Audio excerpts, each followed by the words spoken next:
Alright, I am Cow Cow, and tonight we're going to be streaming Runescape again. I had a lot of fun streaming this last night, so maybe I'll do this more often. Just me, you know, screwing around in Runescape and stuff.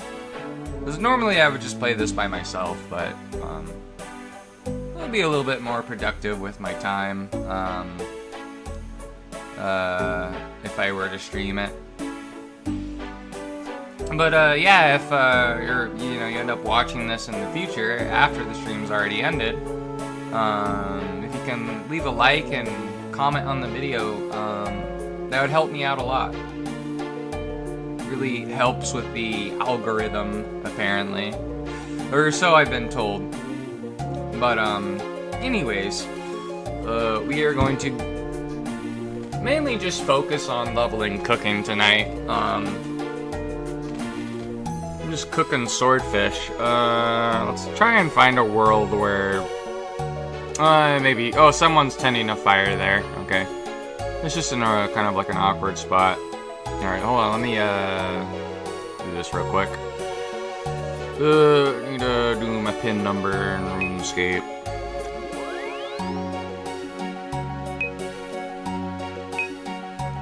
But I had fun playing what is it? Phantom Pain today. I probably would have streamed it longer if I was able to start the stream earlier in the day, but I couldn't do that, so I've already been over why, so I don't need to repeat myself.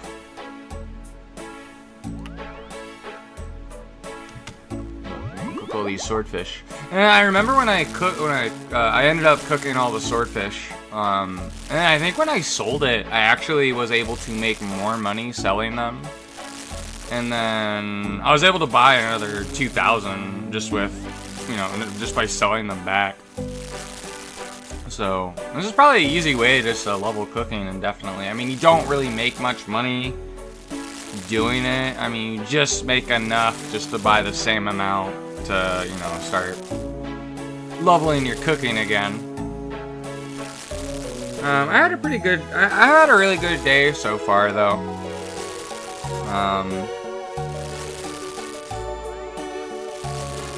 Other than, the only bad part today is that I had to wait to start the initial stream, but I think this week so far has gone pretty well. Oh, we're actually very close to leveling our cooking already.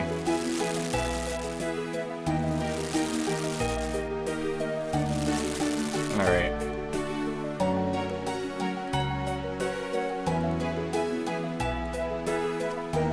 But I definitely think we can get our cooking to 80 by the end of the stream. I'm pretty sure we can do it. I feel like cooking just levels way faster than a lot of the other skills I've been doing.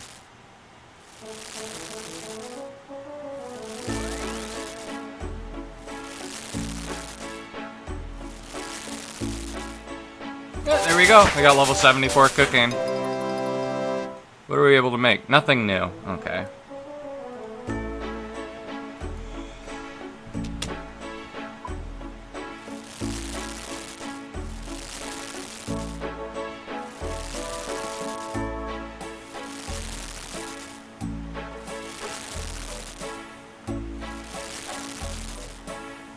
But, man. I'm trying to think of what I want to talk about. It's like nothing, well, last time I was playing this, I was just going on, like, just talking about stuff that happened over a long period of time, but I think these are good streams just to relax to,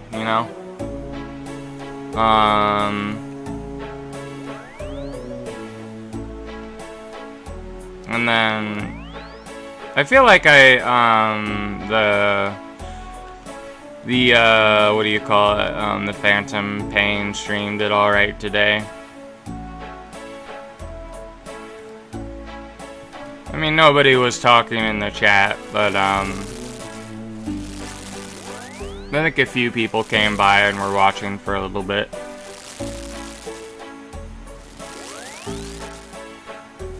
I really like it when people talk in the chat, though. And the chat's more active and have someone to talk to. Hold on a second, I need to see something real quick. What tab is this on? Okay, it's just there. I'm gonna enter my my Discord room in case people want to join in on the stream.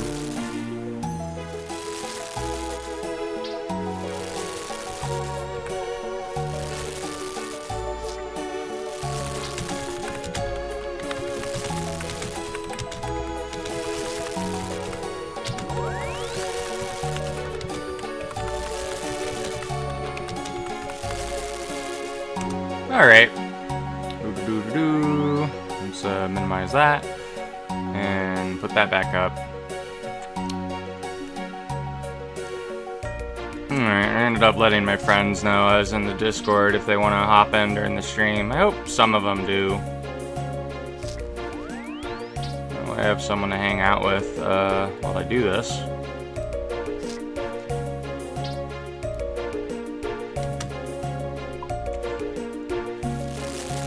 We need 6 more levels to be able to cook that shark.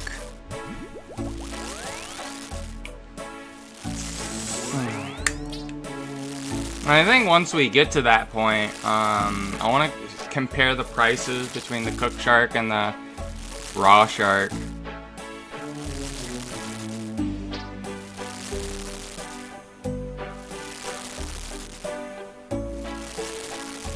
And then we'll go fishing for shark for a little bit after I can gain the ability to cook them.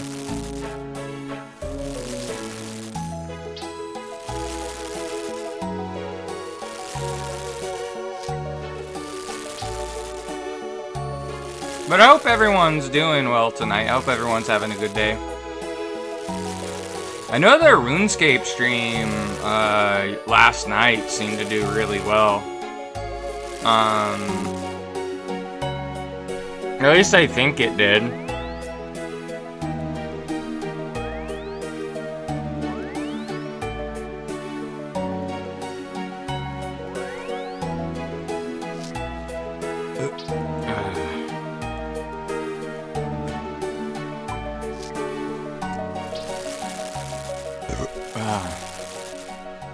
At least the burps are actually coming out of me instead of like staying stuck in my throat like last night. Man, it's like pretty hot right now.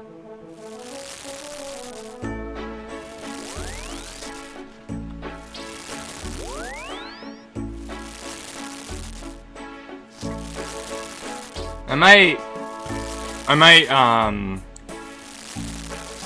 maybe after we get another cooking level or so, I might take a quick shower. Just to like cool off, that way it's not, you know, hot and miserable while I'm playing. But we'll wait to do that because we just started the stream. It'd be unfair to anybody watching if I just, you know, vanished for a little bit.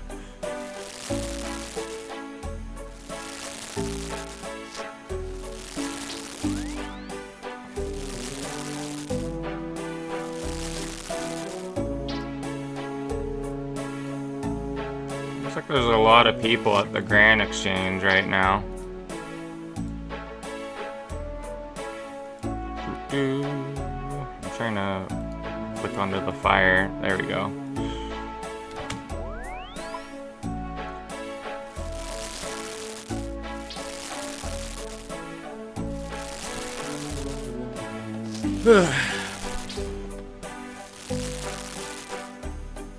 Oh, this little golem pet that somebody has here.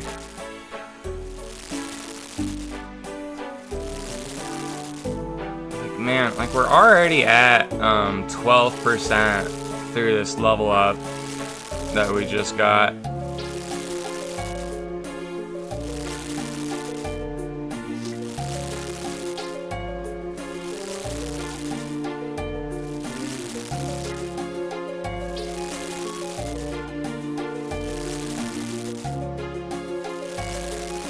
person like mixing potions here. They have a party hat. They must be pretty good at the game.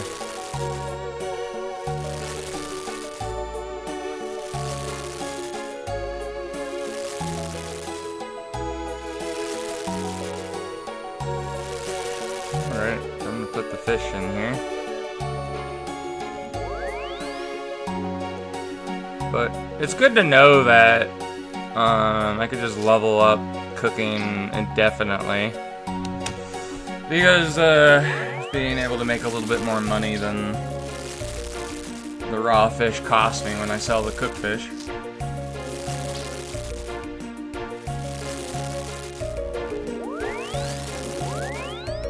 But yeah, I mean I could probably very easily just force my way at a 99 cooking, I would imagine. But I do want to level fishing up. Maybe I'll just like catch shark. Just no life catching shark until I get to a really high level or something. With fishing.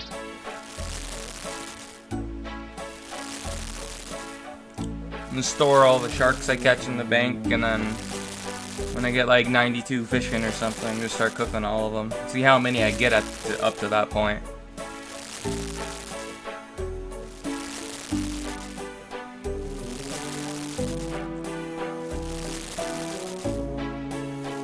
I was thinking of like changing my character's hair color again though, because I had an actual idea of something I kind of just realized I could kind of cosplay as in RuneScape with the correct hairstyle and hair color.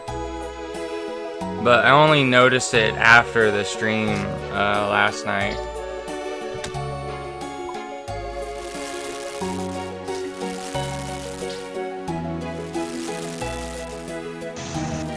Oh, hey, Heretic.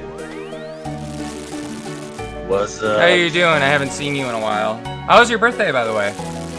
Not too bad. Dealing with new job stuff and a whole bunch of other. Right on.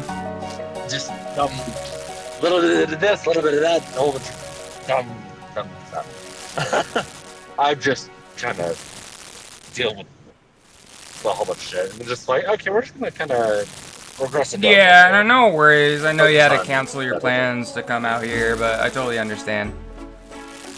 Like your work stuff, comes first. It's one of those things where just I'm just dealing with life in general. Yeah, no worries. I figured you just needed some time on your own, but I wanted to make sure I wished you a happy birthday, so. Oh yeah, and I definitely appreciate that. Yeah, I mean my birthday is coming up soon. It's gonna be in November. Oh, well, I'm gonna wish you a happy birthday now because I'll be honest, I most likely will not. No worries. I mean, I'll probably go off nonstop about it as I get closer. So. Fair enough. But yeah, I'm just playing RuneScape right now. What are you still doing the truck driving stuff? No, okay. I didn't know if you swapped to a different job or something, or maybe you're switching companies. I did switch to a different company, so I no longer work for the FedEx contractor. I now work for Fleet Transportation, and I'm running this nice little small lane, but coming with a whole bunch of challenges. Trying to get home time on time. Yeah, man, I fucking missed you though, because you'd always hop on my streams, and then you just kind of vanished for a little bit. Yeah, it's been one of those things where it's just I've got a lot of personal things that yeah, no worries. You don't need to share it with me. It's probably best not to share it during the stream as well, so. It's just life. It's just life. This is the best answer for that. It's life. But yeah, I've been having a good time. Like so far this week for me has gone pretty good. I feel like everything's going well. I mean, a couple weeks ago I was in the hospital again for about a week, but I did see that. You didn't see that, or you did? Okay, I did. Yeah.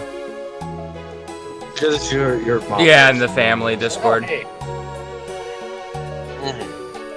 But yeah, I'm hoping soon my friend Spig will run a Pathfinder 1E game.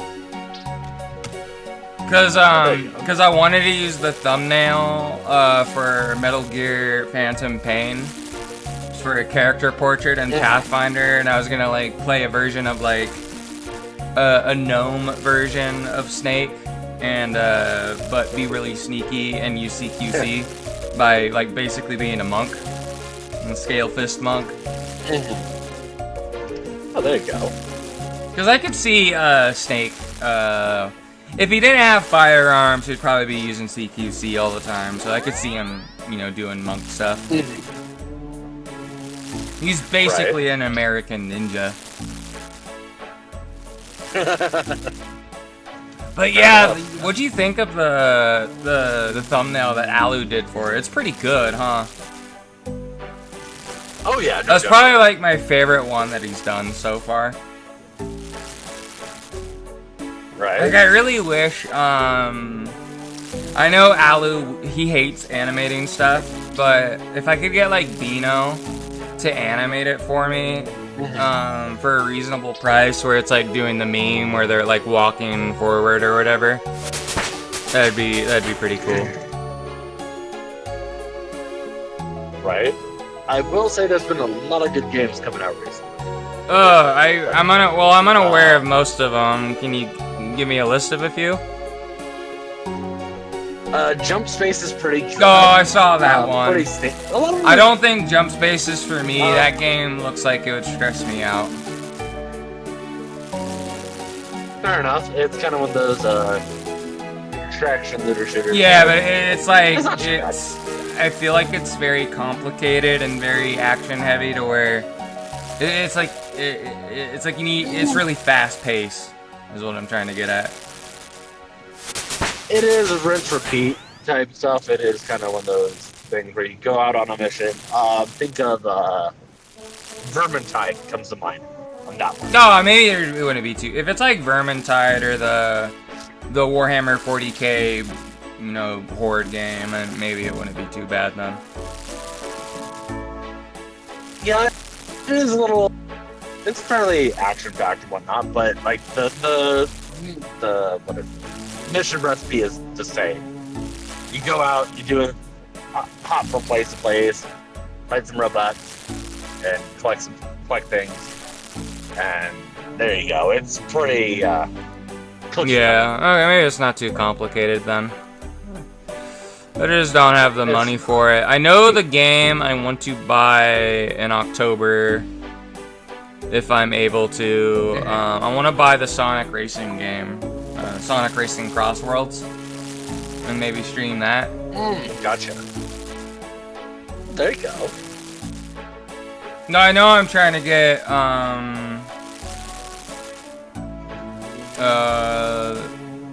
my buddy to play it though. Hopefully soon we're able to completely fund it. I think it's actually getting pretty close to being funded. There you go. But yeah, I love Sonic. So I'm waiting for a fellow driver to call me back. No worries. Are you doing late night driving?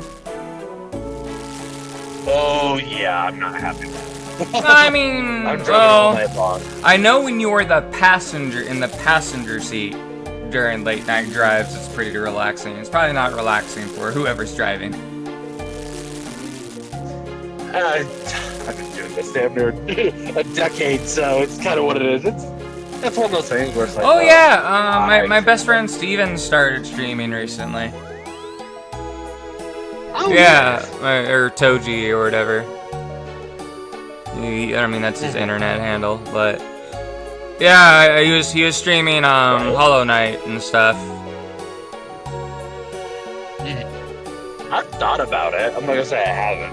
It's like, oh, it'd be kind of one of those things where I could do a little bit of streaming. Like, I think it would be hard for you to do though, because you're always on the truck and you need to have like good internet to be able to stream. It'd have to be something you. Well, you would really only be able to do it while you're at home, sadly, but then you wouldn't be able to do it on a consistent basis what you could probably do is do recorded stuff. Because you would just need to record and then upload it, and you can schedule when the uploads happen. And then you could also then stream when you're at home. I can do it. Well, it's not that I can't stream, it's just the schedule's going to be inconsistent. Yeah, well, I'm a bit of a guerrilla streamer too, so.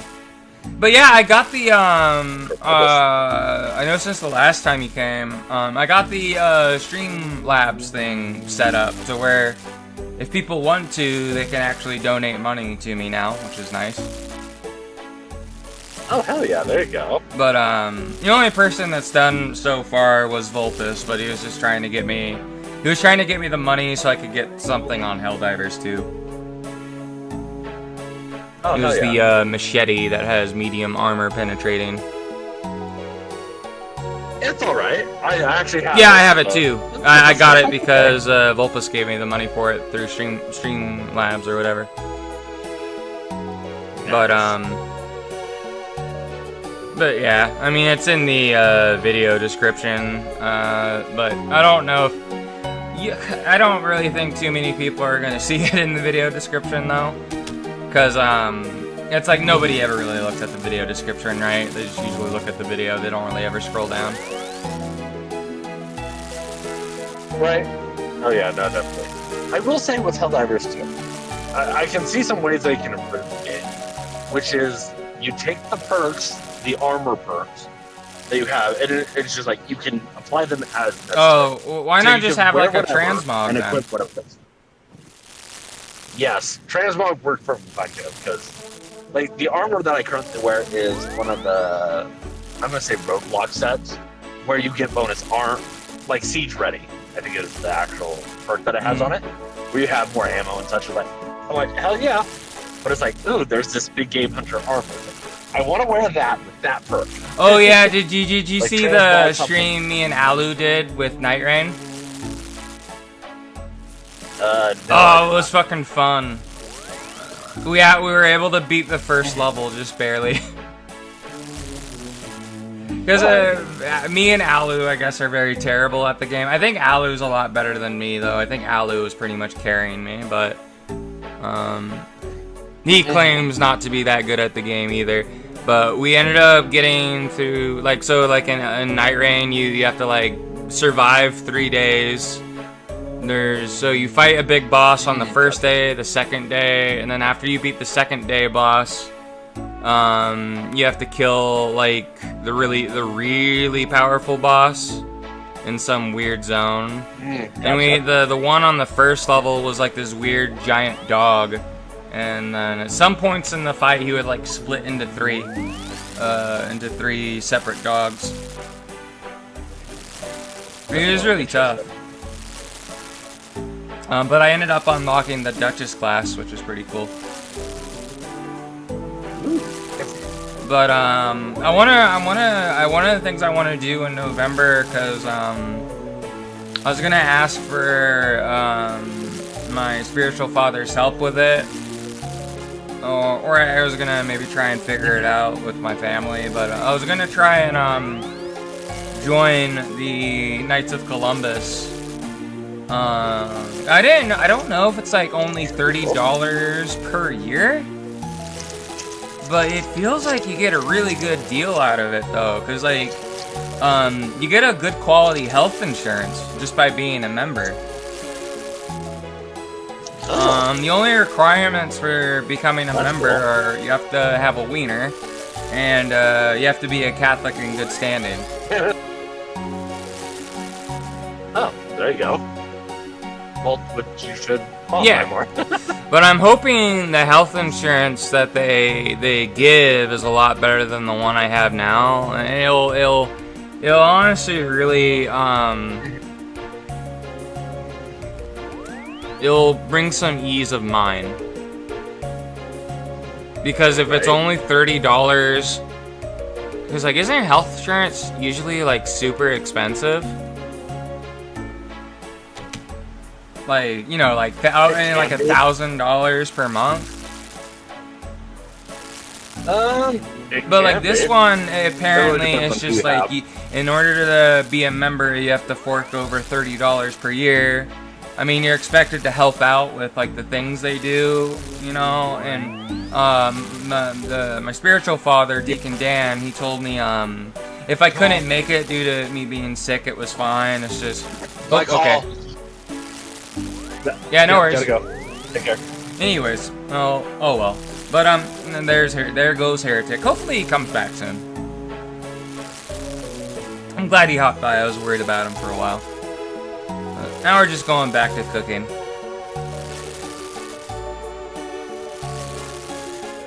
Ugh. Ooh, that guy's like a weird. Oh, I thought it was a bow for a moment. There's a shield.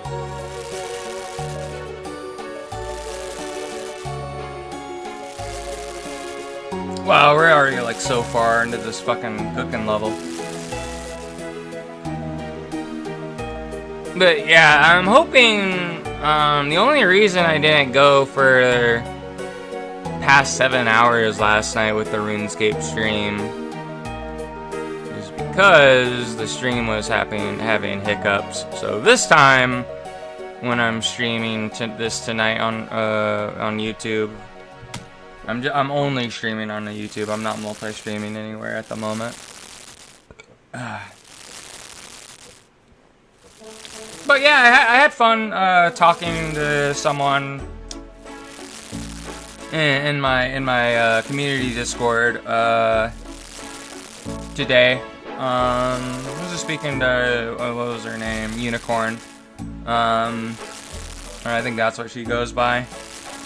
I ended up talking to her in a VC. I think it's her. It's better to assume everybody you meet on the internet's a dude. But I'll just say her for now. But what was it? Their mic was broken though. I guess they're trying to get a new mic or whatever. But it was fun talking to him. I wish more people were like actually active in my community Discord. Cause like I'd probably pop in more often if I saw people in there, you know.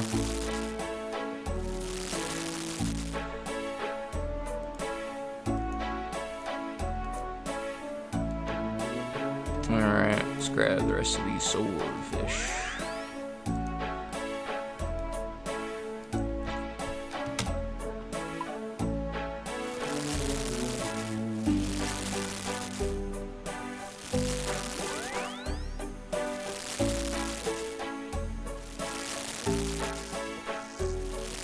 But yeah, man, we're already like almost halfway into... Oh, what level? I think we're level 74 cooking. Yeah, so we're already halfway into 74. On our way to 75.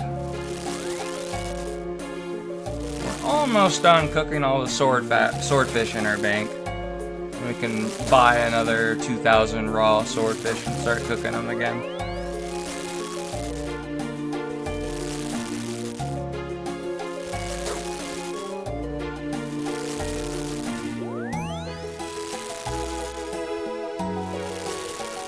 But yeah, like most of the time in MMOs, I know like in WoW, I really liked the cooking profession. I remember having a lot of fun with the cooking expansion profession. And back in the Wrath of the Lich King days, I did a lot of it. I was like doing all the dailies and stuff for cooking. I think I did them a lot in Kata as well. And then I remember having a lot of fun doing the cooking stuff in Mist of Pandaria as well. Like in Mist of Pandaria, cooking was a lot of fun because there was like a whole faction. I think it was called the Tillers, and you basically had like a farm. And when you would work that farm, you would get a lot of the crafting materials for cooking. You know, because you would grow the crops or whatever. Yeah, I remember the Tillers being a fun faction. But I remember, so like the characters I played in WoW, I remember in TBC I mainly played, I never got to max level in TBC, but I know I got like my hunter to around, my Draenei hunter Wakula to level, about level 67 maybe. I remember I got my Blood Elf Paladin, I know he was at least over 60, because I remember I did the Charger quest back in Burning Crusade, because he had the Blood Knight Tabard, or she had the Blood Knight Tabard, I forget. But, and then in Wrath, at the start of Wrath, I played a Death Knight, for the very beginning. For the first part of Wrath, oh shit, the cooking fire went away. But for the first part of Wrath, I played a human Death Knight. And then I ended up like playing Horde later, and I just played my Blood Elf Paladin. And then in Kata, I played 2 characters mainly. I never really did any raiding in Kata though. I wasn't really that good at the game back then. I was actually dog shit. People brought me to dungeons in the guild I was in just because they knew I was bad, and they just took me to be nice to me, basically. But I remember playing a goblin shaman named Fizzlewicks. And then I had my paladin. I think I race changed them to a Tauren for a little bit. But then onward, I mainly just played Horde for the most part. Like in Mist, I played Horde. I know at some point I abandoned my OG paladin, whose name was Hyla. I ended up just creating a warlock, and it was on a different server, but I named the warlock Hyla as well. And that warlock was pretty fun to play. I actually managed to get the green fire questline when it was like current content in Mist. So I actually have the Black Harvest title on any of my warlocks, basically because of that feat of strength, which I'm quite proud of. Somehow I managed to do the quest despite kind of being shit at the warlock class back in this, but I ended up like remaking a paladin in this as well.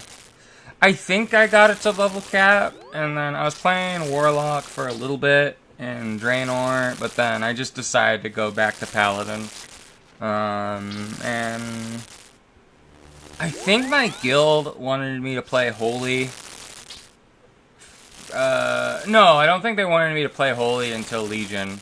I believe I played, a Ret Paladin. And man, Ret Paladin is so much fucking fun. I remember there was, this guy, I was friends with. I was friends with him, his girlfriend. I think his girlfriend played, Mistweaver Monk or something. And then her boyfriend played a Ret Paladin. And he kind of like...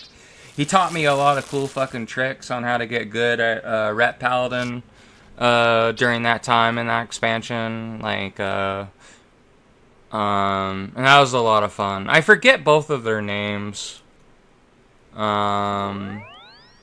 I know the guild we were in kind of died due to, you know, essentially guild drama and guild politics between a couple people.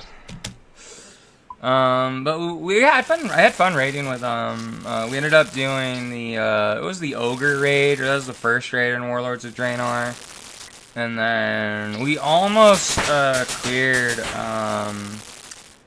I forget if we were doing it on normal or heroic, but we did pretty good on Blackrock Foundry. But right about when that raid tier was ending. That was when all the guild drama shit happened, and it was like our guild leader kind of freaked out about something or whatever. It was like drama between him and one of the other players, I think, and then that player ended up leaving because of it, but the one person that was like kind of our raid lead, who would, you know, help us, they were more friends with that person that left, so they left, so basically our whole raid team fell apart, and then everyone in the guild left. And that's usually how it goes in MMOs. Most guilds end up dying at some point for whatever reason. But then I ended up I tried getting into the final raid in Warlords of Draenor, but that raid was kind of confusing to me, so I wasn't as good at it. I didn't really do it for too long. I also didn't really think the gear really looked all that cool anyways, so it's whatever. But I remember having a lot of fun in the Legion expansion. And I ended up joining a guild. That guild fell apart too. It was because the main guy who led it, he was incompetent. Like, he just had everybody else lead it. And then he was also just kind of a dick to me as well later on. Because he was in the other guild I was in back in the day, like in Mist and Draenor. I don't know why. He just started treating me like fucking shit. So I didn't really want to hang out with him either. I mean, it wasn't me that started all the drama with that guild falling apart. Because I remember our friend Sephora was in it. She was real nice. I don't know what she's doing now. I think my friend Nubs told me like she lives in like Ireland now or something. But I know she's like Canadian or something. I don't know why she moved to Ireland. But there's like this one dude in the fucking guild who is like a fucking douchebag.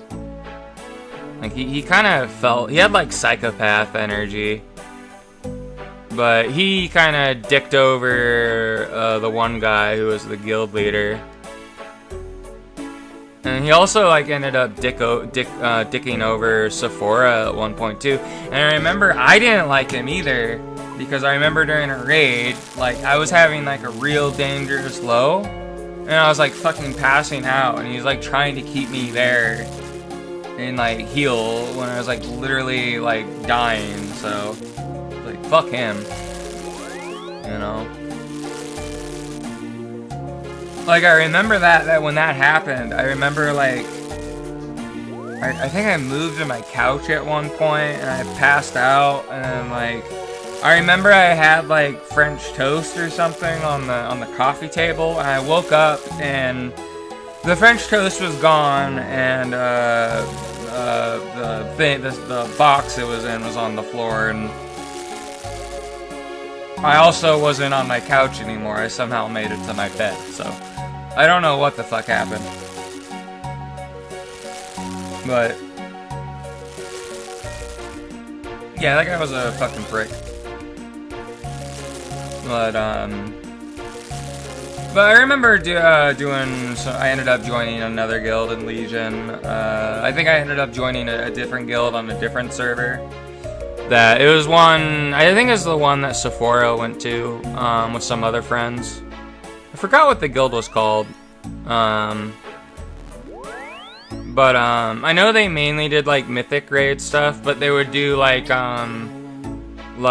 a thing where they brought everybody to like the normal or heroic version of the raid for people that weren't part of the mythic team.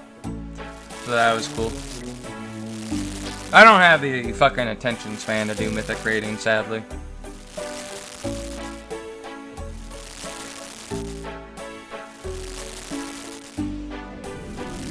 I mean, I could probably have done like the heroic raids like in Wrath of the Lich King. Maybe, I would imagine, or maybe even in Kata. I don't think those raids were ever got way too crazy in the heroic modes or whatever, from what I remember. At least I don't remember it being that way. But I know, like, the first raid that had, like, a heroic mode, I think was I think it was either Icecrown Citadel or Trial of the Crusader. But I know Ulduar and Wrath of the Lich King Naxxramas did not have a heroic mode. They had like ways to do a hard mode for a boss, but that was it.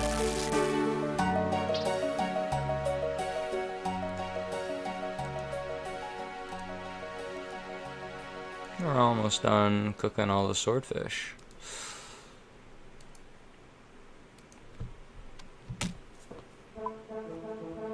I don't know what I'm gonna play tomorrow. I'll probably play The Legend of Zelda tomorrow. We'll do the Water Temple, or try and do as much of it as we can.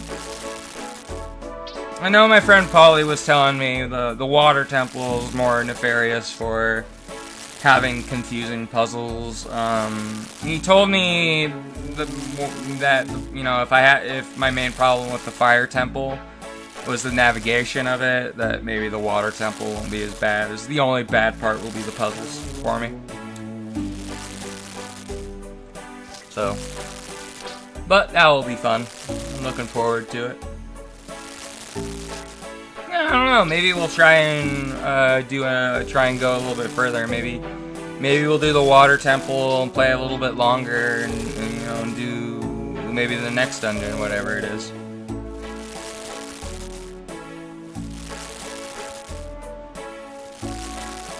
But I know in Phantom Pain today we ended up doing 2 missions. It took us about almost 2 hours to do. And then I finally figured out how to make do the base building, so that's cool.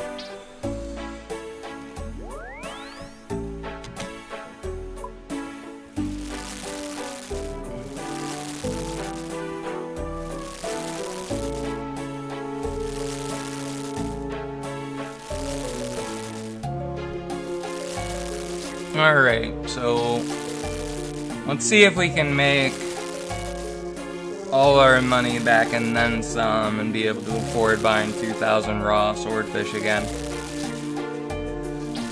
Alright. Alright, we've been streaming for 42 minutes. Alright. So grab the swordfish.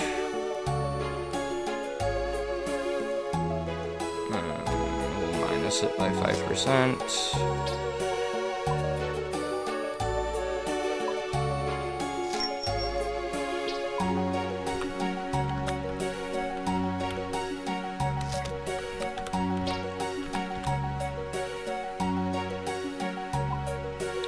By 2,000 and up it by 5%. Yep, see? We only made about we made 8.7k from that, so you can't really make a lot of money. You don't really make money by doing this, but you can level cooking as much as you want. Alright, I think I need to check my blood sugar though. I had some rice before I started this stream and forgot to take fucking insulin again, so let's take that.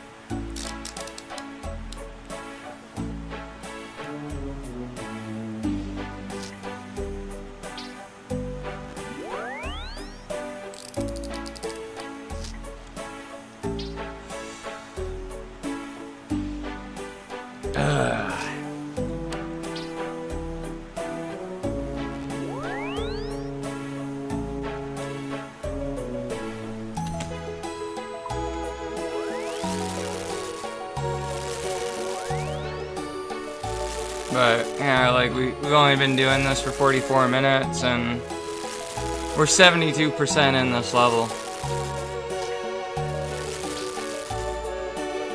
I mean, I know we technically would have leveled twice, but I was already like very close to the first time we leveled up, so I'm not really counting that. But you know, 1 level per hour, that's not bad. Well, it's about 1 level per hour, I guess. Maybe a little bit less. It's probably gonna get to the point where it takes an hour though, because obviously you need to get more and more XP.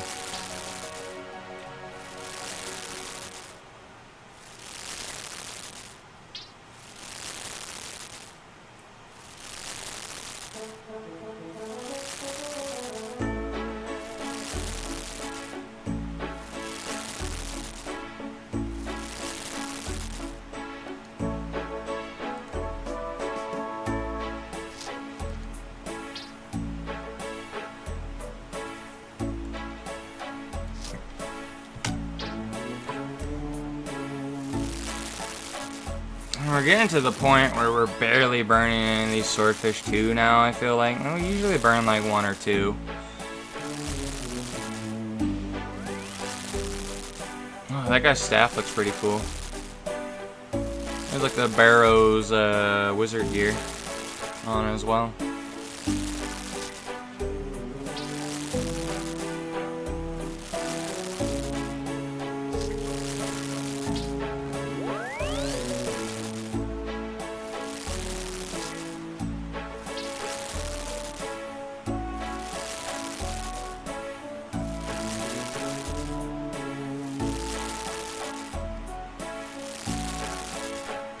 Oh, I know that'd be a good idea. I should make these like RuneScape playlists.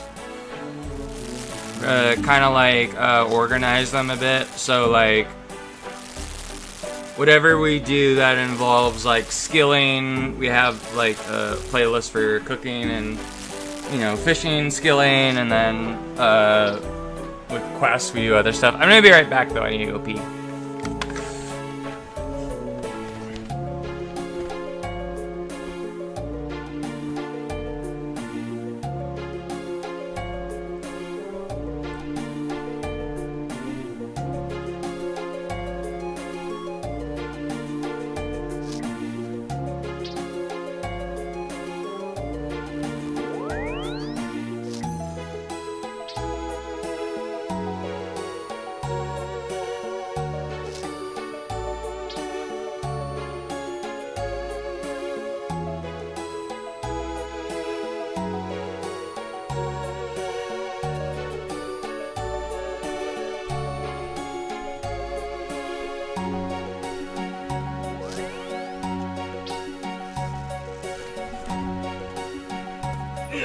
Okay, I'm back.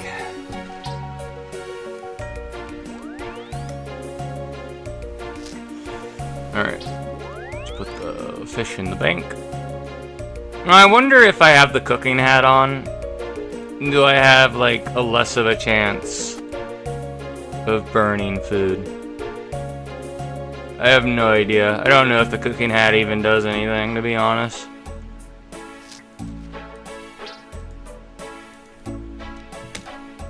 But we'll wear it for now.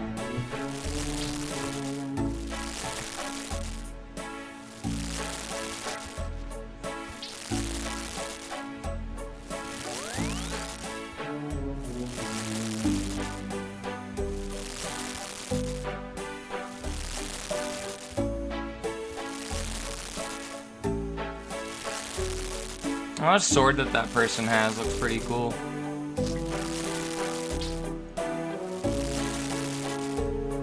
I wonder what we'll end up doing once we get bored of like leveling, cooking, and fishing.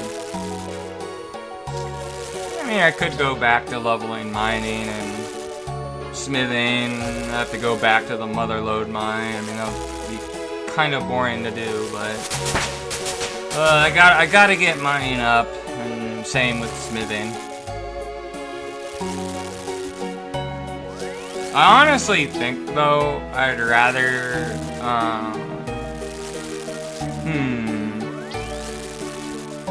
I wanna, like, when I'm trying to think of what I do, should I just, like, level smithing via, like, gold, just smithing gold ore into gold bars?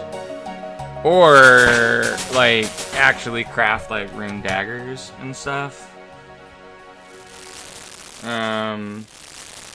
I would imagine if the, you know, fishing shark and cooking them is lucrative, I could just probably buy a bunch of fucking gold ore and just level smithing that way, and then the fastest way to level mining is just gonna be the mother lode, and that's just gonna be a pain in the ass regardless, but it is what it is. I mean, it doesn't really matter too much, though, getting mining up more, because I can already, like, mine runite, right? So. But if I were to be able to get, like, mining or smithing up to 99 first, and then when I try and get mining to 99, if I just, you know, just don't really use any of the ore, and just like bank it all, Well, I'm trying to level the skill in the Motherlode mine. I'd imagine by the time I have 99 mining, I'm gonna have a fuck ton of Runite in my bank, as well as like all the other ore types as well. So, I think that should be the way we do it. And then also, if I do it that way, with all the Runite bars I'm gonna be able to acquire, I could just make like a bunch of rune full plate bodies, basically. And then just do the high level alchemy and bada boom bada bing, there we go.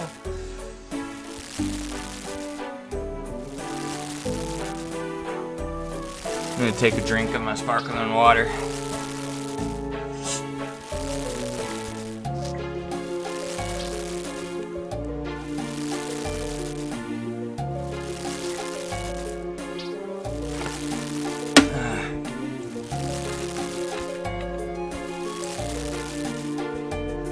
But yeah, I think I want to ask my friend Paulie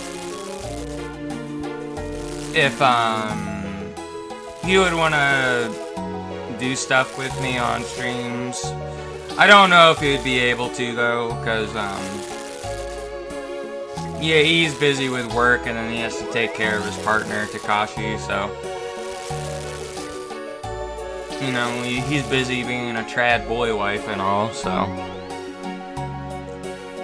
Oh wow, this guy has a unicorn hat. That's fucking wild. But it'd be cool to like do some stuff with Paulie, honestly. But I don't know if it's really something he wants to do. I mean, he usually, like, I know he's like up late at night, so I don't know if he'd be able to anyways. His work schedule.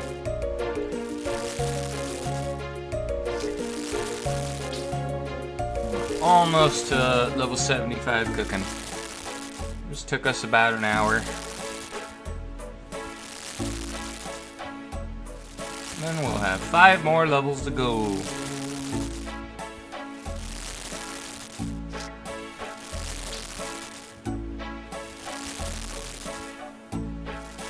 Oh wow, that guy has like the ancient magic staff. I wonder, do you like, in order to cast the ancient magic spells, do you need to have that staff equipped? I have no idea. I have never unlocked any of the other spell books in this game, sorry to say.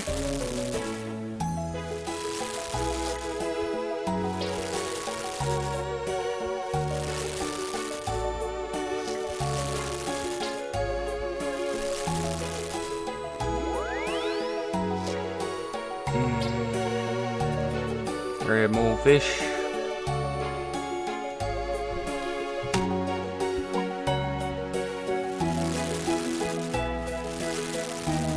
But I don't know, if we end up getting bored of this later on, oh, like we reach our goal and then we go fishing for a while and then we get bored, we might play some Black Desert Online or something, and maybe just go fishing in that, or do some horse riding or something. And just kind of, just relax playing that too.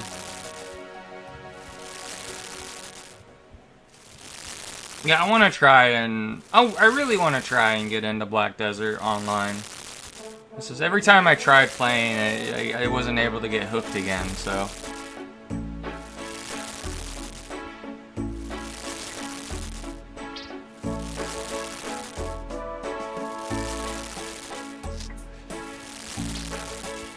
But I want to get my my main character in Black Desert Online. I want to get him all the crafting stuff eventually, outfits, and then kind of get him some good gear for like killing monsters, and maybe I'll focus on another character at some point after that. I think in Black Desert it's just better to focus on one character mainly, just due to the money investment you have to do with that game, sadly. At least it's less predatory than fucking any like MMO that has like cosmetics locked behind loot boxes. I prefer the way Black Desert does it, where it's just, you want this item, here it is, but fork over $10 for it if you want it. At least you don't have to like gamble for the cool outfits.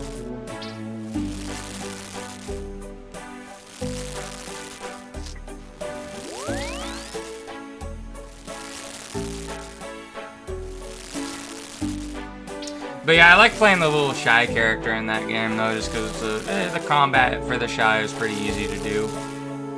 I don't really think it's too hard with combos with it. And then you get like a bonus to your gathering and your alchemy and stuff. And you gain more XP from gathering as well, so. And that's most of the stuff I like to do in Black Desert is the life skills anyways, so.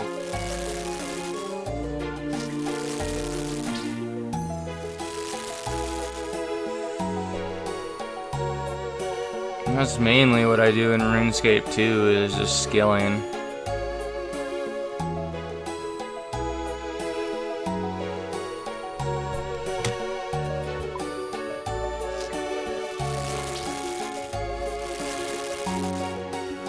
Almost there. Maybe we can get to 75 cooking before the hour mark.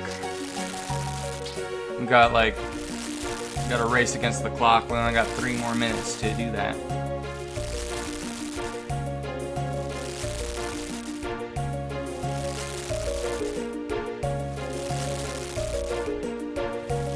But yeah, I like old school RuneScape so much more than RuneScape 3. Like, the problem with RuneScape 3 is, like, you don't even play the game. Because it's like, you just log in, you do your little keys, and then you get the XP lamps. And you don't even, like, you just level your skills that way. Because you get so much XP from the skill lamps. You know, but like with old school RuneScape, you know, it feels like you actually earned all the levels that you have in your skills. I guess maybe like RuneScape 3 is better for people that just don't have the time to sink in that you would need to do for old school RuneScape. So, I mean, it's good that there's an option for, you know, people who don't have as much time as me.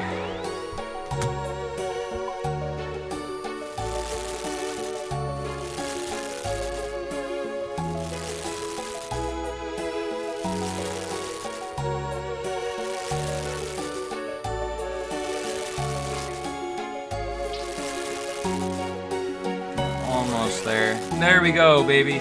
Took us 58 minutes to get to level 75 cooking. Did we unlock anything? Members can now cook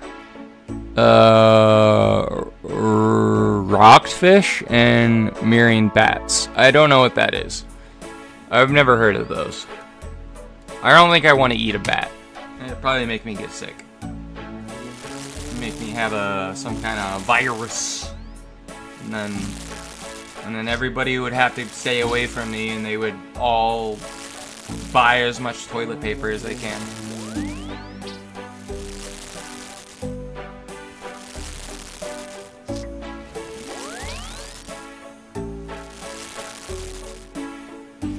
Yep, tomorrow's October 1st.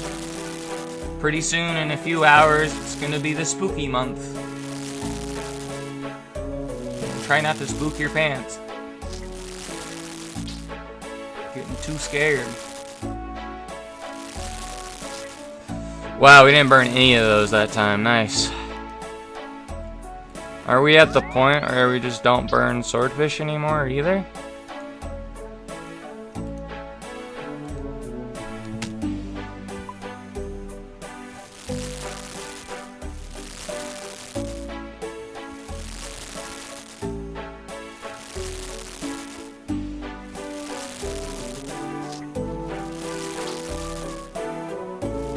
Oh man, I really like my little, I have this little anime figurine on my computer desk. It's of Luce, or whatever. This is the anime character that the Catholic Church made. I really like it, it looks really cute. Little girl with a raincoat and blue hair and stuff.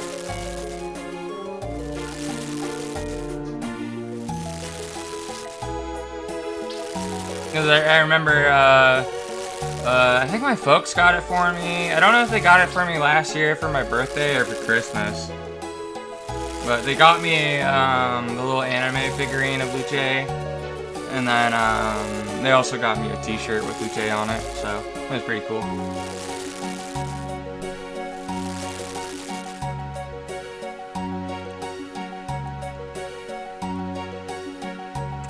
grab more fish.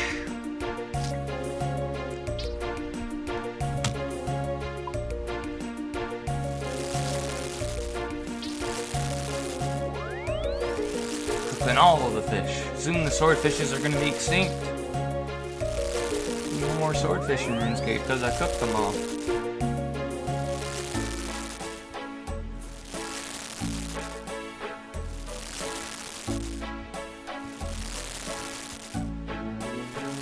But yeah, I was talking to this one artist, and they were showing me some stuff. And they showed me one of the things they did, and it looked really nice. So I ended up hiring them to make a character portrait that I can use in like if I ever play like a TTRPG with friends. So, and getting them isn't too expensive. It's a little bit pricey. Like they want $50 for it, but that's about the most I was willing to go. There was like this other thing they were offering me, but what they wanted for that was way too pricey for me. But I wouldn't mind hiring them to make like character portraits from time to time. Especially if it's kind of drawn the way with the art thing they showed me that they did.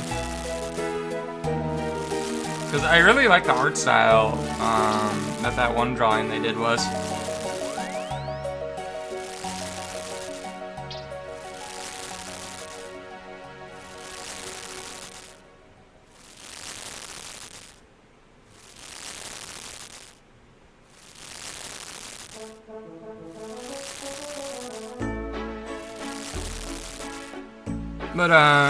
But yeah, what else is going on? Well, I don't know if I already mentioned this in the other stream, but my fucking Steven or Toji came by and woke me up today, which was a surprise. I'm kind of glad he came when he did, because like I woke up a little bit before he came by, but I was like feeling kind of nauseated, but I was like still tired, so I was trying to fall asleep again. But I'm glad he came by because I needed to get up, because if I ended up like falling asleep again, like I probably wouldn't have been able to function for the rest of the day. So it was good that he came by. One of his friends wasn't doing well though. She wasn't feeling well. I think she had to go, one of his friends had to go to like the hospital or something, so hopefully they're okay.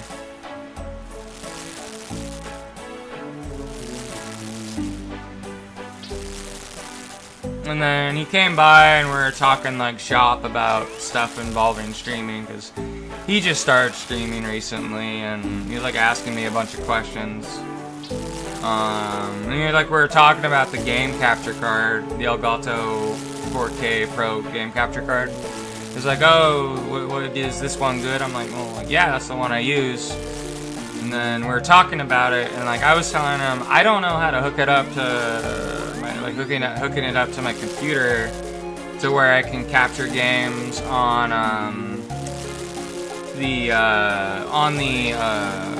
my just my normal computer games, because I really want to stream KOTOR. But when I capture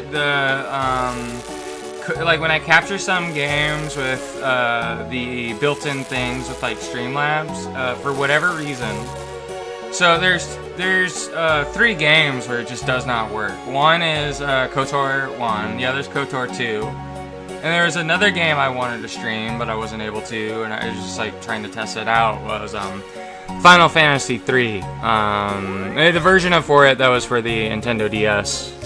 I think that came out when I was in middle school. That game was really fun. Pretty good Final Fantasy game. But I wanted to play that, but what happens is when I stream it, it's weird, like the game isn't like freezing on my end, like it's still playing and stuff and the game's moving on. But when, like, you know, Streamlabs tries to capture it for you guys, the game freezes. But, you know, clearly, if you were to hear what was going on, like, people are still talking, and, like, you know, but, like, just the game freezes for you guys watching, which is dumb, which means I can't stream it. I mean, I was able to stream, like, SWOTOR, the MMO, but I'd rather just stream the single-player games.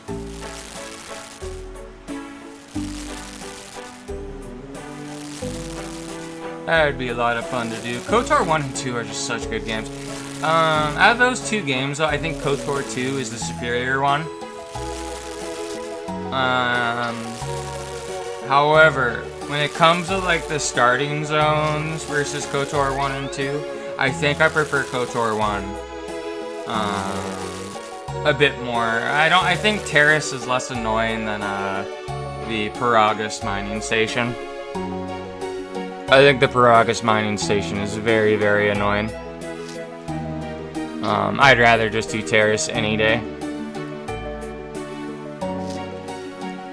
But, I like, KOTOR 2 more, though, because there's a lot more, like, feats you can get. There's a lot more different ways you can build your character, which are more fun.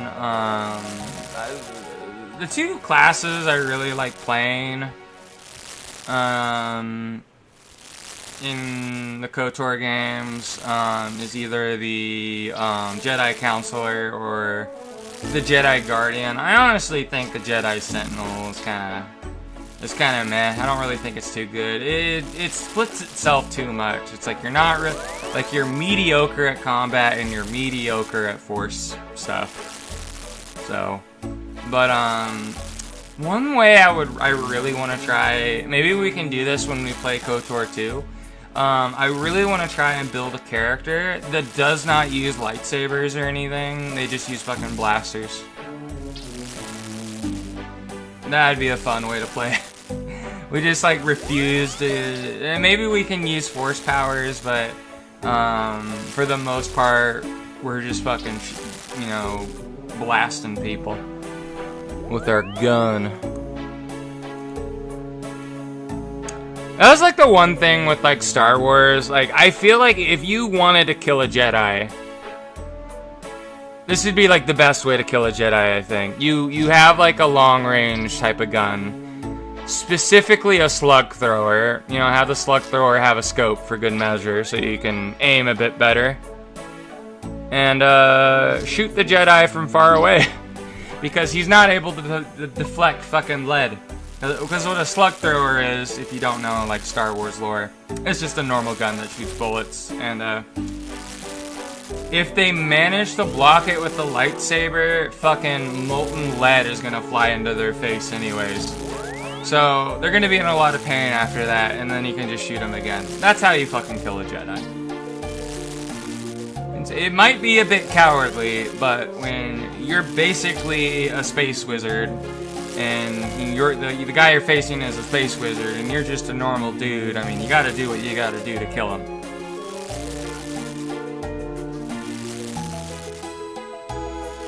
I mean, the same thing would work for a Sith, too. I mean, you don't have to kill a Jedi. I personally am more of a fan of the Sith. I think the Sith are a way cooler faction. They're evil bastards, but they got cooler outfits and cooler drip. So, that's just gonna be the side I choose in Star Wars. I'm gonna join the Galactic Empire.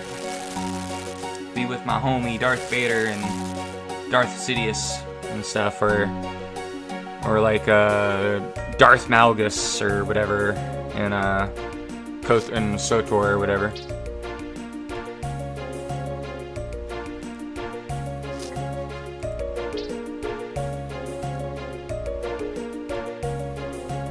Honestly, too, there's just a lot more interesting things in Star Wars lore involving, like, the Sith. Especially in, like, the Old Republic lore. Like, you know, with the ancient Sith on, like, Korriban and stuff.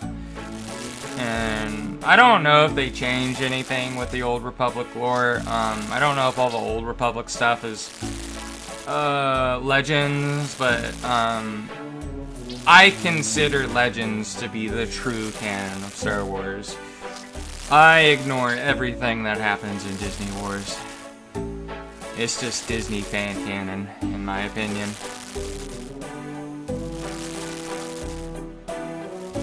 But yeah, I remember like watching the Star Wars movies, like the original trilogy, with my mom and my dad when I was little, and we had them on the video cassettes. I still have a VCR underneath my TV, actually, right next to my computer. I want to find my original trilogy Star Wars video cassette tapes and maybe watch them. I wish I could find a way to. I wonder if I know the only one person I know who would know how to do that is my uncle, who works in Hollywood. Maybe he can show me how to do it. But I really want to like get those video cassettes and then burn them onto like a DVD, and then like be able to watch it and then like put it onto my computer and just be able to watch it on my computer. That'd be cool. Cause cause like they ended up doing weird edits to the original trilogy. Like they did some, like they ended up making it to where like in A New Hope, cause like in the original, like when it first came out, you know, there's Han and like Greedo and stuff. Han fucking murders him in cold blood. But for whatever reason, they did this weird edit where like they had Greedo shoot first, and it really looks weird. And they have like Han like dodge it, and he just shoots them in self-defense. That's stupid. I thought it was cool that like Han shot him first. It made him look like a fucking badass. Like fuck Greedo. He's a weird looking alien. But and then the other stuff that was cool in like Empire Strikes Back and I think to a lesser extent maybe Return of the Jedi is the way Boba Fett sounded originally. Cause they did this weird edit to where he sounds like he sounds in the prequels with how Jango Fett's voice is, where he's like some sort of space Australian or whatever. But I thought his voice in, you know, the older versions of the movie just sounded so cool. I prefer that version of Boba Fett. Boba Fett's so fucking cool.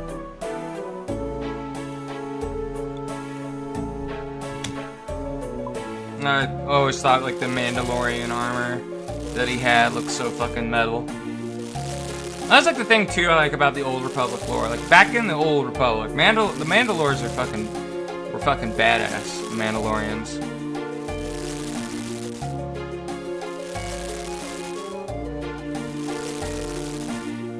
You know, they almost like freaking took out the Republic back then too, and they almost gotten away with it too if it wasn't for Revan.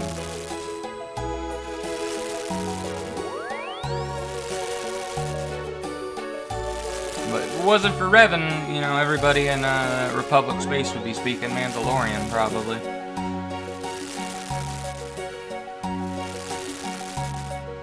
But, I mean, like, I remember the Kando the Mando, he's pretty cool. I think it was, like, voiced by Ron Perlman as well. He also just looks like Ron Perlman.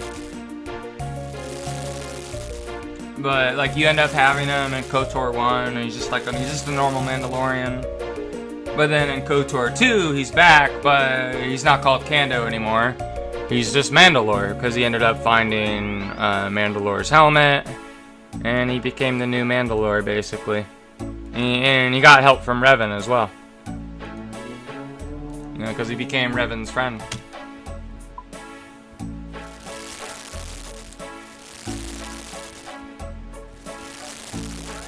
But I don't know how, if I were to play the KOTOR series, because I've already, like, done the series as light side ending with both the endings. If I were to do it, I would just probably do, like, the non-canon version of events where you just be evil. But being evil in those games is so much fun, because it's just like Looney Tunes, cartoon villain evil, basically. And it's like the same for SWTOR too, like you know, it's so much fun doing it as like a Sith Inquisitor. You just like electrocute people and zap them. It's a lot of fun.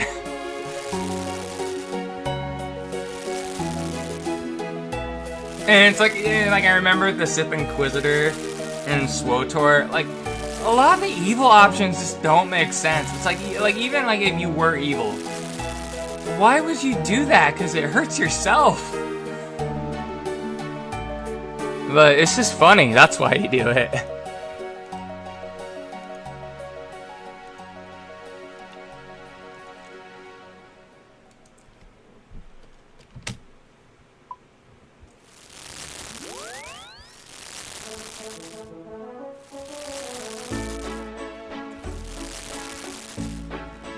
Man, all these people got these lava capes. I know you're getting the lava cape in this game. I remember, I think I was watching a video on it, but apparently it's actually pretty hard to get. You gotta like fight some really tough boss or something.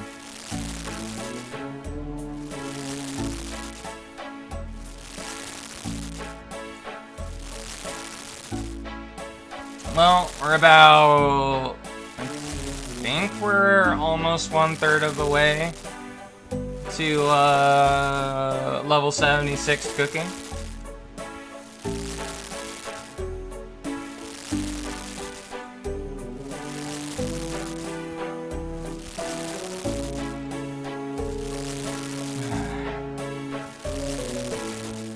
But like honestly, like part of me wants to maybe keep some of the cooked sharks that I cook, because I can use them when I go out and fight stuff that are tough. You know, having a food item that heals 20 HP sounds pretty nice for like killing tough monsters. Oh wow, this guy has the Barrows axe. I remember this axe being pretty cool. I remember back in the day when the Burroughs equipment was just the best stuff.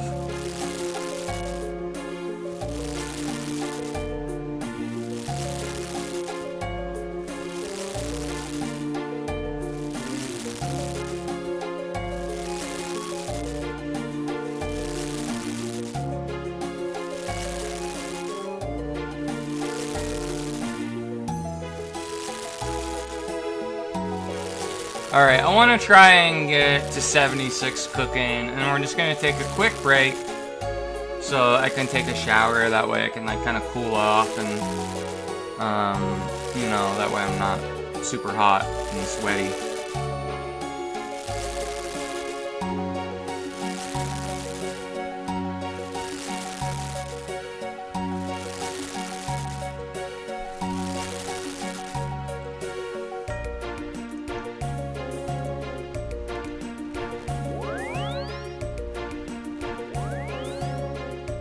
But I really hope, like, you know, if people, you know, didn't know about that you can do this in RuneScape, where, just kind of what I'm doing, just to, like, you know, level cooking indefinitely. I hope, like, you know, maybe, I don't know if anyone's watching that, or maybe there'll be people in the future that it helps, but it's like, oh, I didn't know I could just level cooking indefinitely because, you know, by selling back the cooked swordfish, I can buy another, you know, batch of swordfish to cook again, you know?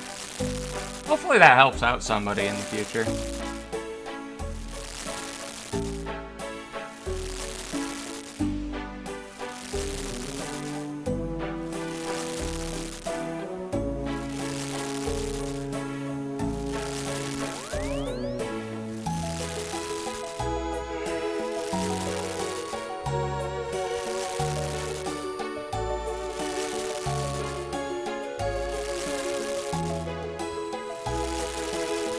Oh, wow, we cooked all those. Didn't burn a single one there.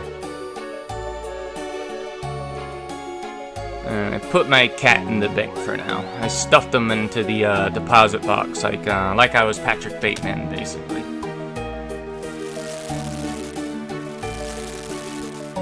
I'm Cow Bateman.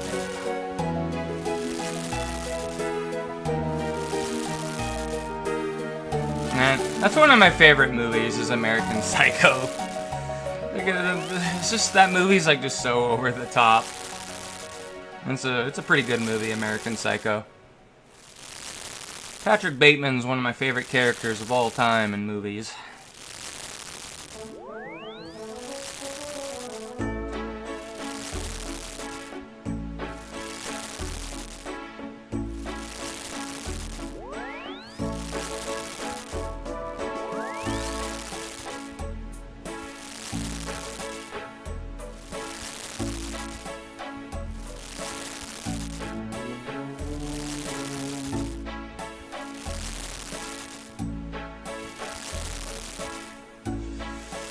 Oh man.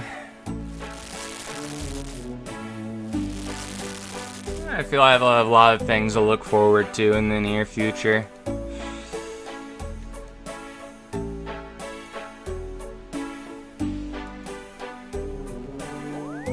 And this year is almost over. I'm hoping for New Year's I can get some like Jack Daniel's honey whiskey and mix it with like some A&W root beer and just like drink that during New Year's. Just have a lot of fun relaxing, just doing stuff, just drinking booze. The only time I ever drink alcohol is New Year's. It's always once a year and then that's it.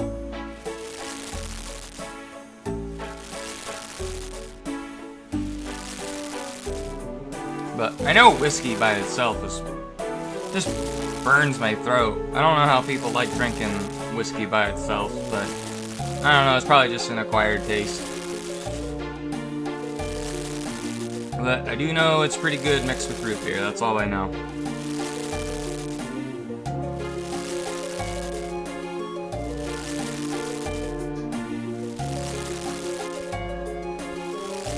Oh yeah, but yeah, I'm looking forward to I don't know, I'm trying to figure out a good date to start the Fallout 4 stuff. Oops, I accidentally ate one of the fish, my bad. Thought I had my bank open. But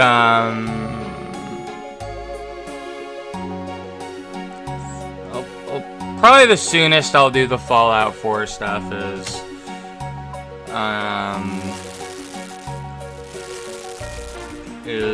the 13th. Could be anywhere between the 13th or maybe like a few days before the 23rd. I know for sure I'll do it on the 23rd though, because you know that's when Fallout Day is. So, and then we'll just try and do a Fallout 4 playthrough with the America Rising mod.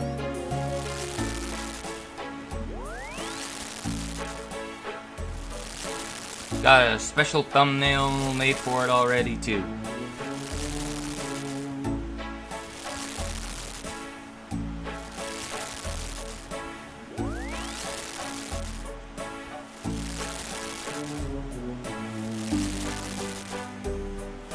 And I kind of been getting the urge to level up my melee skills again though. I'm just training on fucking rock crabs over and over again. What I should probably do though is just level Slayer with the melee stuff instead though, because I'll be leveling like 2 different skills or potentially 4. Because I was going to use the whip, but there's no move that you can use to purely level strength. However, there's a shared combat XP attack with the whip, so I'll just probably level my attack, defense, and strength at the same time with the whip or something.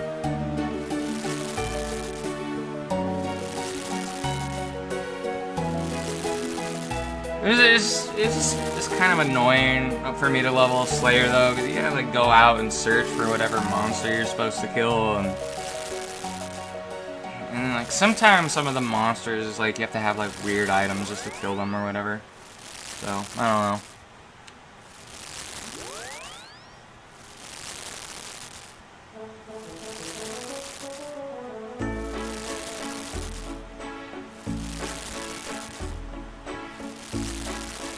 But, yeah, or maybe I should, like, level up, magic.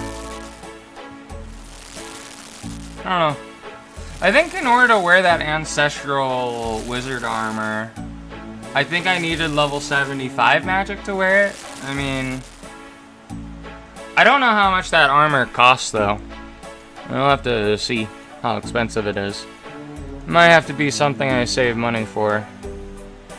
Because, like, I know if I were, like, to do combat stuff, I would prefer to do combat stuff as a wizard in this game. Because, you know, just magic in those video games I find pretty fun. And it's a cool play style. You can get all these different magic spells you can do. The only time I don't really like magic is in tabletop role-playing games.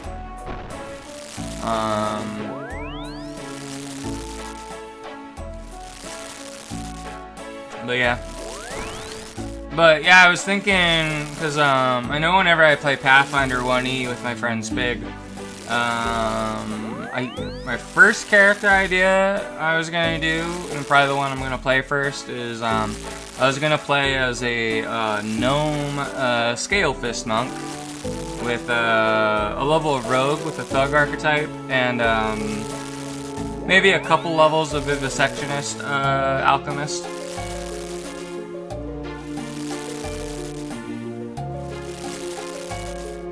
We'll just go the rest scale fist monk. And then with my backup character, in case that character dies, I was gonna do some type of paladin. Maybe I'll go with an Oridin, or maybe just go pure paladin. I'm not sure.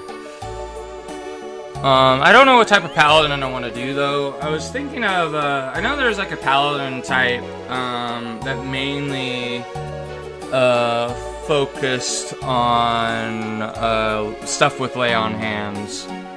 I was thinking of doing that one because I didn't really want to worry about having spells. I'd rather honestly just hit things. Just hit things real hard. But I was gonna go with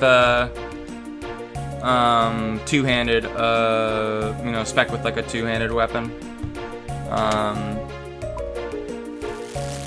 And also, I think the Paladin in the tabletop RPG version of Pathfinder 1E, I think they get a horse that you can get. I was probably gonna do that and get the horse. Get some kind of cool mount. And then I could basically, you know, do some stuff with the horse as well. I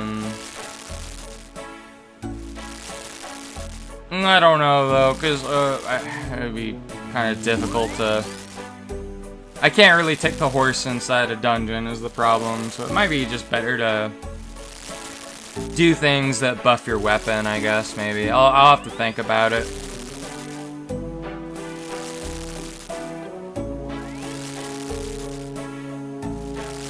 But I wanted to, basically, for the backup character, try and, like, remake my Paladin, my Blood Oath Paladin in WoW.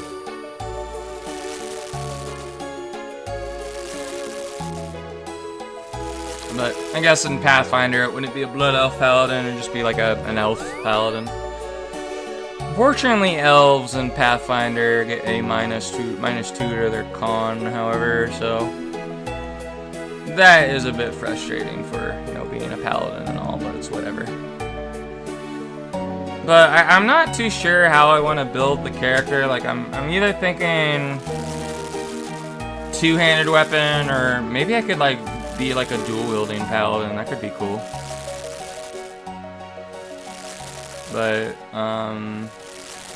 I think it's just simpler just to have a big giant sword and having to worry about being fancy with two swords.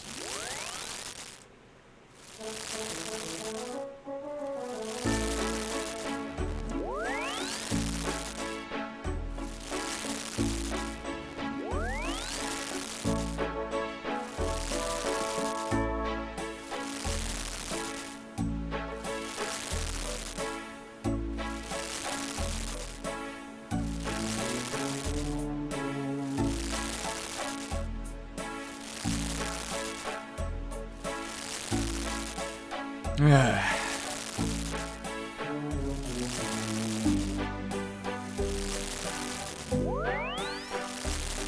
a little over halfway to getting a level up again.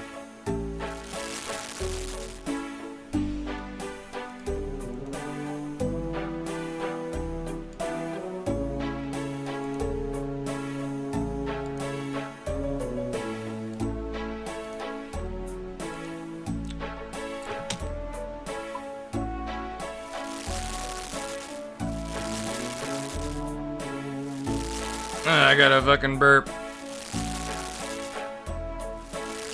That's not coming out.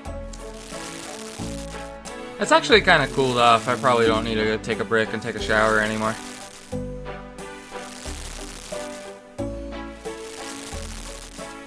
It's finally starting to cool down after 9:30 p.m.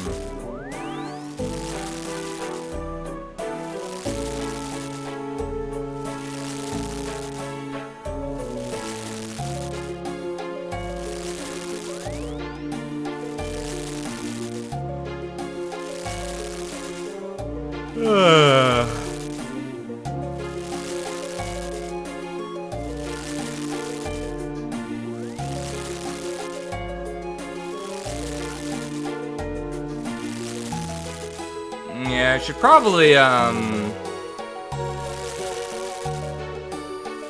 probably record me doing some quests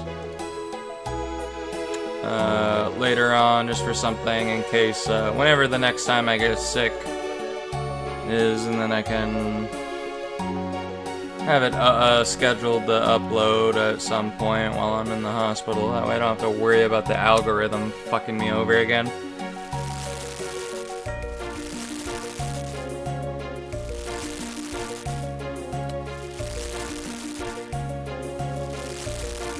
But after we finish Ocarina of Time or Phantom Pain, obviously we're gonna go back to Dragon Age at that point. But whenever we finish both Phantom Pain and Ocarina of Time, after we finish the second one of those two, I'll probably try and start another playthrough of something on the Switch.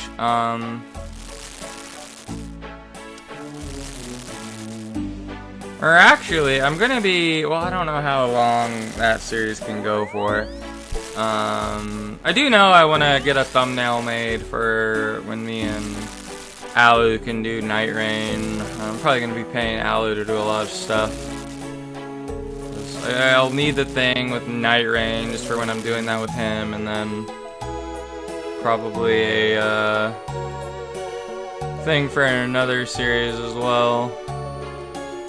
Probably will need to replace something at that point. I mean, I have the Fallout stuff already set, so probably wouldn't have to pay him to do too much, so.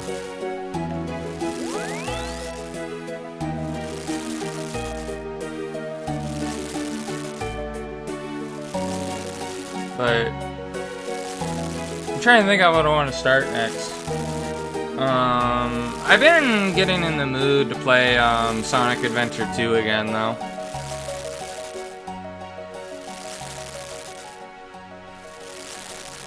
Do like me some Sonic.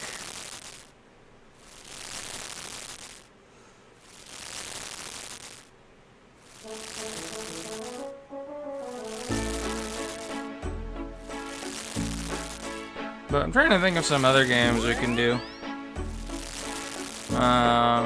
But honestly, I've been having a lot of fun with Dragon Age. Like, once we finish playing the game as a rogue, I might want to try and play it as a mage or something. I know when I play it as a mage, I kind of want to try and challenge myself. And, the way I want to play the game is I want to not, at least with the parts of the game I want to try and avoid having companions in my party, where I'm the only one on the board, and I want to see if I can do that by myself.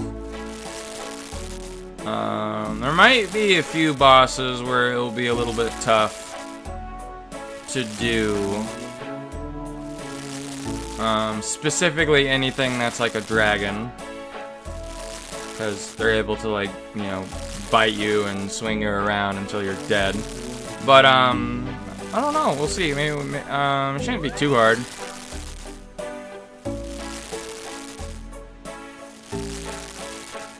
I mean, I'm probably gonna need a lot of con on that character, though, but I'm trying to think of how I want to build it. If I want to do, I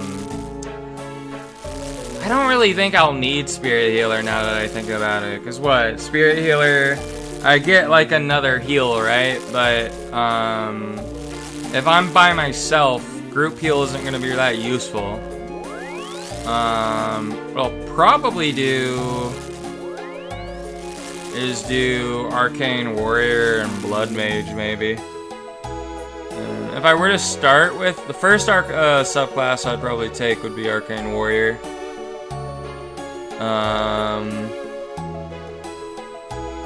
And then do Blood Mage with it a little later, maybe.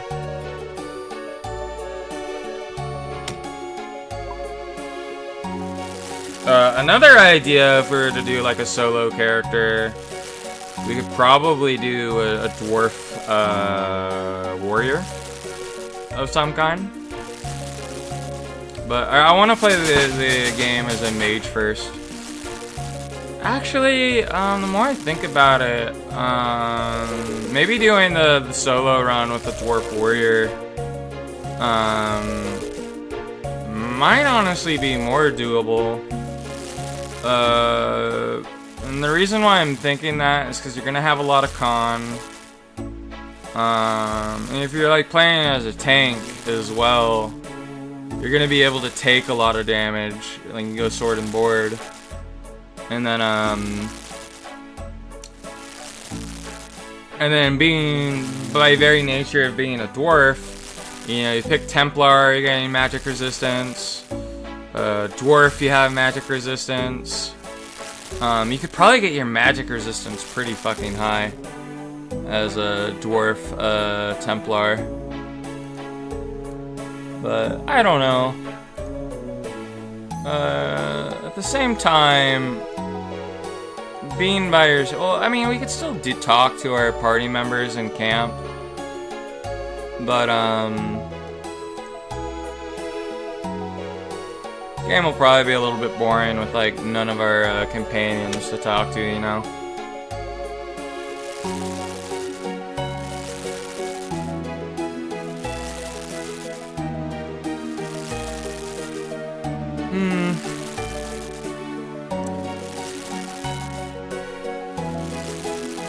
But if I had to pick between the next character on Dragon Age we do, I'll probably do the mage first. There's probably some mods that would let me play as a dwarf mage, though.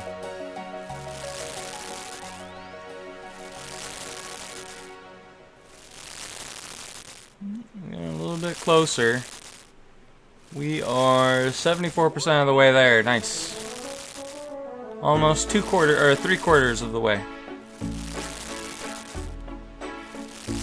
Oh man, that knife that guy has looks fucking cool. It looks like it has like poison on it.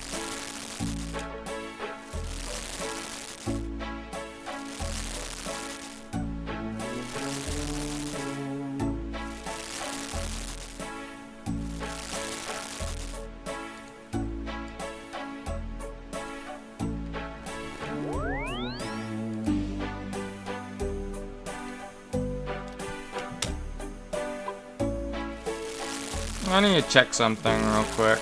Let me open this up real quick. Let's go. Where is it? It's here.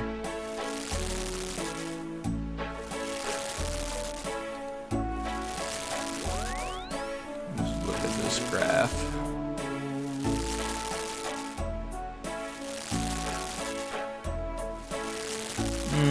Okay. Just checking to see how close I was to something I was working for.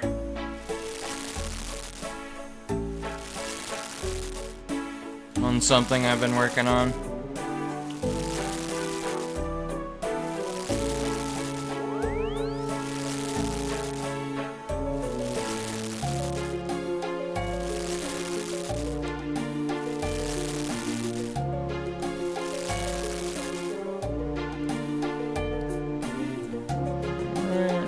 That.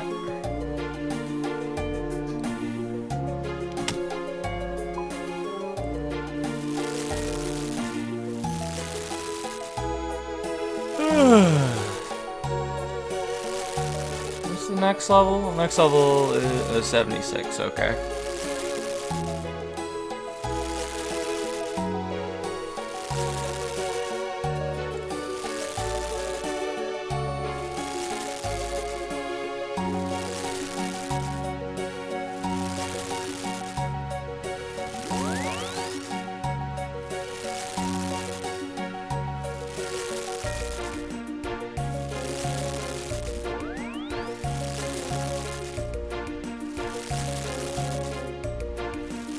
But yeah, I think at my parish they're gonna have a fall festival soon. I forgot if I mentioned that last night, but I really want to try and go to it. I always end up missing it, but I know they had this other thing where they're, I don't know why, it seems a little bit silly to me, but like they end up blessing people's pets or whatever. I don't know what that would do really, but what the mechanics of blessing your pet is, but it seems cool. Fortunately, I don't have any pets for the priest to bless.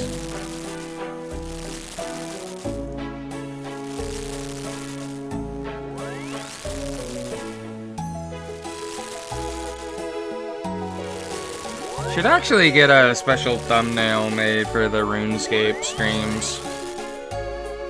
Probably could hire Alu to do that for me as well. Just because I've been having fun, you know, streaming this of late.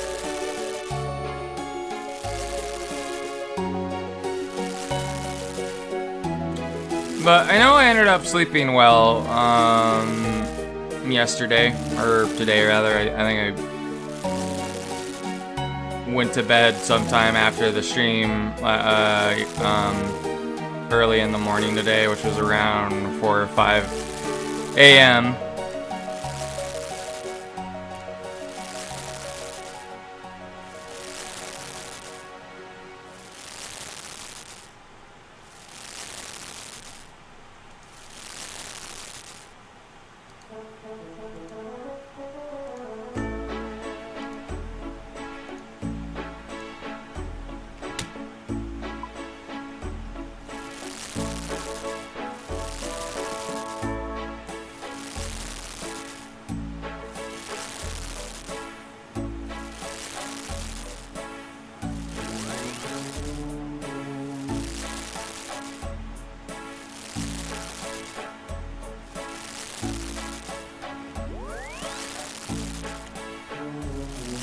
But yeah, I keep on forgetting what the movie my friend Steven wants to go see in November for his birthday. I know it's not a superhero movie, I remember that much. That's usually what we end up going to see, is some kind of superhero movie, because that's what he really likes. I'll have to ask him again. I keep on forgetting. I know it comes out on his birthday in November, so we're gonna go to the movie theater and do that. I'm kind of excited for that though, because it means I can get movie theater popcorn with movie theater butter, which is pretty tasty.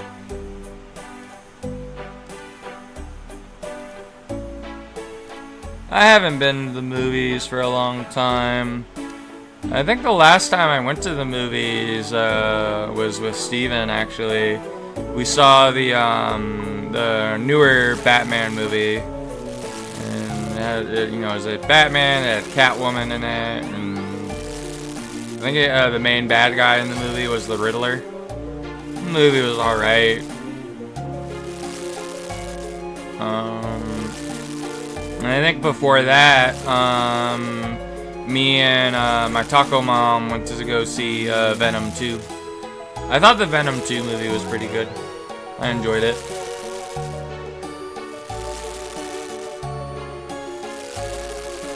But I don't really get to go to the movies very often. I remember the one guy that was watching before was telling me about the Superman movie. Unfortunately, I never got a chance to go see it, sadly. This is a lot of the times when Steven was off, I was probably getting sick. And we just didn't have enough time to go see it, unfortunately. So, I mean, I think the last 3 movies I saw in theaters... Last one was Batman. The one before that was Venom 2. And before that, it was the first Sonic movie. And that was like right before COVID. When I went and saw that with Steven.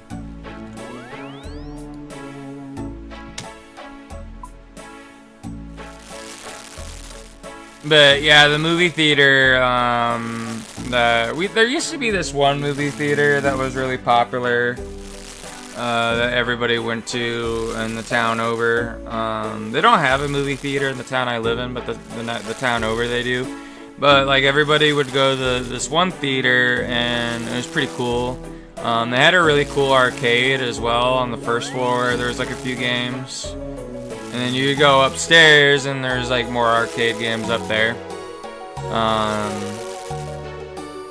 And so it was a lot of fun to play those. And I think I had my birthday there as a kid a few times, and like some of my other friends did too. Like one of my friends, Tommy. I haven't spoken to my friend Tommy in a long time, but me and him have been friends since preschool. But yeah, I haven't seen him in a while. He was my first friend. I don't know, he's my first friend. He's also part of the Big Nose clan as well. He has that going for him. So.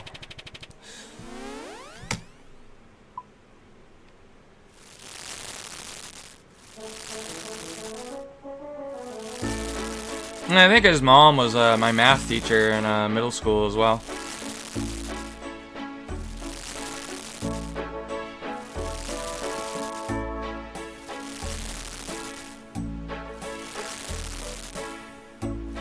But yeah, I miss my friend Tommy. I just kind of lost contact with him though.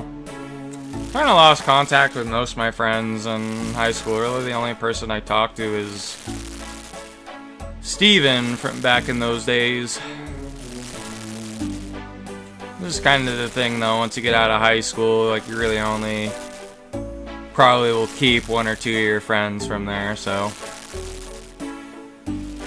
everybody just kind of moves on with their lives after high school, and they're just, you know, unless you were like best friends, they tend to go their own separate ways. It's just the way things are, unfortunately.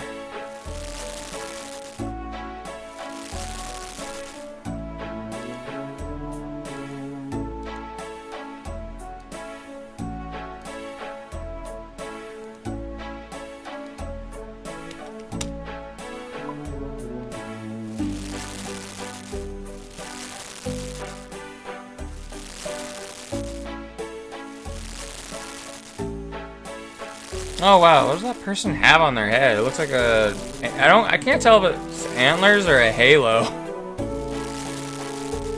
Looks weird.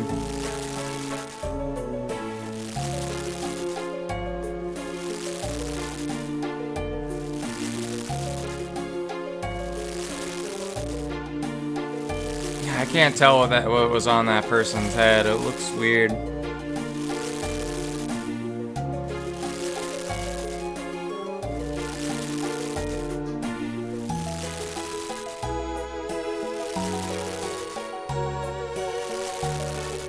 We're getting pretty close. How close are we? 95%. We need a little over 5,000 XP.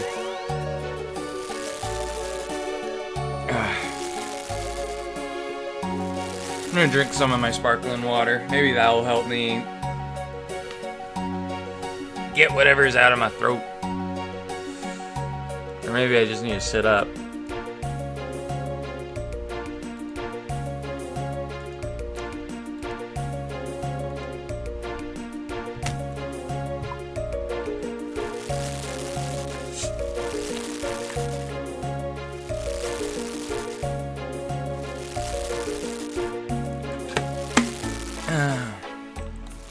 But yeah, I'm very excited to try and get the Sonic Racing game on the 24th or around then.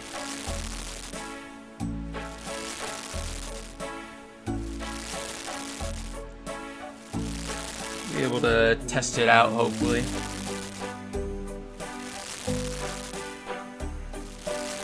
I hope it's pretty good though. It's cool to have like a racing game like Mario Kart that's on the PC, instead of having to get like a Switch, like $100 game.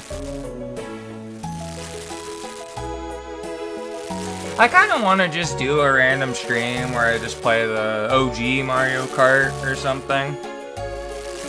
I think I have the Mario Kart Double Dash on the emulator as well. Man, I remember really liking Mario Kart Double Dash. Mario Kart Double Dash was a lot of fun. Oh man, Mario Kart games are great. Or at least the first two were that I played. I know Double Dash was like the second one to come out. And I remember, I think my favorite Mario Party game, I think it was Mario Party 4. I think that was the one on the GameCube. That Mario Party game was really fun for me. That would actually be really fun to do with, like, if I had, like, multiple friends that had a Switch 2. Or not a Switch 2, but at least a Switch, and they had, like, Mario Party Superstars. And we could all play Mario Party together. And, see if we end up wanting to kill each other later. Okay, I got 76 cooking. Do we learn anything? No, we didn't unlock anything. Okay, damn. Maybe we'll unlock something at level 77 cooking. Okay, that level took us about 53 minutes to do. Nice. Actually did that one a lot faster than the previous level.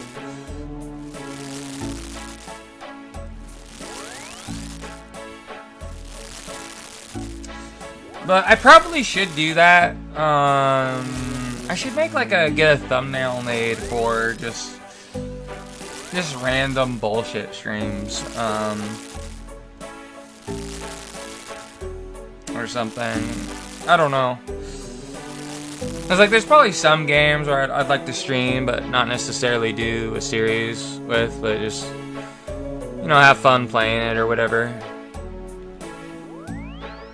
I mean, I probably actually could do the OG Mario Kart with friends, because I think you can do multiplayer with the old N64 games on the Switch, I'm pretty sure.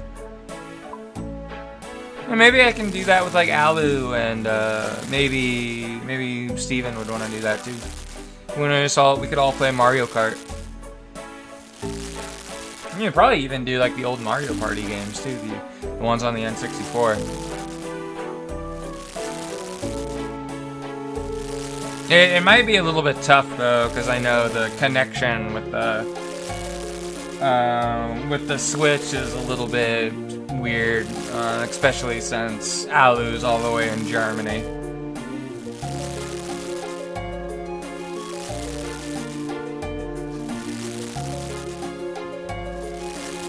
Ah, man, you know, that'd be one thing I'd want to do, though, is if I could get, like, my hands on an Xbox 360 and get the game discs for Lord of the Rings Conquest. That would be so much fun to stream.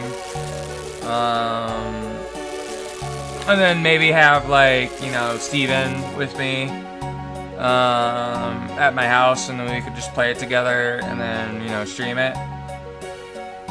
Man, Lord of the Rings Conquest is such a good game.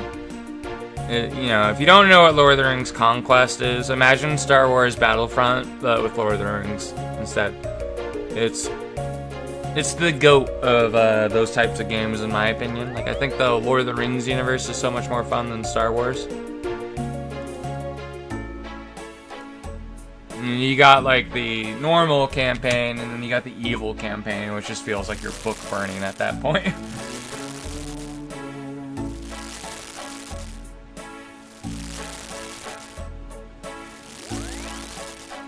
Yeah, I don't even know if I still have my game disc for Lord of the Rings Conquest. I don't even know if I still have my Xbox 360. If I do, it's somewhere in my fucking storage room in my house. I ought to go and check, but I don't think I think I probably got rid of my Xbox 360 at some point. I could always go and check, though. I don't really even think there's really any DLCs for Lord of the Rings Conquest either, so...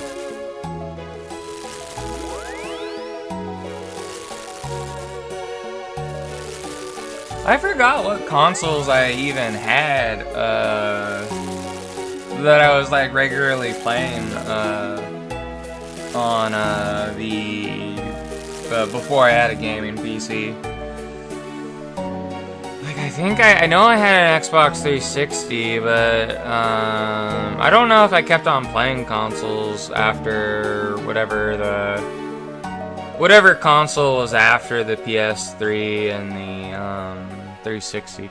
I know I had a Wii at some point, and I had a 360. I think the only one I didn't have was a PS3 at the time. I'm almost certain I didn't have one of those. I think I owned a PS4 or a PS5 at some point. Perhaps. I know I had a PS2 and a PS1. I know I had an N64 at one time, and then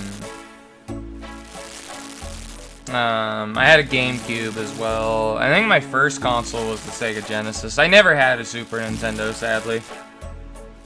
I know the Super Nintendo was the one that had all the cool games, like Mario and stuff.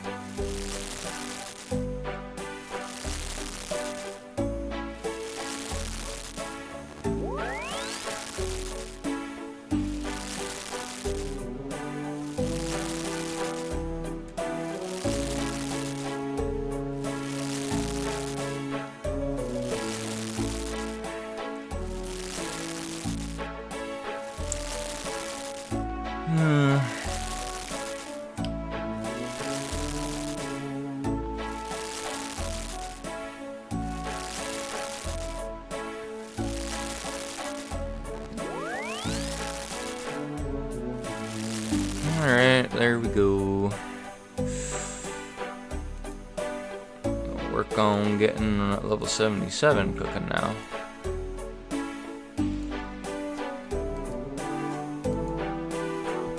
And whoever is keeping this fire alive has been leveling their fire making for quite some time.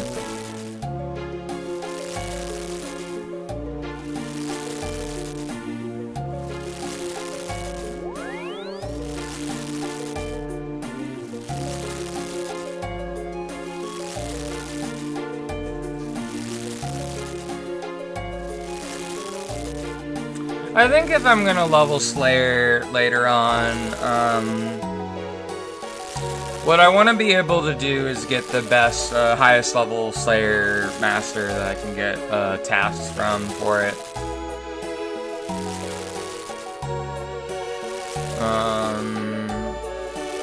Let me check what combat level that is for after we're done cooking these swordfish in our inventory. I want to go see what level is required for that.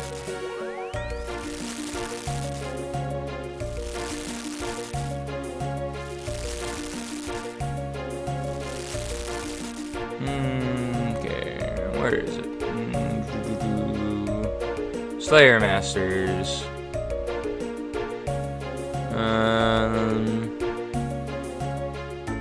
Well, this one requires 50 Slayer, so We only need to worry about this one. I need a combat level of 85. What's my combat level? Oh, I can go do this one then. So the combat trainer is at the gnome stronghold. Okay. Well, we can't get the other one because we don't have the Slayer level required. So maybe when I go level up my combat skills again, we can go there and get a task. But that won't be for a while.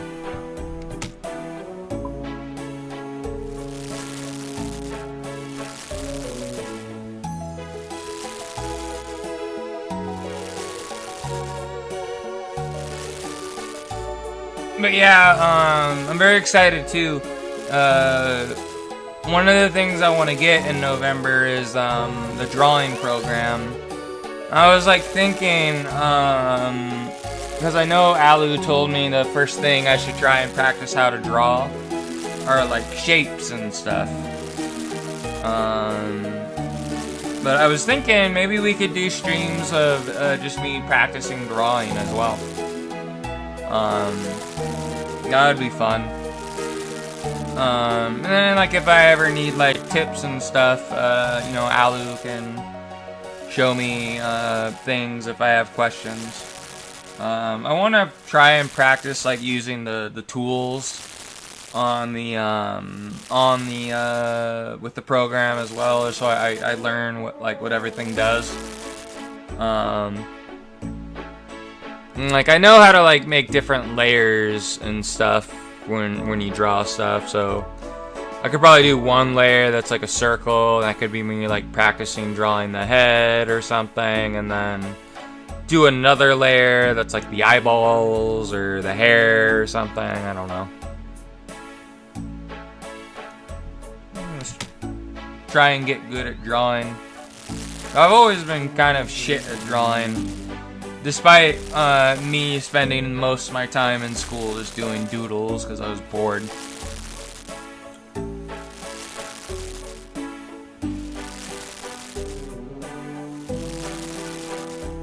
But it'd be cool. I mean, like maybe like the art I can do, I can, you know, if like my parish ever needs like art stuff done for any other events, maybe I can draw stuff for them.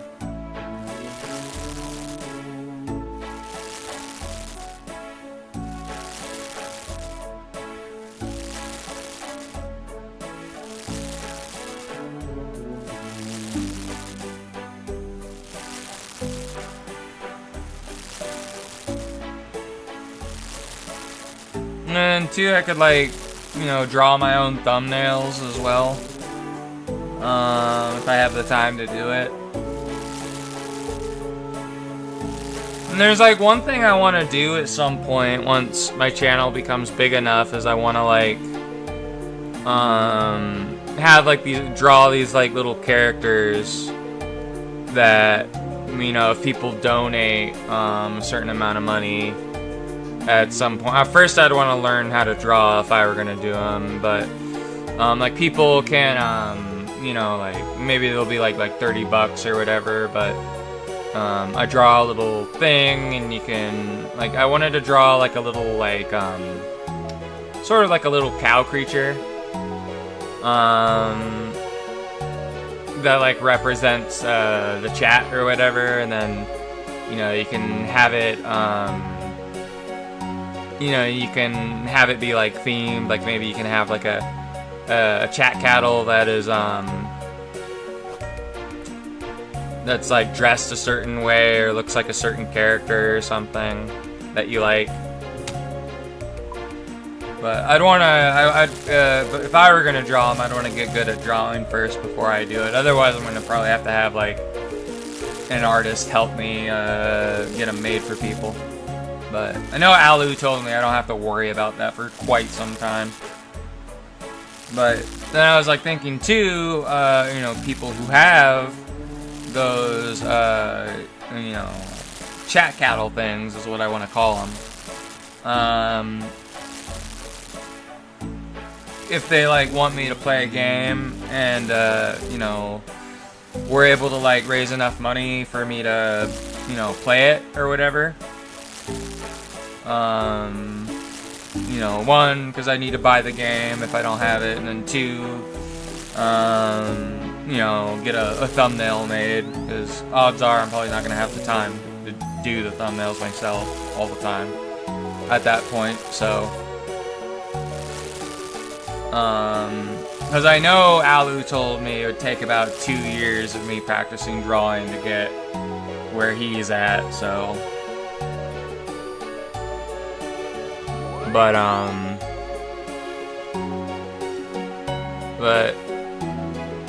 that'd be pretty cool to do, because, like, I was thinking, too, like, you know, someone funds the thing, and, like, they, donate, if they, like, end up contributing, like, a certain amount to it, like, let's just say $50 out of, in order to fund it, maybe it'd be, like, 400 or something, or 300, but, they could have their little chat cattle in the thumbnail or something with my character or whatever, to kind of represent them or whatever.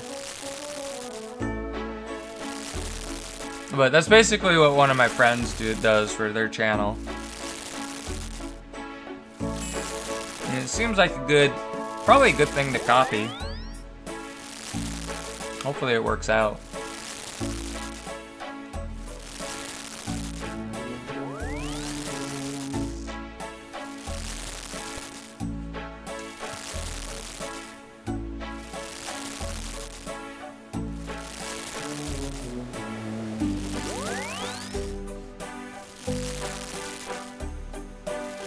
How close are we to this level? Oh, we're already like 20%. We're 1/5 of the way there. Very nice.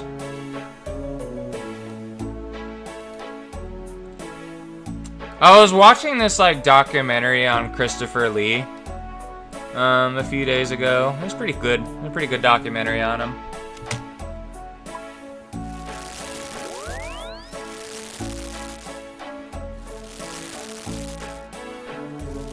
I was thinking too, I should probably, probably the best day for it would be Saturdays, but maybe like Saturday mornings.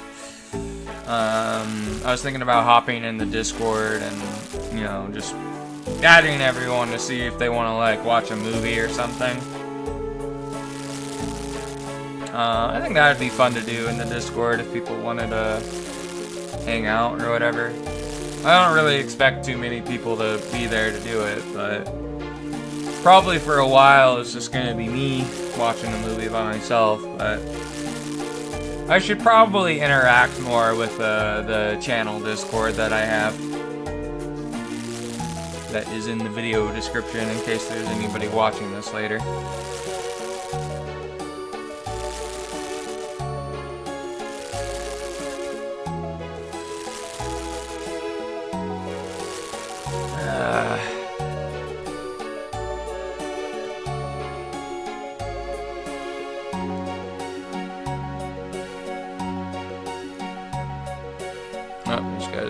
Okay, moved. Good. That way I can see the fire. Cook my swordfish a little bit easier if I can see it. But yeah, I think what I'm gonna do is, I think when it comes to like the quests, in RuneScape, I'm probably gonna pre-record them and just upload them when I need to. I think that would be the best thing to do.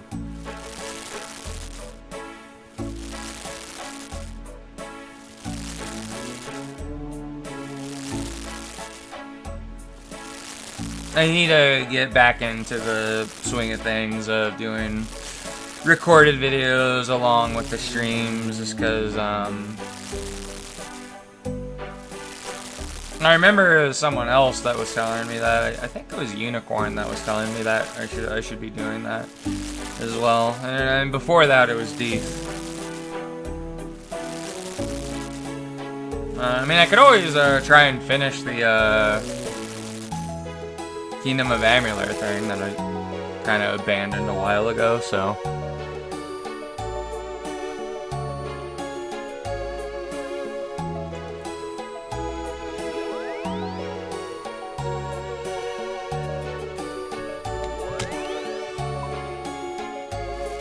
And to be honest, though, a lot of the streams I do way better than any recorded videos I ever do. Because for some reason, YouTube pushes streams through the algorithm more than recorded content. At least in my experience with my channel, it seems to be that way.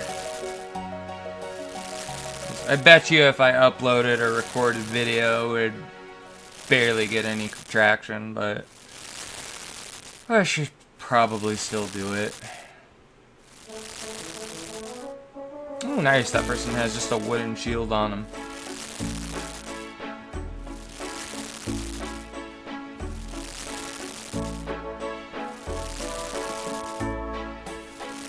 He's a low-level noob.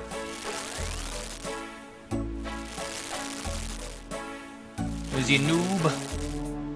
You noob? I remember, like, people would always call me that back in the day when I played RuneScape. It's like, why are you training on goblins? You're like level 60, you noob. I think, like, back in those days, you weren't considered a noob anymore once you were, like, level 80 or something, I think. But if you were any lower level, people would just call you a noob.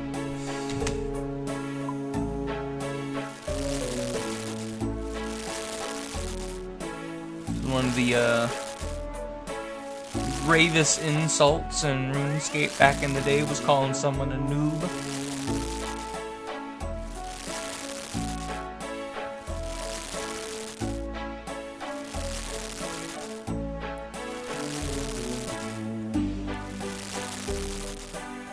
That's what you would call people if they're bad at the game, like me.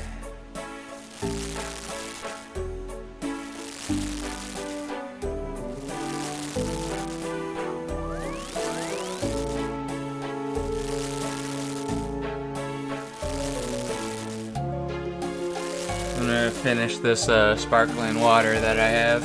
It's a peach nectarine flavor. It's pretty good. I know, like, the pack that I get, it comes with like comes with a few. It comes with 3 of the fruit punch flavor, and there's like 3 that are black cherry, 3 that are the peach nectarine, and then like 3 that's like pineapple coconut. They're all pretty good. I'd say probably the worst flavor is the pineapple coconut one, though.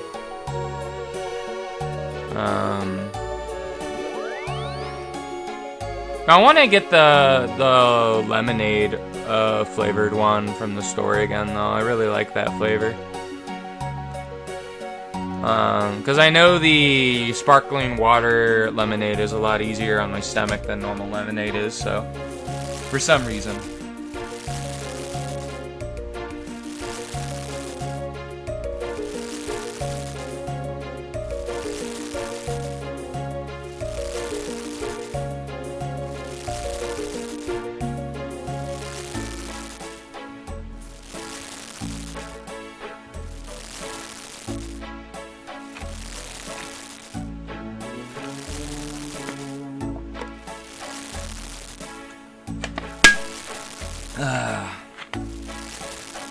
Well, that's all the sparkling water I have.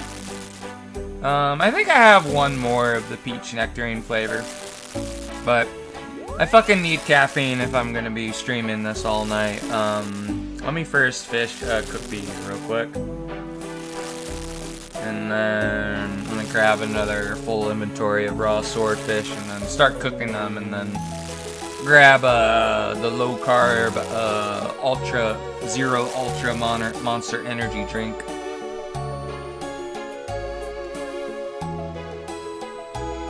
I'm just playing computer games on my lawn chair. I am the gnome who is approaching. Reclaimer of my name. Born in flames. Alright, let me go grab the monster real quick.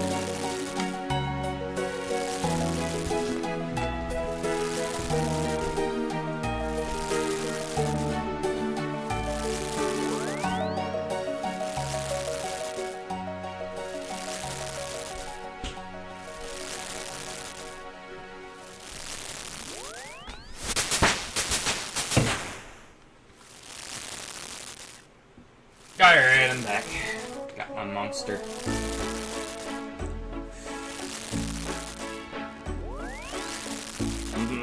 Zero sugar per can. But then you look at the can and it has,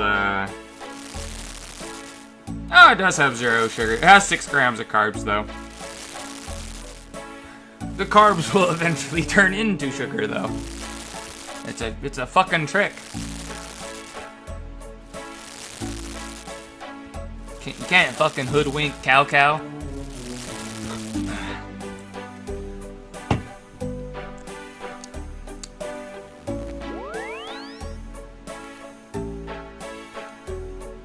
We're already almost done cooking the swordfish. Got like 200, around 200, a little over 200 raw ones left. 200 raw dogs.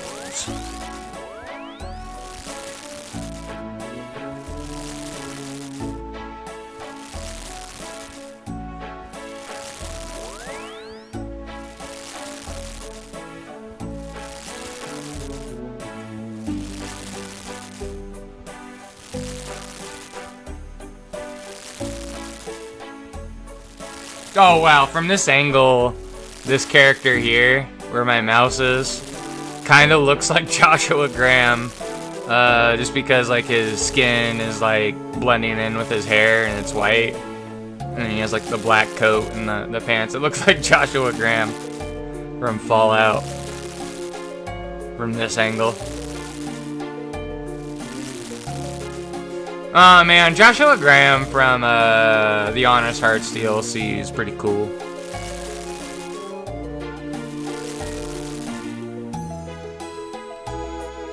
Pretty cool dude.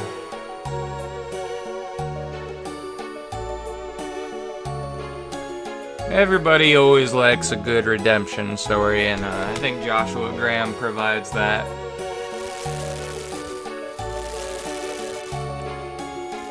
You know, you have like Darth Vader, who has his redemption story at the end of the Return of the Jedi and stuff.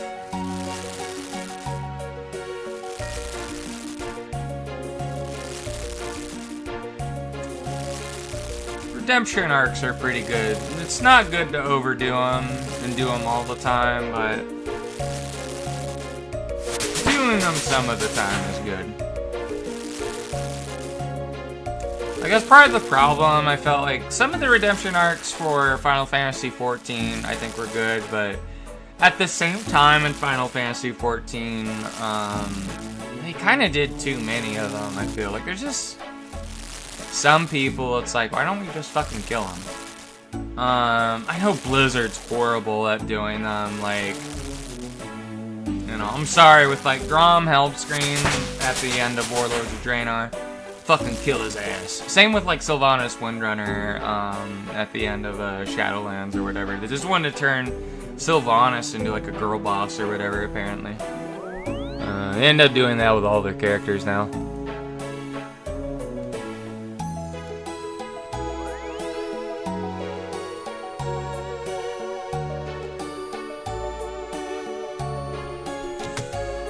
I miss the good old days of Warcraft with like stories with like Tyrion Fordring or Uther the Lightbringer and Warcraft 3 with his final stand against Arthas. And all that.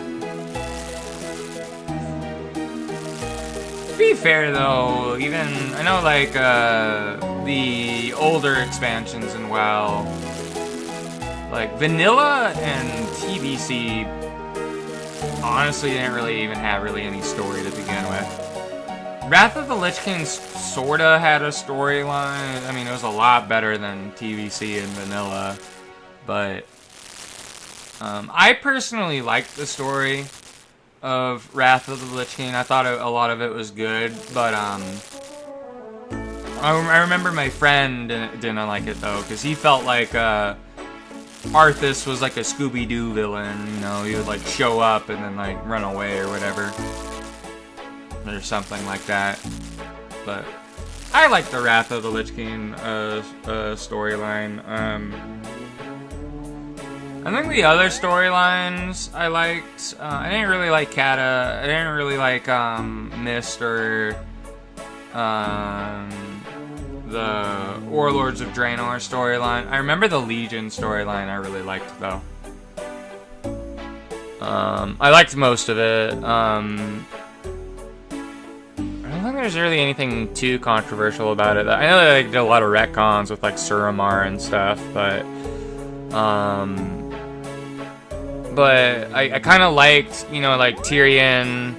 You know, he ends up. Well, I don't like that he dies because he's my favorite character, but I do like that, you know, my character Hyla, the Blood Elf Paladin, ended up taking his role as the leader of the Argent Crusade and stuff. That was pretty cool. I got to become the High Lord, and then I got the Ashbringer too. I felt like it kind of sucked being a Death Knight though, because like you didn't like. It'd been way cooler if they gave you they just gave you Frostmourne, like you reforged Frostmourne. But no, instead they just give you the shards of the like fallen prince or whatever. Like you just it's dumb. Just give Death Knights fucking Frostmourne. Okay, whoever was here leveling their fire making's gone. All right, let's go to a different world. We'll try this one. See if there's anybody here leveling fire making.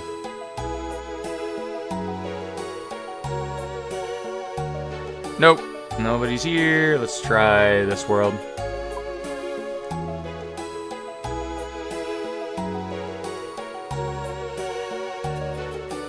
Okay, there's somebody here. Good. Let's continue cooking. I'm on a cooking quest.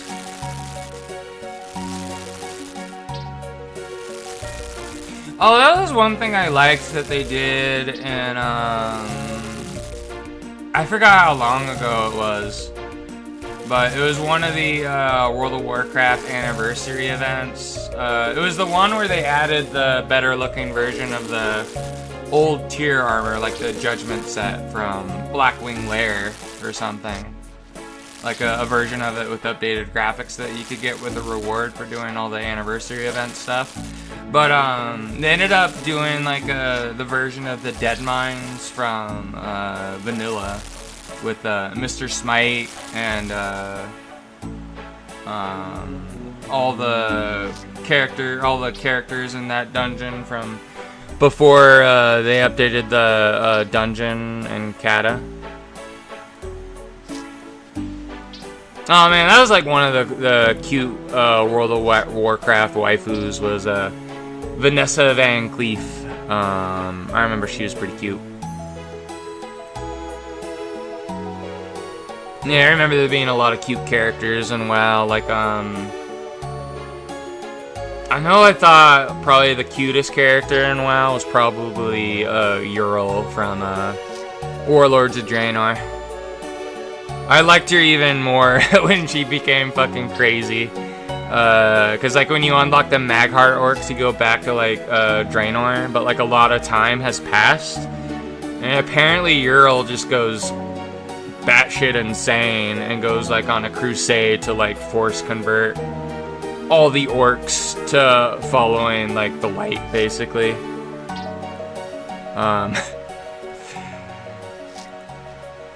So she ends up like committing a lot of war crimes and becomes crazy. That makes me like her even more.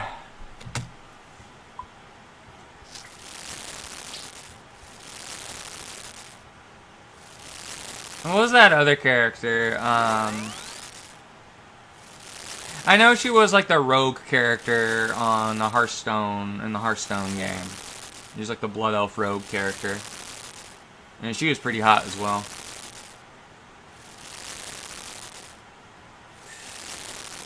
Back in the good old days of WoW.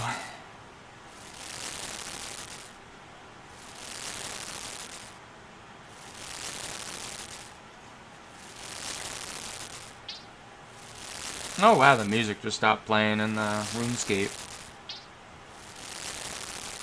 Oh man, I need to do the fucking Monkey Madness quest so I can use the Dragon Scimitar. Dragon Scimitar is a pretty cool looking weapon. I think I can use the dragon square shield now, because I think you just need to complete the hero's quest, I think, to use it. But it's not the hero's quest, it might be the legends quest.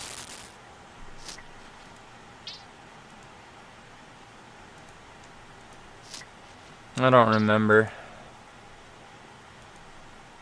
But I don't even think I can do the legends quest right now. Probably gotta be a way higher level. Gotta have a lot more quest points as well.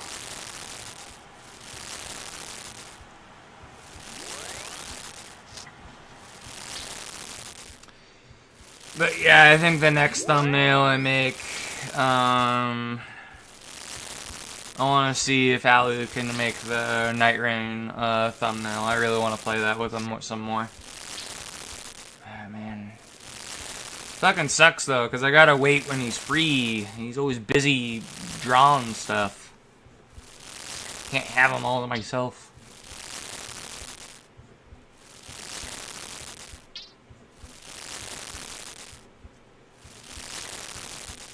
Do all the Night Rain stuff.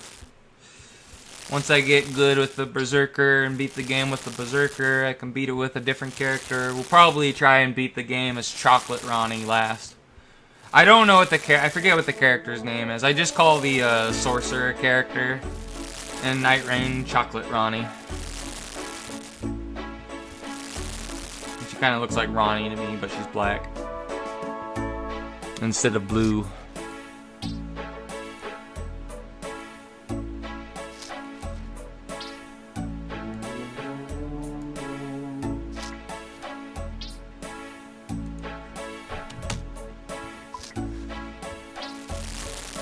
Oh, I mean, that's another game I need to revisit. I wanna play Devil May Cry again. Should probably play like the Devil May Cry, like do the actual like story with like Dante, and then after we do that, we play as Virgil.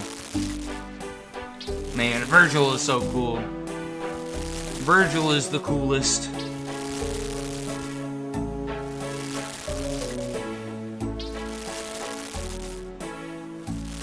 Probably be pretty, I wonder how you would like build Virgil in Pathfinder.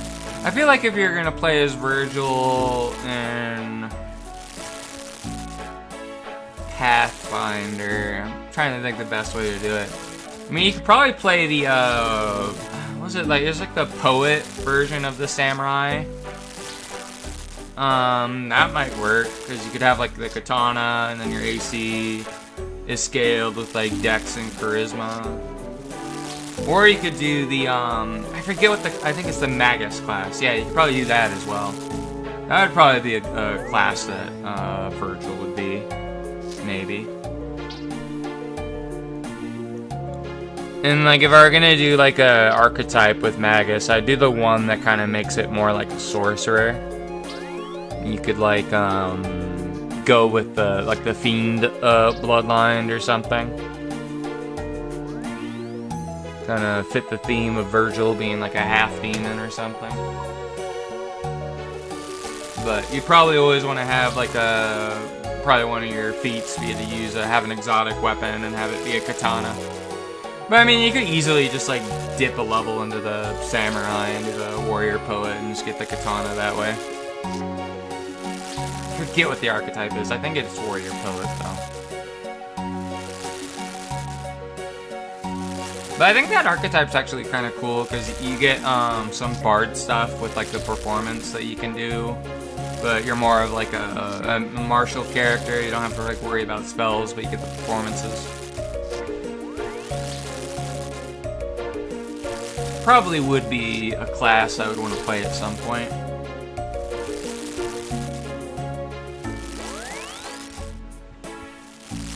Honestly, probably a gnome samurai warrior poet could be pretty good.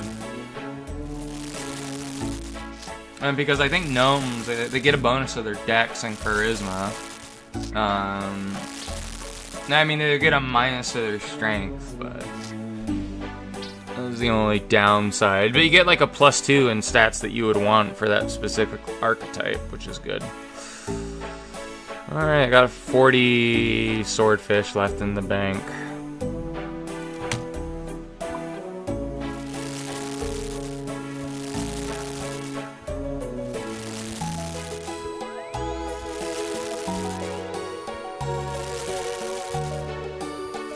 Alright, I'm gonna open up my monster.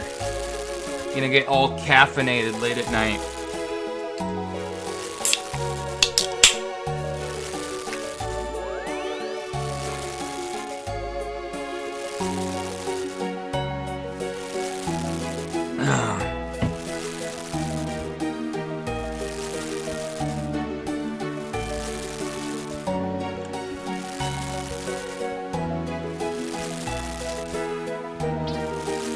I forget what the quest requirements are to do Monkey Madness.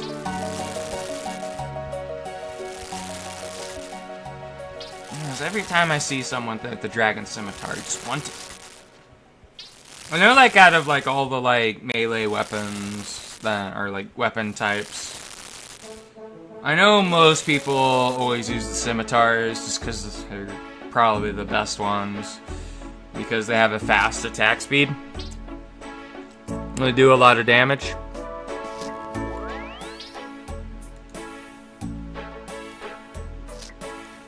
I mean, I think the sword, the normal sword, not the long sword, just the normal sword has a fast attack speed too, but I would imagine that there's some reason why the scimitar is the better option.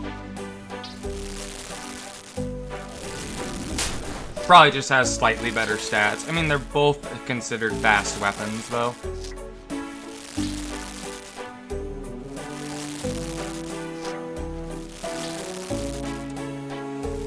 I think at some point, it could be fun to try and make like an Iron Man character in RuneScape. Trying to figure out that. I never made an Iron Man character before. Like, I know with Iron Man, like, you can't trade with anybody, right? And you can't use the Grand Exchange. Like, everything that you do, you gotta do yourself or something. But, the version of it I would want to do is where, like, if you die, your character's just gone. Kind of like in the hardcore, WoW, thing. Or that kind of challenge. There's no resurrection. Just you're dead, you're fucking dead. Eat shit and die.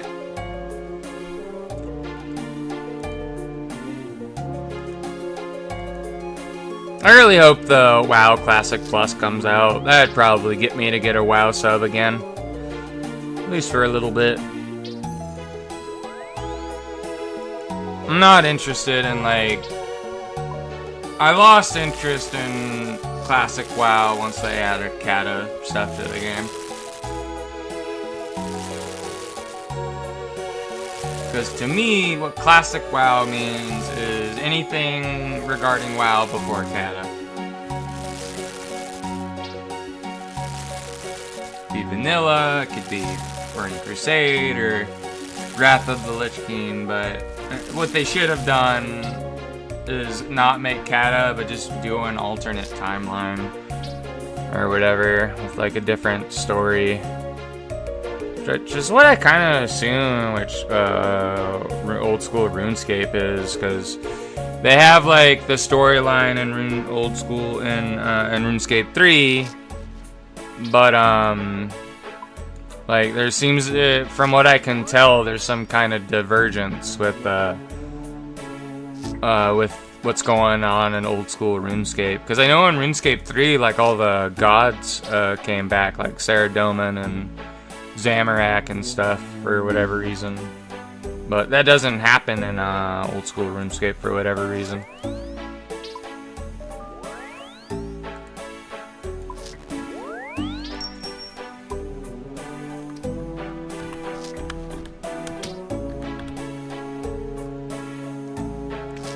Alright, let's buy 2,000 more raw swordfish.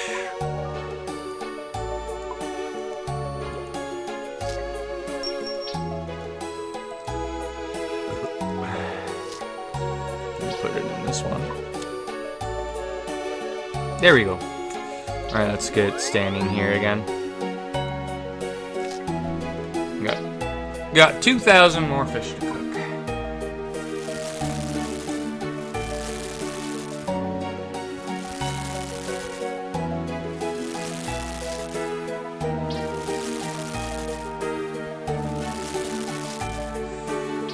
Oh man, we're getting so much closer. I mean, we already got like, and we started the stream at 74 cooking.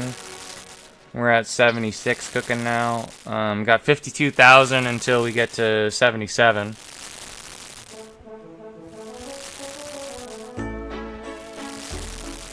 Basically going fucking, what? 6 levels, straight through.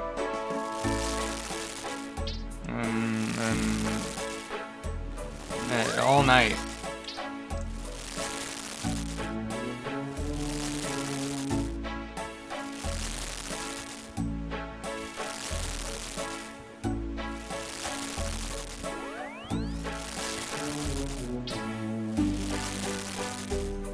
Nope, we got done cooking them. Alright, let's put them back in here. Do this same song and dance over and over again.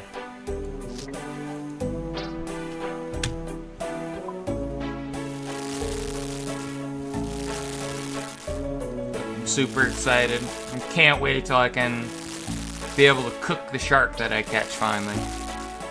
I'm gonna try and get our fishing to level 80 as well.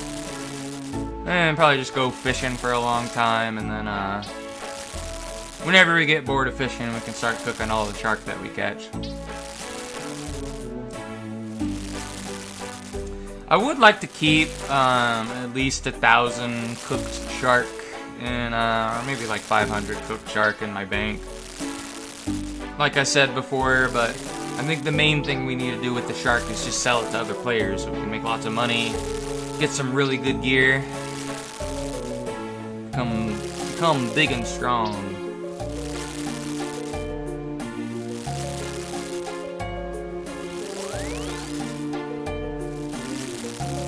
And buy all the best armor and stuff.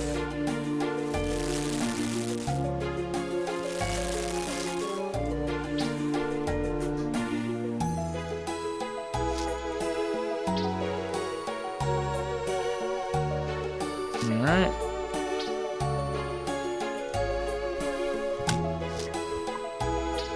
Man, I'm so motivated just to get these skills up.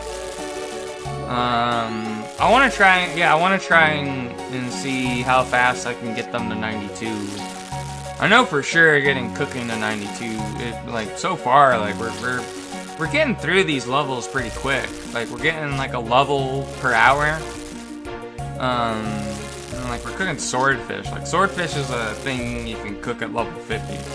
There's a lot of better things we could cook and we get even more XP, but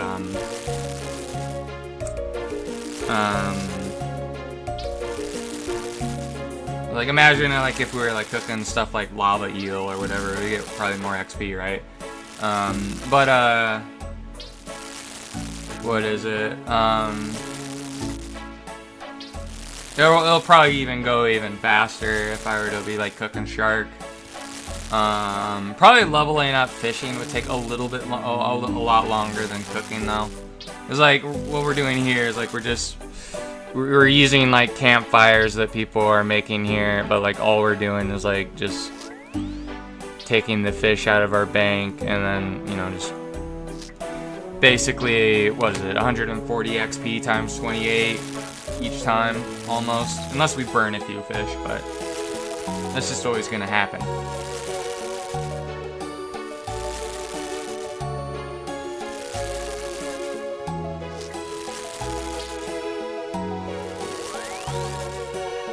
But yeah, I know like rune crafting takes forever to level in old school RuneScape. I know like rune crafting is super easy to level in RuneScape 3 though. There's like this mini game you can do in RuneScape 3 where it's at like the Wizard's Tower or something, but you can level up rune crafting pretty fast from there. But that isn't in old school RuneScape. But I remember I was like looking up the fastest way to level up rune crafting in old school RuneScape, but like one of the things you need to have in order to do it the fastest way is you need the lunar magic spell book. There's a few quests you gotta do, and I think there's like a spell in that spell book that I think requires like level 76 magic to cast. So like I can't even do that now because I don't even have level 76 magic. Plus I would need to do the quest, but I think it's fine. I could probably level up rune crafting just by, I don't know, the normal way for now. Yeah, because like making the lava runes is the fastest way to do it, but that's probably just like overkill or something, right? But I remember for the longest time with this character, I think I was like mainly just like a pure magic character. Like the only combat skill I had really high up was magic for the longest time. Cause like I did the way I did that, by the way, is so like there's like these things you can do to level up your magic without really fighting in anything. And it's like a couple quests. I think it's like the Witch's Potion quest, which is a free players quest you can do. And I think there's like another. I think it was the wizard. It's like a quest involving wizards you can do that would give you a little bit of magic XP as well. But you would do those two, and I think it would get your magic level high enough to enchant sapphire jewelry.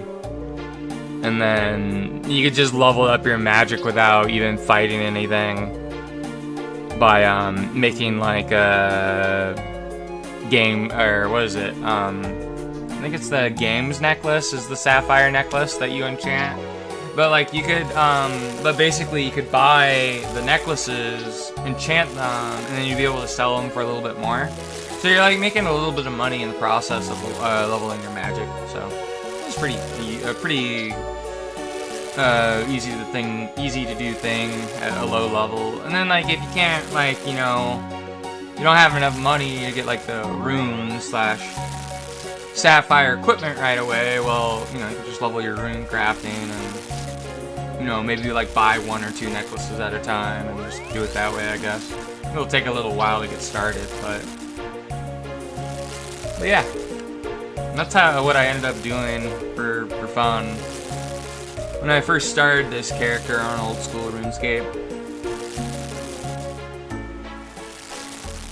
I had like, what, like maybe like 10 or like 15 HP, and then like my magic was like maybe like 40 or 50 or something, like something stupid like that.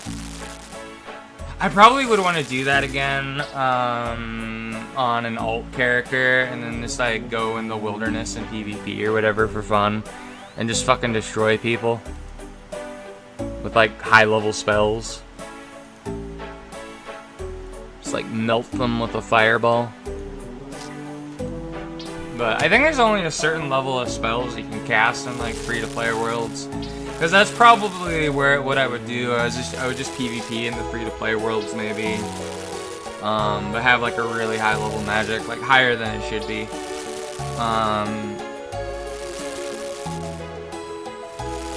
And then just bully people. It's like, yeah, you want to fight me? And it's like, oh, okay, nub. And I just like do like 10 or 12 damage to them, which would be a lot for a low level character.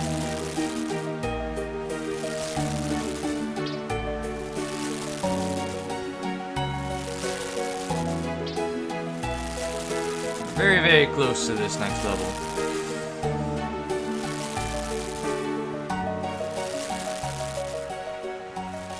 How close are we? Let's see. We are 78%, so a little over 3/4.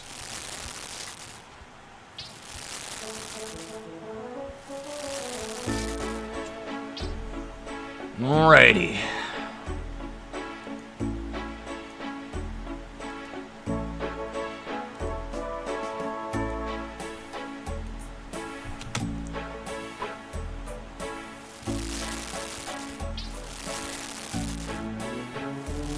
Oh wow, this guy looks pretty cool with his Bandos armor.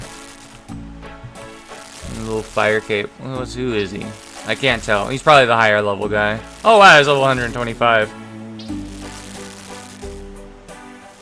I'm trying to remember what the highest level is in old school RuneScape. I think it's 126. I forget.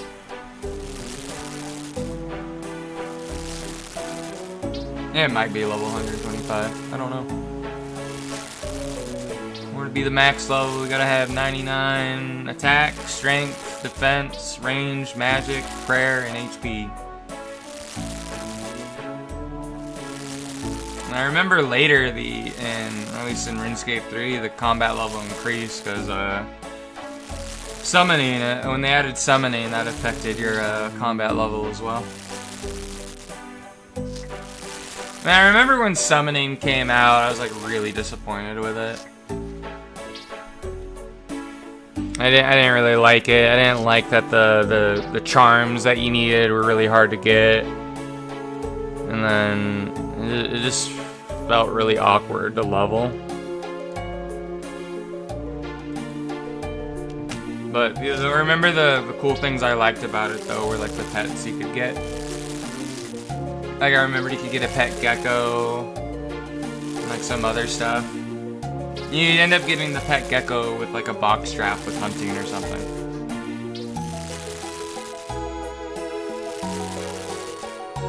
I remember I had a pet gecko back in the day. It was like a rainbow leopard gecko. Like these yellow geckos with like leopard spots. They make pretty good pets. They're pretty easy to take care of. All you gotta do is give them water and give them crickets to eat.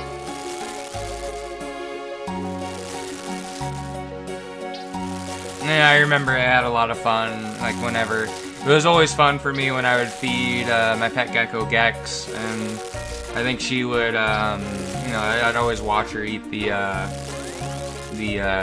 crickets. It was fun for me to watch her do that. One pet that I really wish I could have had as a kid would be like a snake, but my mom never, she didn't like snakes for some reason. She thought they were gross, and she didn't like the fact that you had to buy them a rat to feed them with or whatever. But I think snakes are cool, or at least the snakes that aren't poisonous and kill you. But the non-poisonous ones I think are cool. Because like the reason why I like snakes is because I like the way their scales feel. They're all nice and smooth. Especially like their belly part. That's like the smoothest part of a snake. Because they're like their little belly that they slither around on.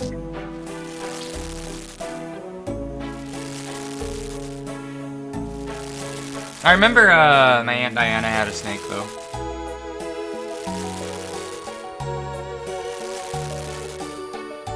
Now I remember I had a tortoise at one point too, but it ended up dying, sadly.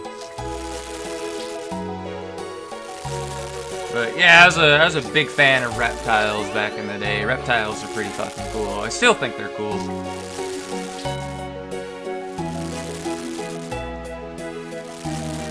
Like there's so many cool different types of reptiles. Like you have like iguanas. You have like the bearded dragons and stuff. You have like turtles and tortoises. And then, of course, there's like the geckos, like what I had. I remember my grandpa had like a bunch of birds. He had like a parakeet. Oh man, I remember the parakeet was pretty cool. And, like parrots are pretty cool too. Or like a toucan. I remember there was like this bird place. I forget what town it was in. I think it was the one next to me somewhere or somewhere else, but it was pretty much a pet shop specialized in birds, and they had like so many different kinds of birds you could buy. Like I saw that they had like a toucan for sale. One thing about like parrots though, and like a lot of those types of birds is when you get them, they live forever. They like a parrot can live for about 100 years. So the odds are the parrot's gonna outlive you. So that parrot's gonna be, a companion for life, pretty much. And especially depending on when you get it. If you get it when you're 20, and you know it's not that old, that thing's gonna outlive you. And you know you're gonna have to give it to someone else when you move on.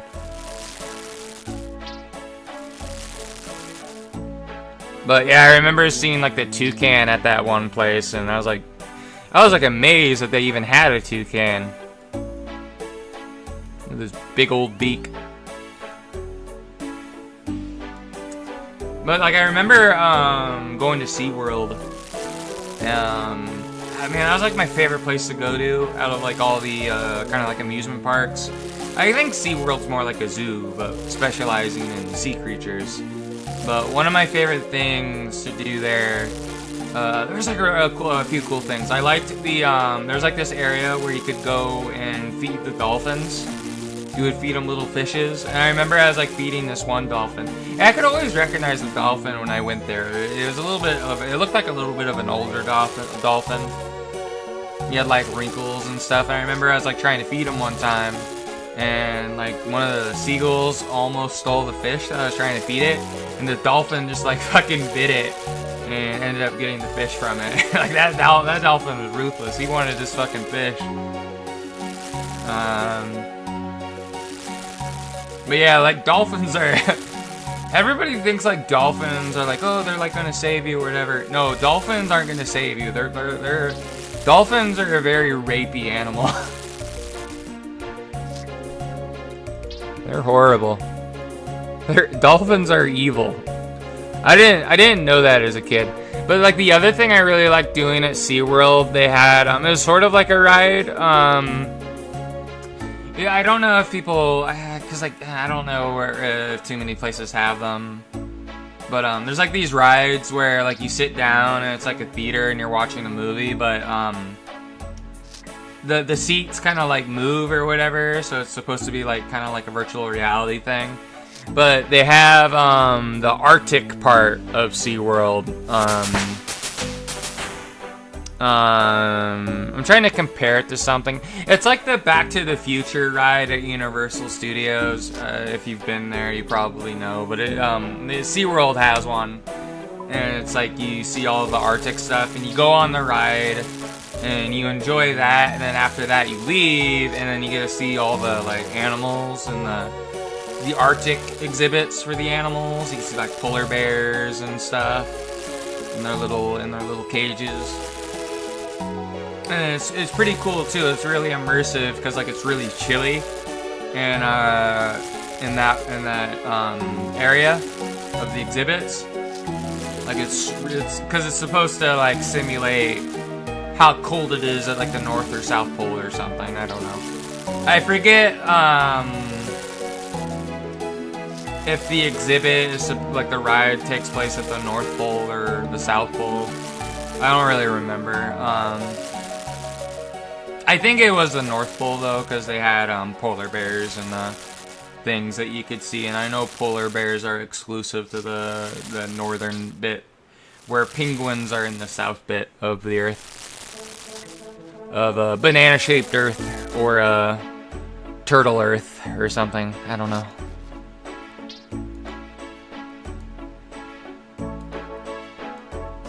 See, I'm a big fan of banana-shaped Earth. I think banana-shaped Earth is a pretty cool concept.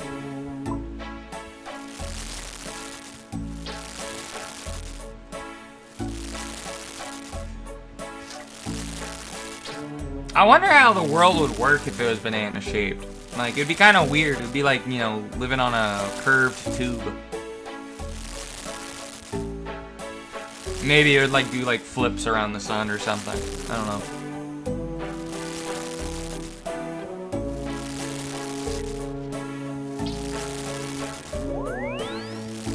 But I would imagine if there was like a planet that was like where there is only monkeys, like an actual planet of the apes, that planet would probably be banana shaped.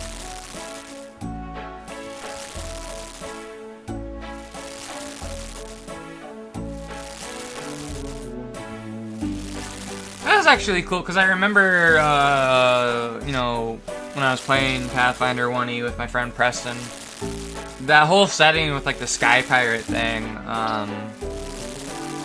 that world wasn't a sphere. It was very interesting. It was like more of a, you could actually go off the edge of the map.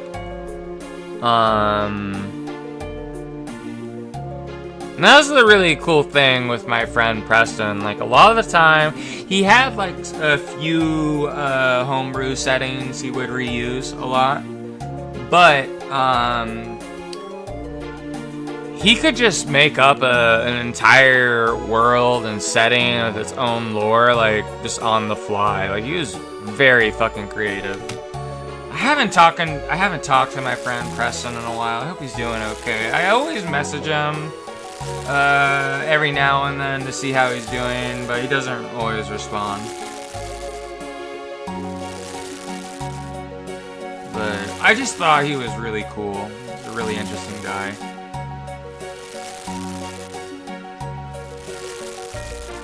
Like, I don't know, it's like, you know, you have one of those guys that you know, and you just find them really impressive, you know?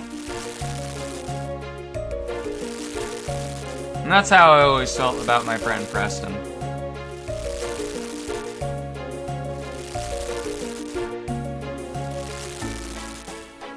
And he was a pretty interesting character. And I loved all the NPCs that he'd create. Like, they were so memorable. There was like Darren, there was Carl, Dr. Fontabio,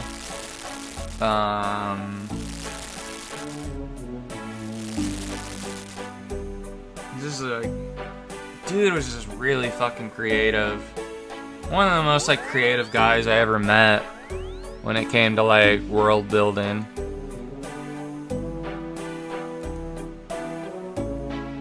I think one of my two favorite characters that he made were probably Darren and Dr. Fontabio for sure. And they were both merchants that we would always meet.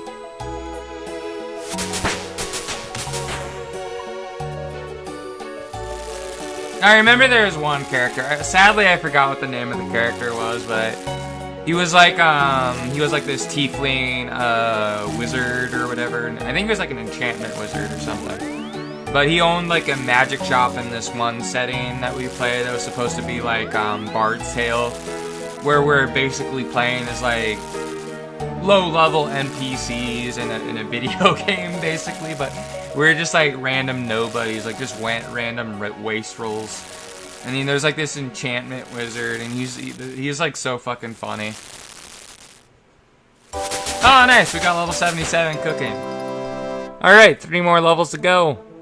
I didn't unlock any new recipes, damn.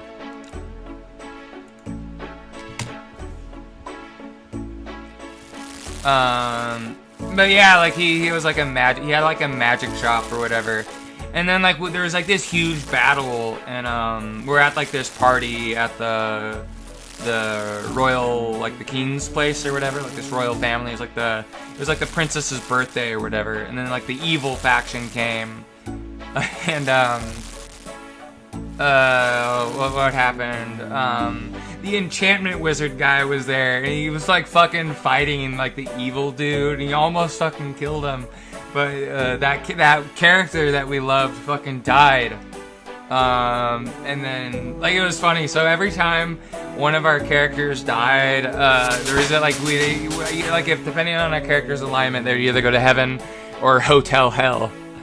So that character obviously could talk his way into anything and went to heaven.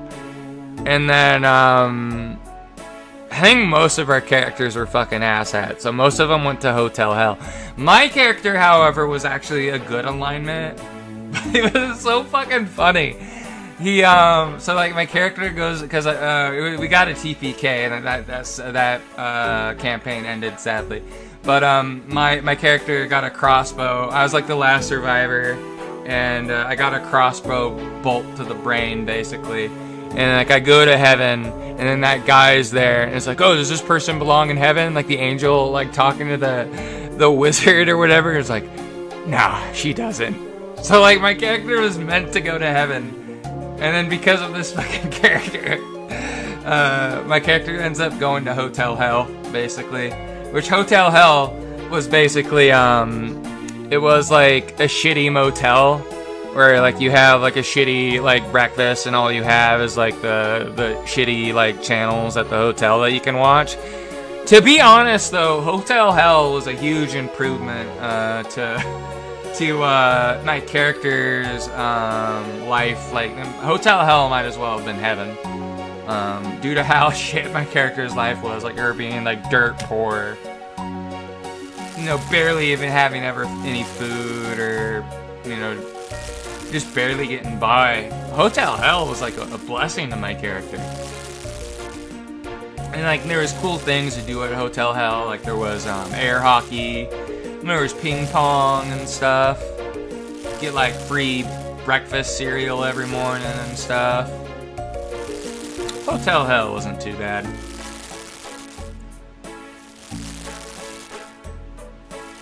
But yeah, I think I was playing. That was the campaign where I was playing like a Sun Soul monk. I was playing as a Dark Elf Sun Soul monk called Jenny, and she was dumber than a bag of nails.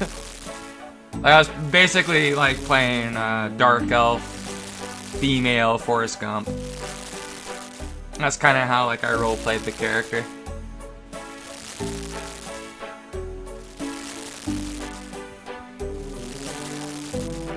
And then she was part of the Dark Elf Keebler clan, because she ended up making a lot of Keebler Dark Elf clan cookies.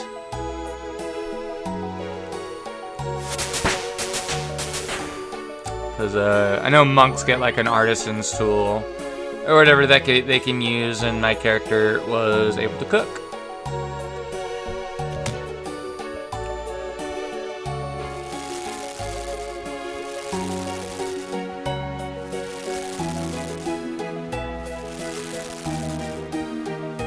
But yeah, fucking Sun Soul Monk sucks ass. I didn't know that back then though. I still had fun. Because like you're able to like punch people from range, which is nice.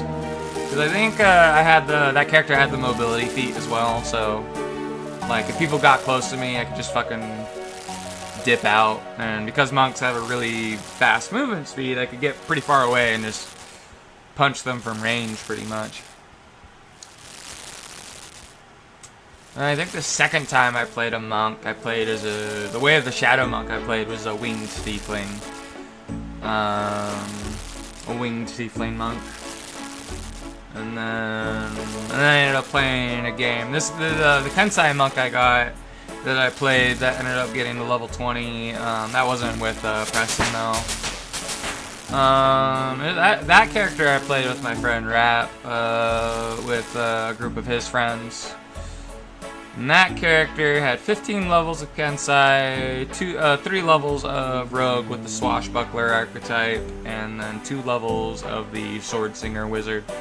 That character was able to get their fucking AC up pretty fucking high, like up to like 25 or like 27. It was really hard to hit that character. And not only that, that character would just stun lock every fucking boss that we fight. We ended up killing a fucking, I forget what it was, a Tarask, I think that's what the monster is called. But, the way I played that character is like one of the items I had was the Sun Sword, which is basically a lightsaber. That was, one of the weapons I used. And then I ended up getting a fucking gun at some point. So most of the time I was shooting people. It was a gunk, basically. Doing gung fu. And I think my other Kensai weapon I had, technically, I had a longbow as a Kensai weapon, but I never really used it. And the other Kensai weapon I had was a whip. So basically I had a whip, a lightsaber, and a gun. So it was basically a combination of Luke Skywalker, Han Solo, and Indiana Jones as a like android elf character. That was like a robot elf basically. It was like a custom race that my friend had for their specific setting that I was playing as. And that campaign was like very Castlevania themed. We were like fighting vampires and stuff. Like lots of undead.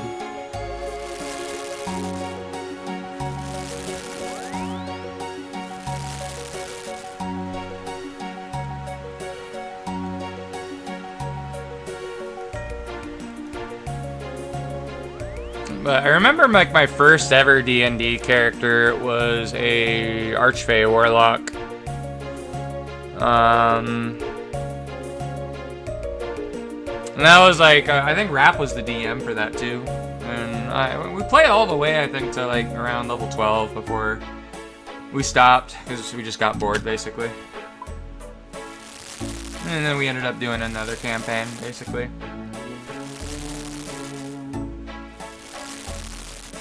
I think I was playing an Archfey Pact of the Tome Warlock. And that was back when 5e first came out, before they had any, they added any new stuff. Back when we were playing, the only 3 Warlocks you could play was Archfey, Fiend, and Old One, or whatever.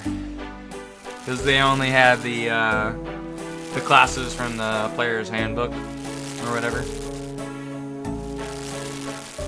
And then, I think the things they added after that was from a book called The Sword Coast's Adventure Guide. And I think that one, there's like a couple, that was the one that added the Sun Soul Monk, the Way of Death Monk. I think the other cool class that they had was the Swashbuckler Rogue from there that I thought was pretty cool.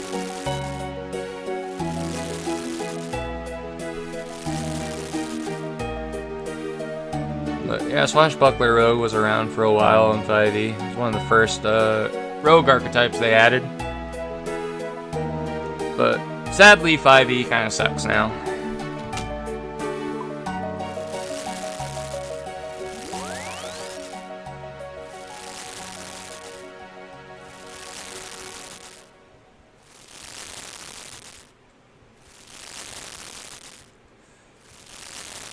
But that's okay. I mean, I'll probably still play like older, or I don't want to play, I'm not really interested in the new version of 5e that they're making. Like, I'd rather just play the normal 5e if I were to play it. But my view on 5e, it's good for babies first TTRPG. Like, after you get the hang of that, like, it's just better to move on to like better systems like 3.5 or Pathfinder 1e.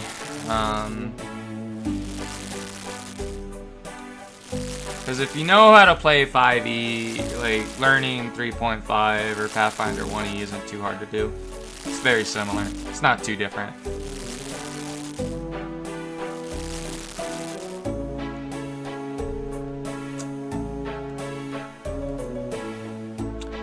I mean, there's a few other cool, good TTRPGs that I like that kind of use way different systems. Like, I really like the Fantasy Flight Star Wars TTRPG. I only ever got to play that once, but I had a lot of fun playing it. I played as an assassin, bounty hunter, and I think I mixed it with something with smuggler, with like scoundrel or whatever. I forget what type of smuggler it was. It was one of those classes, but it was a pretty fun class. It was like a Twi'lek bounty hunter, basically.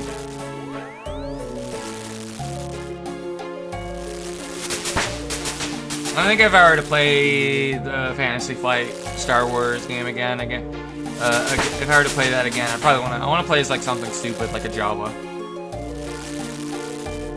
Be like be a little Jawa, but it's actually I'm just a little cow, a little gnome in a Jawa outfit. You just can't tell.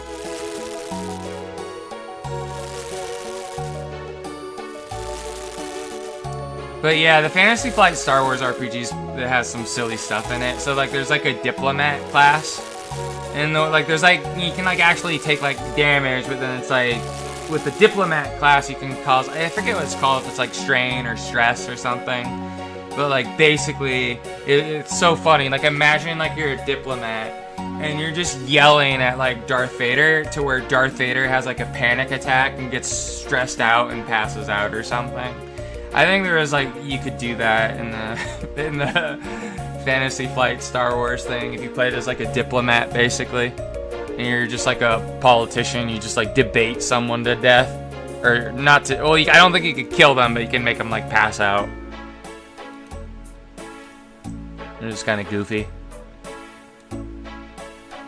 But I remember there was like this one, cause like you can like also play as like force sensitive classes, and there was this one force sensitive Jedi discipline I thought was really interesting, where it's like your fists become the lightsaber basically. Like so like you do some weird thing with the force to where your unarmed attacks are basically like using a lightsaber, which is pretty dope. That'd be a cool way to play. But honestly, too, like, there's like, even like with characters that don't use the Force or anything, like, you get like a normal blaster rifle and you get modifications for it. That blaster rifle's pretty damn good. You do a lot of damage with just a normal blaster rifle. You get the right modifications. But there's like a lot of cool classes. You can play like a gambler, so like, you know, you end up making a lot of money for the party by just playing Pazak or whatever. And I remember when we were playing, one of my friends was like playing as a trader, and he ended up making us a fuck ton of money. Just because that's what his class did. It is his class. What his class did was make the party credits. But that was another good system that I liked. It uses a lot of weird dice, though. It's a little bit confusing. I don't really remember. It's been so long since I played it, I kind of forgot how it works. Another like system I wish I could play is the Stars Without Number system. That one's a real cool one as well. It's like sci-fi. And there's like 3 different classes you can play. There's like the fighter class, there's the skill class, the skill monkey class, and then there's like the psychic class. And then the psychic class has a lot of different things you can do, like what type of psychic you want to be, which is pretty neat. I think I got to play a little bit of the Stars Without Number, but we only did one session. And I was playing as the Skill Monkey class, and I had a lot of fun with it. Usually when I play TTRPGs, I either like to play like a fighter character or a Skill Monkey character. Those are my 2 favorite things to play.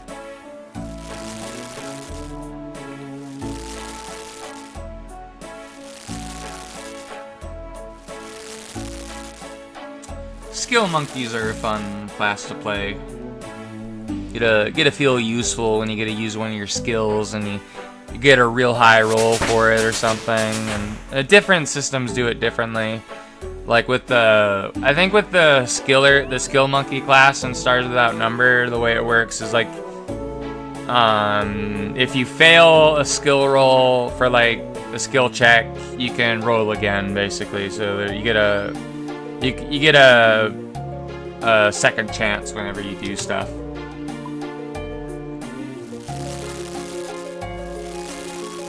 But the systems I really don't like are the systems... I forget what the system's called, but... the one that I know that uses the type of game rules that I don't like is Blades in the Dark. And it's that type of system I don't like, because it's like the classes, I feel like, don't do anything. It's like, it's just pure roleplay. It doesn't really have too many mechanics or anything.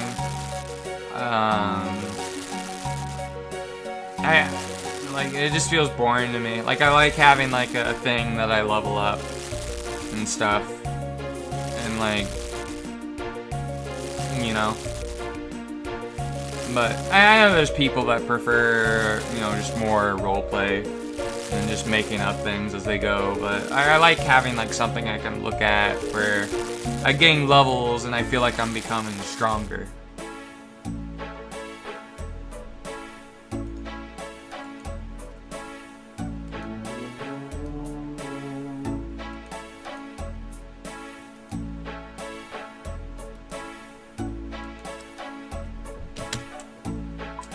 I remember watching a group of people play this game.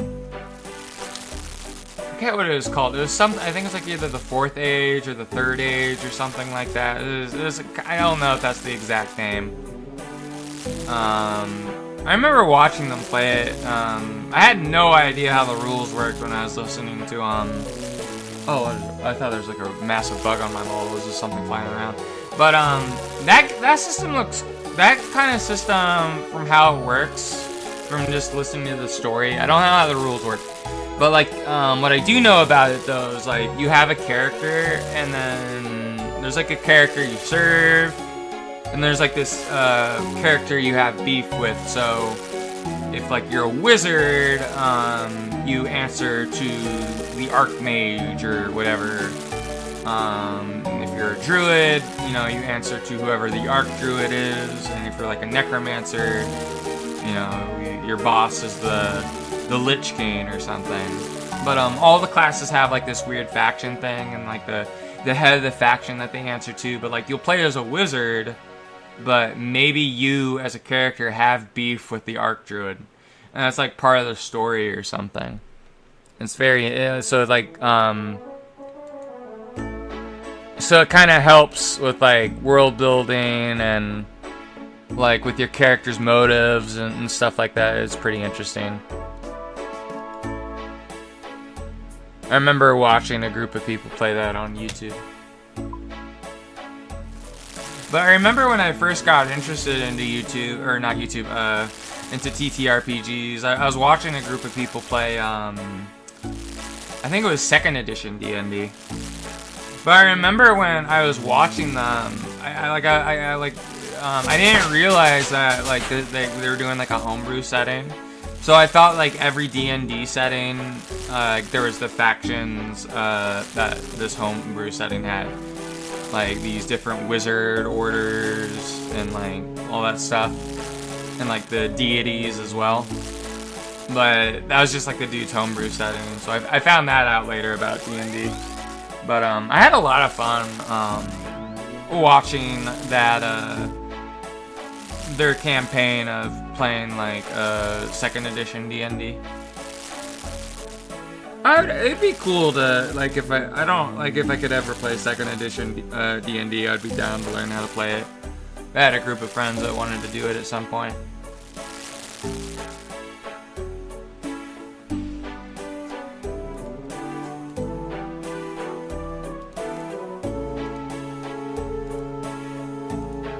I haven't even been paying attention to how far we've been getting in the progressing towards this level. I don't know. We can check how far we are if we mouse over it. We are. Oh, we're a little over a quarter to getting into the next level. Nice.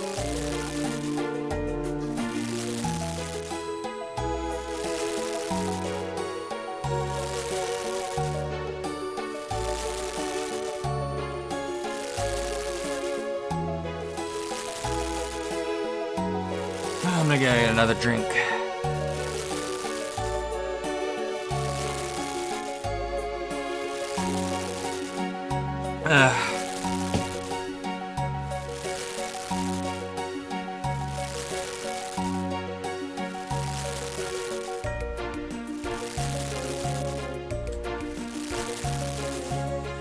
Man, I don't know if you know, I think my nephew is gonna probably. He's gonna. Well, I don't know if he'll do stuff with my mom and my stepdad. If they'll take him to go trick or treating, or if my nephew Jet is gonna go trick or treating with his parents, probably. But I wouldn't mind. If like my family are gonna walk around and take them places, I wouldn't mind going with them. I mean, I'm not gonna dress up or anything. It's just to be able to walk around with my family. I think that'd be fun. It'd be nice to get out and get a little bit of exercise. Oh man, I got to do that one time. I remember recently, I had one costume one year when I was a kid where I dressed up as Jack in the Box, or Jack from Jack in the Box. I remember recently, my mom and my stepdad went to a party, and I think my stepdad, he was wearing my old Jack in the Box costume, and then there was like this other guy that I think was dressed up as Burger King, and like they were like pretending to get in a fight. I want to like see if my mom can send me the picture of my stepdad in the costume. I want to like show it off on Twitter or something, maybe around Halloween. I think it would be fine showing it because you know, you can't really see my stepdad's face because he's dressed up as Jack.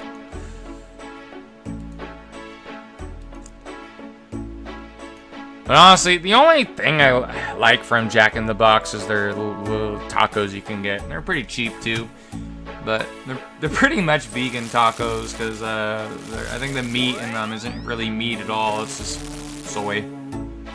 Still tastes pretty good though.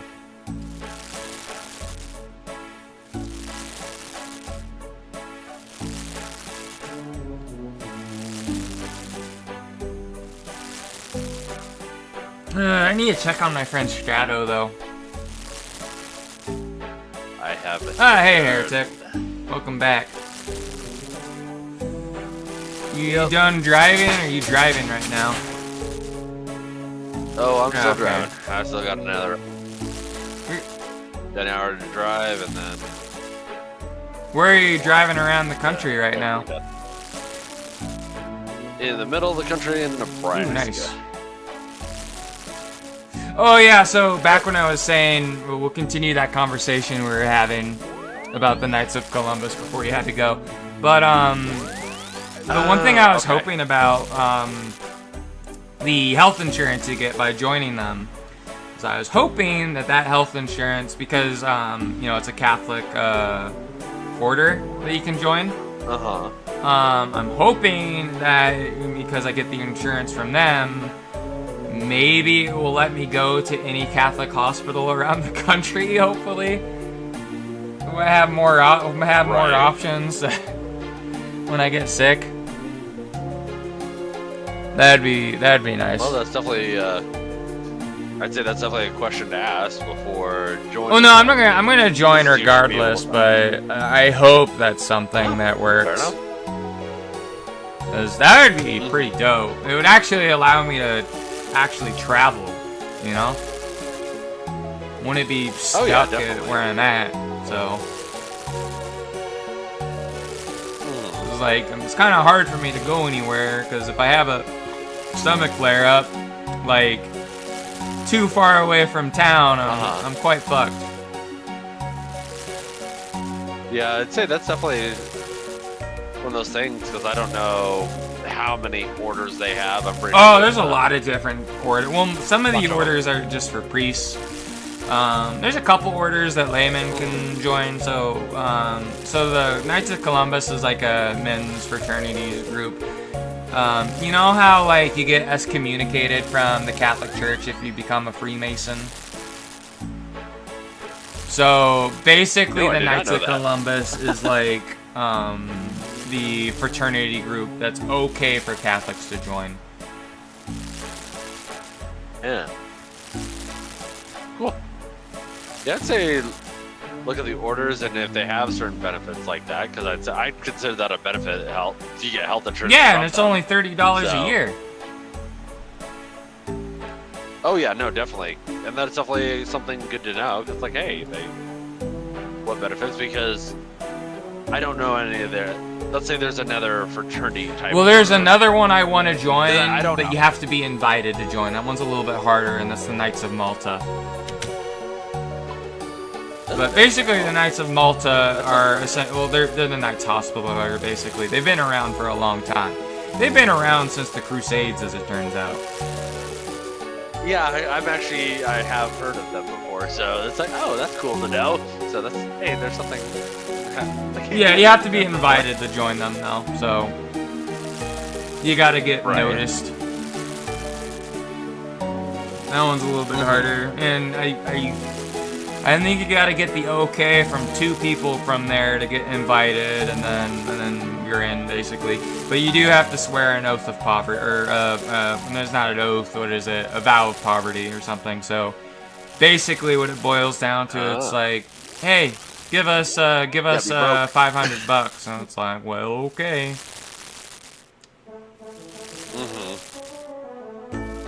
Yeah, I'd say look into them and whatnot.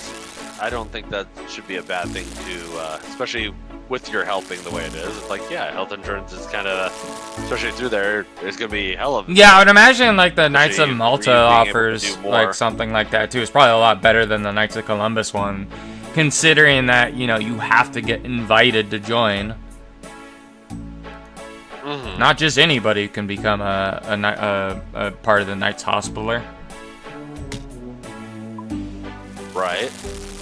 Yeah, I'd say definitely do the research because, yeah, if it is going to be beneficial to do that, there will. Yeah, like There the you only go. way I'd be able to join the Knights of Malta is like normally how it works is like you're kind of like someone known in the community, and it's like you either there's 2 ways of doing it. You always go to their events and help out and volunteer, or like if you can't do that, you donate a lot of money to them basically. That's usually the ways they would end up noticing you. There you go. But I know a lot. I think the higher level ranks with the Knights of Malta, I think, are only priests can be. I think the lower level ones, lay people can be though. I have no interest in becoming a priest because I want to have a. I was going to say priest. Well, I want to have a family, so.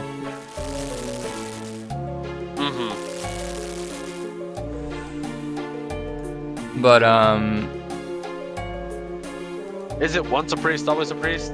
I don't know. So there, you can have a family, but like, let's say, your wife dies.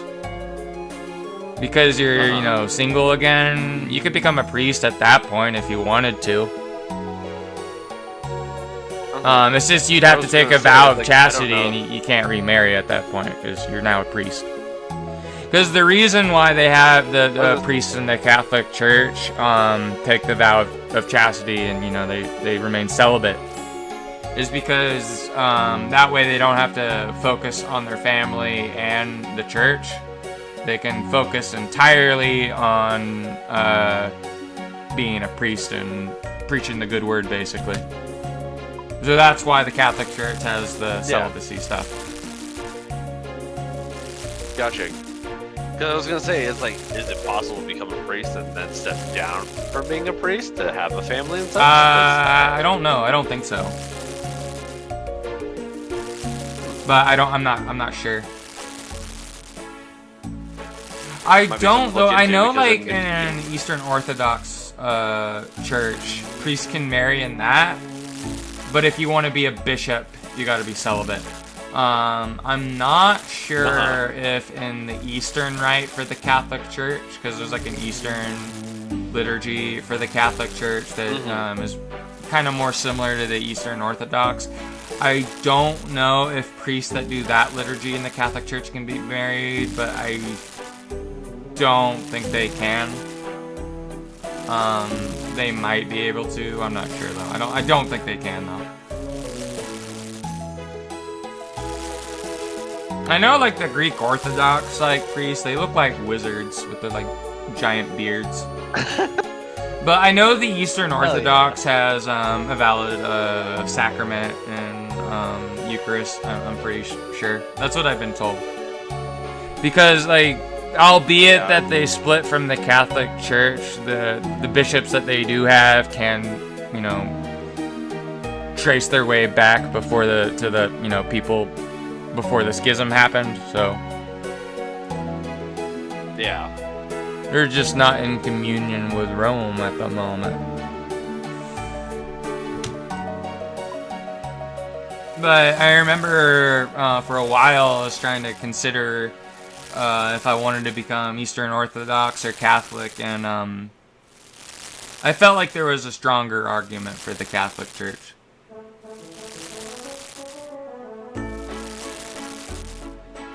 Yeah, that's a personal thing. Yeah. So. Well, I mean, you're No in, dog like, in that Utah, fight. so you got, Personally. like, a bunch of... You got the Holy Mormon Empire there.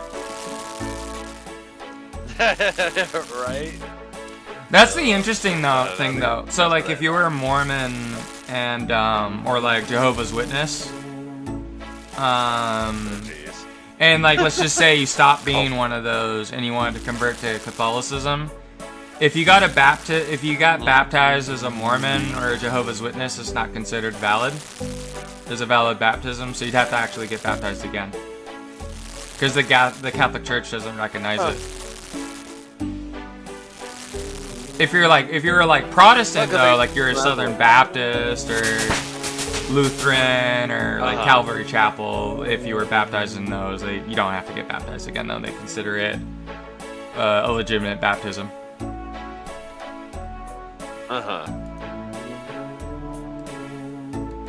In case you didn't know. Yeah. So technically, if you've played Fallout, Joshua Graham was never truly baptized. Probably gonna upset a lot of I people. was never big into Fallout.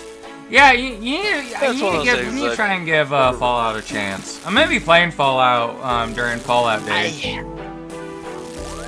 Well, that's the thing. I've played. You just think it's and boring? I remember the one. I don't know why, because like it's got guns. Yeah. I'm not the biggest fan of it.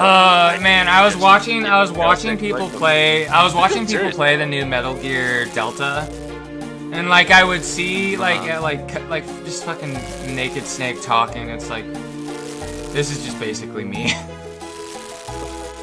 except if I was like a gun nut like you. Yeah. Well, like in Fallout, I want to say 4 because it has the laser musket. I absolutely. Oh love yeah, it. that weapon's baller. I do. Yeah, I me love too. it. It gets So I so have like played that each one time a you decent bit, crank but- it, it's stronger.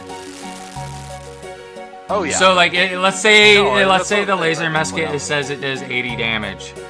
You crank it a second time, it does 160. Crank it a third time, it does 240. Oh yeah, it's on and so forth. So like each crank it So doubles on and it does the damage again in one shot. Yeah, laser musket's fucking dope in Fallout. I love that weapon. Oh, absolutely. I love it. That is I hate how the laser musket is not in Fallout 76. That is a fucking shame. Aw, that's bad. They have a lot of other cool guns Yeah. though. Yeah, because I remember playing the 4th one decently and whatnot. I never owned it. I believe my buddy had it. He's big into Fallout. He's played all of them and whatnot. And I just played it over there. It's like, I enjoyed it. It's just, I don't know. It's one of the few series that is like, I like it, the series. I like the setting. I like all that stuff. It's just, it's not the Well, game for if me. you have It's not no one of the interest games in I'm like, playing yeah. it, but you want to watch someone play it, you can always watch my playthrough of it. Heretic. Yeah. You can. I did the Tale of Two Wastelands playthrough. So I started out in the Capital Wasteland near Washington D.C. And after I completed all the content there, I went to New Vegas, baby. Hey, there you go. I forgot who I sided with in the Tale of Two Wastelands. Forgot if I did. I think I did Yes Man in that playthrough. There you go. I basically just became the new leader of New Vegas. I became their king. The king of New Oh, Vegas. there you go. Hell yeah. But yeah, normally when I play New Vegas, I normally like to either side with Yes Man or Mr. House. Gotcha. I do, even though like I hate the NCR more than Caesar's Legion. I think I've done NCR more times than Caesar's Legion. I think I've only done the Caesar's Legion ending maybe like 2 or 3 times. The reason why is that like a lot of the mods I have that add quests kind of force you to be on good terms with the NCR, sadly, so I don't really ever have an incentive to side with the Legion. Gotcha. Because I end up missing out on all those modded quests that I have installed. Right. But I remember my friend Steven, the first time he played Fallout New Vegas, he did Caesar's Legion. Hell yeah. But yeah, I mean, I don't know. The faction I think that's best for New Vegas is probably Mr. House. Because the NCR is bad in a certain way because it's incompetent and there's a lot of political corruption. It's just a lot of fucking bureaucracy you have to deal with. And then with Caesar's Legion, well, that's obviously bad because, well, you know. Caesar's Legion is pretty efficient, though. I'll give them that. Like, they have no raiders in their fucking territory. Because the reason why there's no raiders there is because raiders know if they get caught, they're gonna get nailed to a cross. That's the main reason why that's the Legion territory is that way. However, it's you probably don't want to live under them still.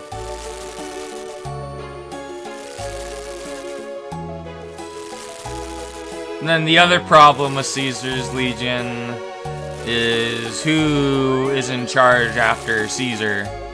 You know, whoever the new Caesar is. Because the only way Caesar's Legion's gonna survive after the Caesar dies is only if the courier sides with the Legion and then they become the new Caesar. Which is, I always assumed that was what was implied if you get the better version of the Caesar's Legion ending. And the reason why I always assumed Caesar has the courier be his successor is because he mints a coin with the courier's face on it.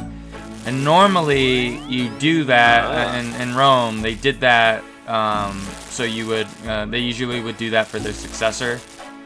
In the Roman Empire back in the day. So that's why I figured it was implied that Caesar wanted the courier to be to inherit the mantle of Caesar. Because people always assume, oh, the next guy in line is Lanius or Vulpus or whatever, but no, I think if you were to side with them, it's the courier. There's a lot of funny dialogue, though, if you play as, like, a female Legion character, though. Because, like, you know, the Legion hate women. Like, what are you doing, woman? Right. Women are not allowed into the arena. Like, that's actually a quest you can't do if you play as a female character. You can't fight in the arena in the Legion camp. Nice.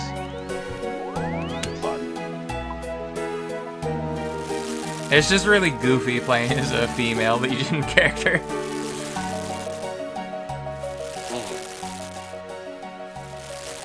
I will say, like, in Skyrim, one thing I did like is with the Stormcloak Rebellion. You had the Legion and the Stormcloaks. And your actions, you definitely can, you feel like you're actually part of it. Where, like, in a lot of games with, like, you don't necessarily, like, there may be a war going on, but you don't feel like you're part so you're of it. saying you liked the Civil War thing? Oh, I absolutely So love who it. do I you actually side like with more it. often, the Stormcucks or the Simpire?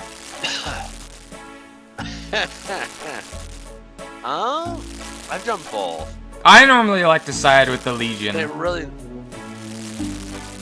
Yeah, I do like the Legion and whatnot. I like, because I like General Tullius more than I like Ulfric Stormcloak, so.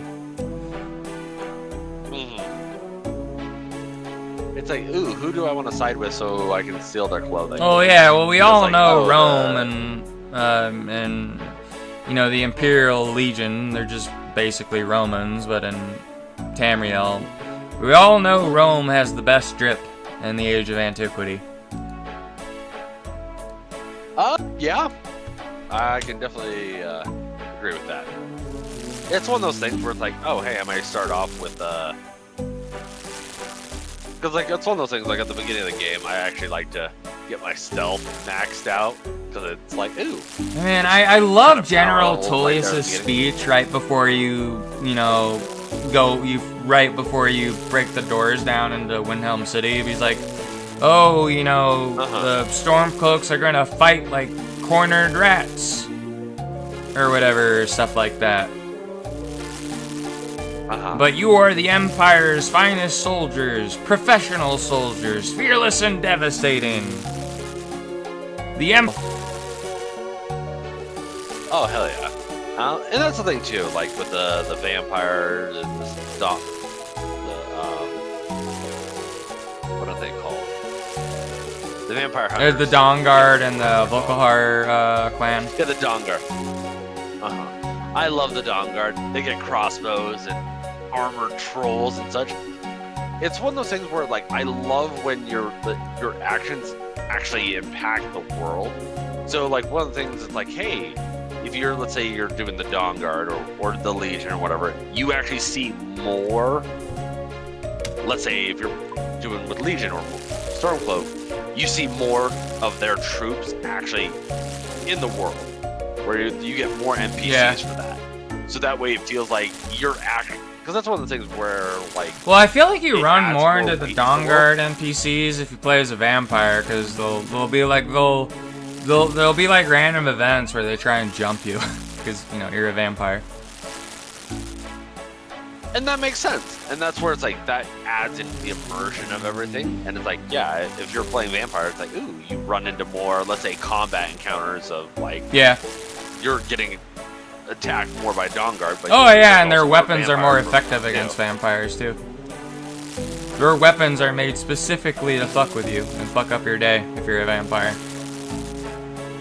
Oh, exactly. It's one of those things where it's like, hey, there's like, oh, hey, you get that immersion into the world. One thing I like about the like, Dawnguard DLC is you get a big titty goth GF to follow you around. Which you can actually make. Yep, you can cure vampirism. You can only do that if you join the Dawnguard, though. And you have to pick certain. Like I remember I came across a video talking about it. It's like you have to pick certain exact dialogues. Yeah, and then you ask Serana if she wants to marry you, and she just friend zones you. Yeah, you never get to marry her, which is that's one of those things that's you don't get to marry her unless you install mods. I remember there's a couple mods that do it. There's one that just makes it to where it's more simple, and then there's like the Serana dialogue overhaul. The problem with the Serana dialogue overhaul is because it has someone else voice Serana. Is it really Serana at that point? Because you do a different voice actress or whatever. But because I prefer the normal voice for Serana. Like the problem with the Serana dialogue overhaul mod is it feels a little cringe. Like I don't know, she seems too happy to be Serana. Gotcha. Yeah, one of the things is like I love when you can like in a game where it's like, hey, you can actually, let's say, make your own faction. It's like, oh yeah, this is going on. It's like, hey, let me actually, like, why can't I become king of Skyrim? Damn it! I think there's a few mods that did that. They're probably really buggy though. The easiest way to do that if you want to become the king of Skyrim in your RP is you use console commands to make Elisif the Fair marryable. Right. But that's one of the things I want it to be part of the game. I don't I want there to be like, oh hey, yeah, you can build your faction, you can do all this. Yeah. Like my ideal game would be a combat game that's like basically like Star Wars Battlefront, Well, where it's like you're capturing. you know where you but can also become the get new leader in an customization. Elder Scrolls game? Gotta become the Emperor in Cyrodiil PvP and Elder Scrolls Online. And then you're only Emperor until someone else fucking dethrones you. So you're the Emperor Right. for like 5 minutes. Right. I mean, you have the Emperor title while, you know, you control it, but after you lose it, the title changes to former Emperor or Empress. But you Yeah. get a really cool you unlock a really cool costume for doing it, though, so. Hell yeah. Yeah, no, my ideal game is one that plays like Star Wars Battlefront, like the old ones. Plays like that, but you actually get you can customize. You know what's better than Star Wars Battlefront? Lord of the Rings Conquest. Oh, absolutely. Absolutely. Like, those games are just, yes. I love Lord of the Rings. Man, the fucking evil campaign for Lord of the Rings Conquest feels like you're just doing book burning. You're just burning the Lord of the Rings on a bonfire. It just fucking desecrates the story. I love I it. love it too. It's fucking funny, but it just desecrates the fucking story. As far as my understanding goes, it's like, okay, this is what if everything went Wrong. Yeah, it's like wrong, what if, basically. evil basic. Yeah, it's the what if, and I feel like and honestly, I think they did it right because like Yeah, like they burned like, the Shire, there's and the you know, like sequence in the movie. you know, Gandalf's like the last one They trying got to it. defend it, and then he ends up getting whacked by Sauron or whatever. Yep. Oh yeah, no, I felt it was fantastic. That game is fantastic. And just like Okay, have all, I'm like just you're like gonna all the find the hobbits are just trying to fucking survive, and like there's like no hope, and you're just killing all these little short people. It's fucking funny. right? Ah no, someone Oh, fucking yeah. they stopped leveling their fire making here. I gotta swap worlds. We'll see if someone's making fires here. So I can cook my fish real fast. Right. Is there someone here making a fire? Yeah, they're on the other side here. Gotta move to this side. Yeah, I'm trying to get my cooking to level 80 today while I'm streaming the Runescape. I almost got my cooking to 80 though. I started off, I think, at level 73 cooking before I started streaming, and now it's 77. And I've been playing Hell for yeah. almost 4 hours. Nice. Yeah, I'd say a Lord of the Rings Conquest, Star Wars Battlefront style game, but you can actually pick different, like, okay, you have different, like, factions, but you can also customize them, like, oh, hey, I want units that use crossbows, or... You know, I know Like the perfect range game for you melee. if you want that. It's called Mountain Blade Warband or Mountain Blade Bannerlord. Yeah, I am definitely well aware of that. I've played definitely played it, and I own both Yep, of they're them. pretty good games. I do prefer Warband. Oh, Yeah, I know fantastic. Warband's the better Mods for one right now, it's because there's just more mods for it, I think is what it boils down to. It was. I mean, it's been around a long time. It's just a lot of the mods and stuff it's a lot Yep. easier to mod. And a lot of the mods for Bannerlord are like in development and stuff, so it just needs Yep, it just and needs that's just time time. to cook. Yeah, pretty much. Yeah, that's probably. I really wish like you could do Mountain Blade multiplayer, but like the actual campaign. Like, imagine if, like, you had a group of 10 friends, and you're all doing your own thing in the world in Mountain Blade Warband and the campaign. In the open world, and you're just all Right. kind of fucking around. And then, like, you can all, like, work together to make, like, your own kingdom and stuff. And, like, roleplay and stuff. Oh, absolutely. Yeah, no, I definitely agree with that. I don't know, like, if I wish if the people who made Bannerlord, they gotta make a fucking DLC where they do that, you know? Just, like, add, like, a multiplayer campaign mode, you know? Uh-huh. Like, that's all I fucking want in a Mountain Blade, game, is, like, to be able to, like, do this, like, make your own story with your friends or whatever. Oh, yeah.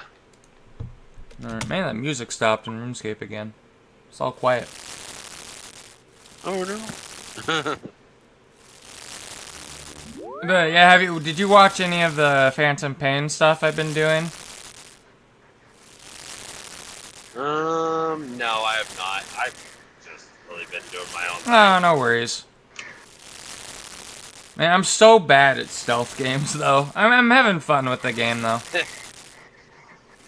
I'm really bad at sneaking around. Yeah, I definitely understand that.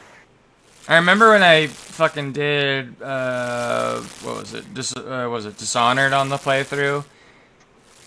I was just so bad at that game, I just said, fuck it, we're doing the high chaos ending. Right. I did like Dishonored. The second one was a bit weird. I don't even know the first why one was they pretty made good. the second one. Like, they didn't need to make a second one. The story ended after the first one, as far as I'm concerned. Yeah, I did like the setting, though. The setting Oh yeah, the was cool. setting's dope. I remember installing a mod to Skyrim that added, like, magic spells from Dishonored. It was basically like a nice. Dishonored Skyrim crossover mod. Mhm. Like, speaking of, like, companion mods, were there any, like, companion mods you ever played with in Skyrim? Not really. I actually played pretty much. Oh, just Skyrim, vanilla? Pretty much.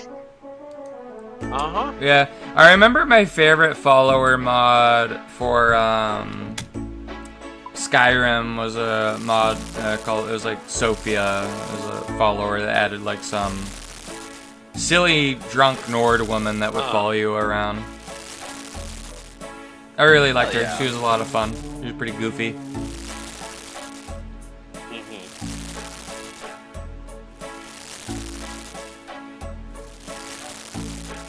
I'm trying to think of like other follower mods I liked. I can't really think of any that were really that good.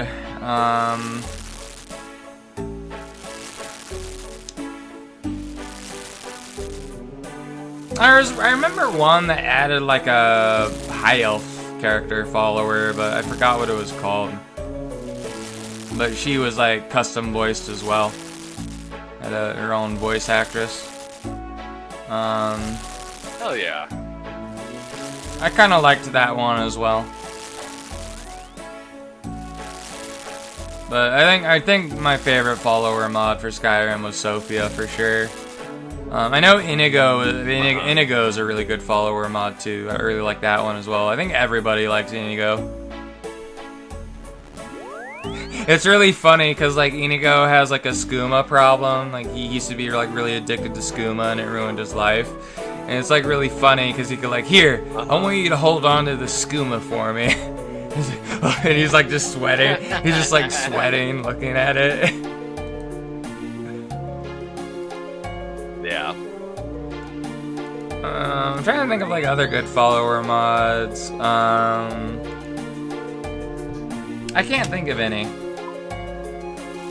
I remember there was like, I think there's like this one follower mod. It was like this, I think it was supposed to be like an Imperial. You would follow him you would find him in Falkreath. And he was just like this nerd basically. And he was like, you wanted to like be an archaeologist or something. And I think you end up like for part of this quest taking him to like Solstheim to go explore some like Dwemer Rune with him and do some other stuff. I never finished his like storyline for his thing though, but I thought he was kind of cool. I know there was like this really cool, it didn't really have much story to it. There's this one cool follower mod where you had this, wood elf follower, and, you would find her in Falkreath as well. I forget what the follower's name was, but she was pretty cute looking. She had like antlers as well. Which, for some reason, some wood elves don't seem to have anymore in all the modern Bethesda games. Yeah. I always thought it was cool that the wood elves would have like antlers and stuff on their head, like in Morrowind and stuff. Got to be careful about those wood elves. They're always known for stealing.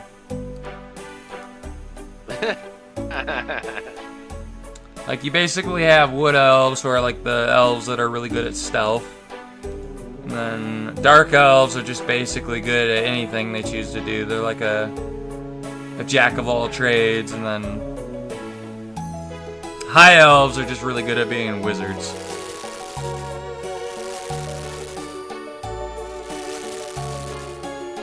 Oh, there we go. I got that burp out finally. And orcs are good at fighting. Oh yeah, or I forget, orcs are technically elves as well. They're just poop elves. That's what I like to call them.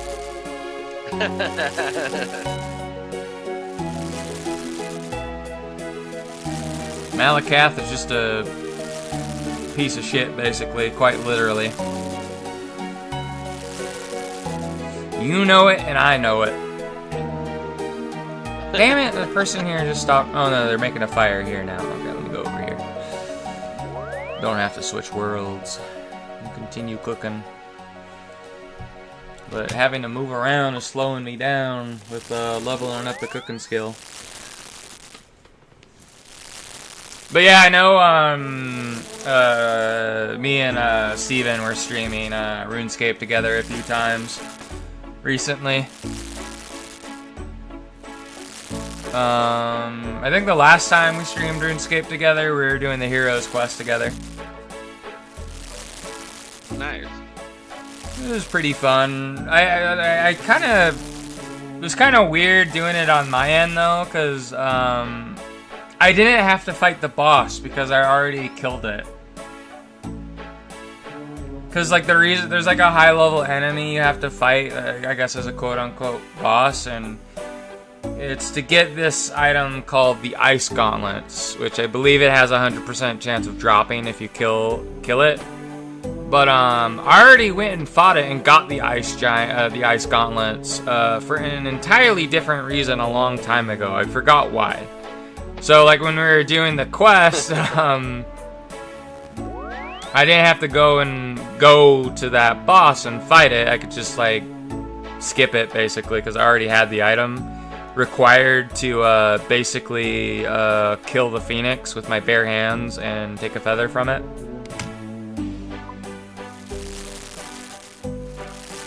But it was a pretty fun quest because we had to work together because have you ever played RuneScape before?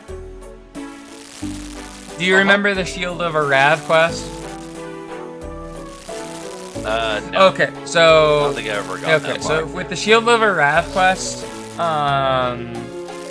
you need another player's help to complete it. So what happens is with the Shield of Arav, one player joins the Phoenix gang to get half of the shield, and another player joins the Black Arm gang because the Black Arm gang has the other half of the shield. The two gangs hate each other, so you can only join one of them. So one player has to join one gang to get part of the shield, you know, and then other joins the other to get the other half, and then you end up like helping each other trade it, and you end up getting the full version of the shield, and you can turn in the quest basically. That's how that quest works. Okay. So with the Heroes quest, you have to do. There's a part with it where you have to do get like some kind of mark to prove you're a master thief. So you know you have to do it with So it involves the Phoenix gang and the Black Arm gang again. So you need someone's help again. So since me and Steven did the Shield of Arav quest together, we ended up doing the Heroes quest together because, you know, we knew we were in the opposite gang, so we could help each other. Right. But yeah, we were able to complete it. So, and it unlocks. So there's like a little dungeon underneath the Heroes quest that has 2 different Runite nodes that you can mine from. If you know, you ever want to smith rune items. But I mean, you need like 85 mining and able to mine it, and 85 smithing in order to just make a rune dagger. So, but I found out that it's honestly not a really good place to mine runite. So, when you mine runite, you mine it, right? But it takes a really fucking long time to respawn. Like a really long time. I suspect maybe like 30 minutes to an hour. And then what people do is they'll mine the ore, switch worlds to another world, and then mine the nodes there so they don't have to wait to respawn. The problem is everybody has the same idea, so like everybody's there trying to do the same thing, so you have to like fight with people to get the runite. I mined like 10 runite from there before I got fucking bored, and I just said, fuck it, I'm gonna go back to fishing and cooking. And that was what I did. That's what I did last night when I attempted to mine. It's like, because I wanted to take a break from fishing and cooking. Like, oh, let's mine some runite. Let's see if we can get runite real quickly. And then I figured out that mining runite fucking sucks. Donkey dick, so. Right. Oops, and you store the burnt fish.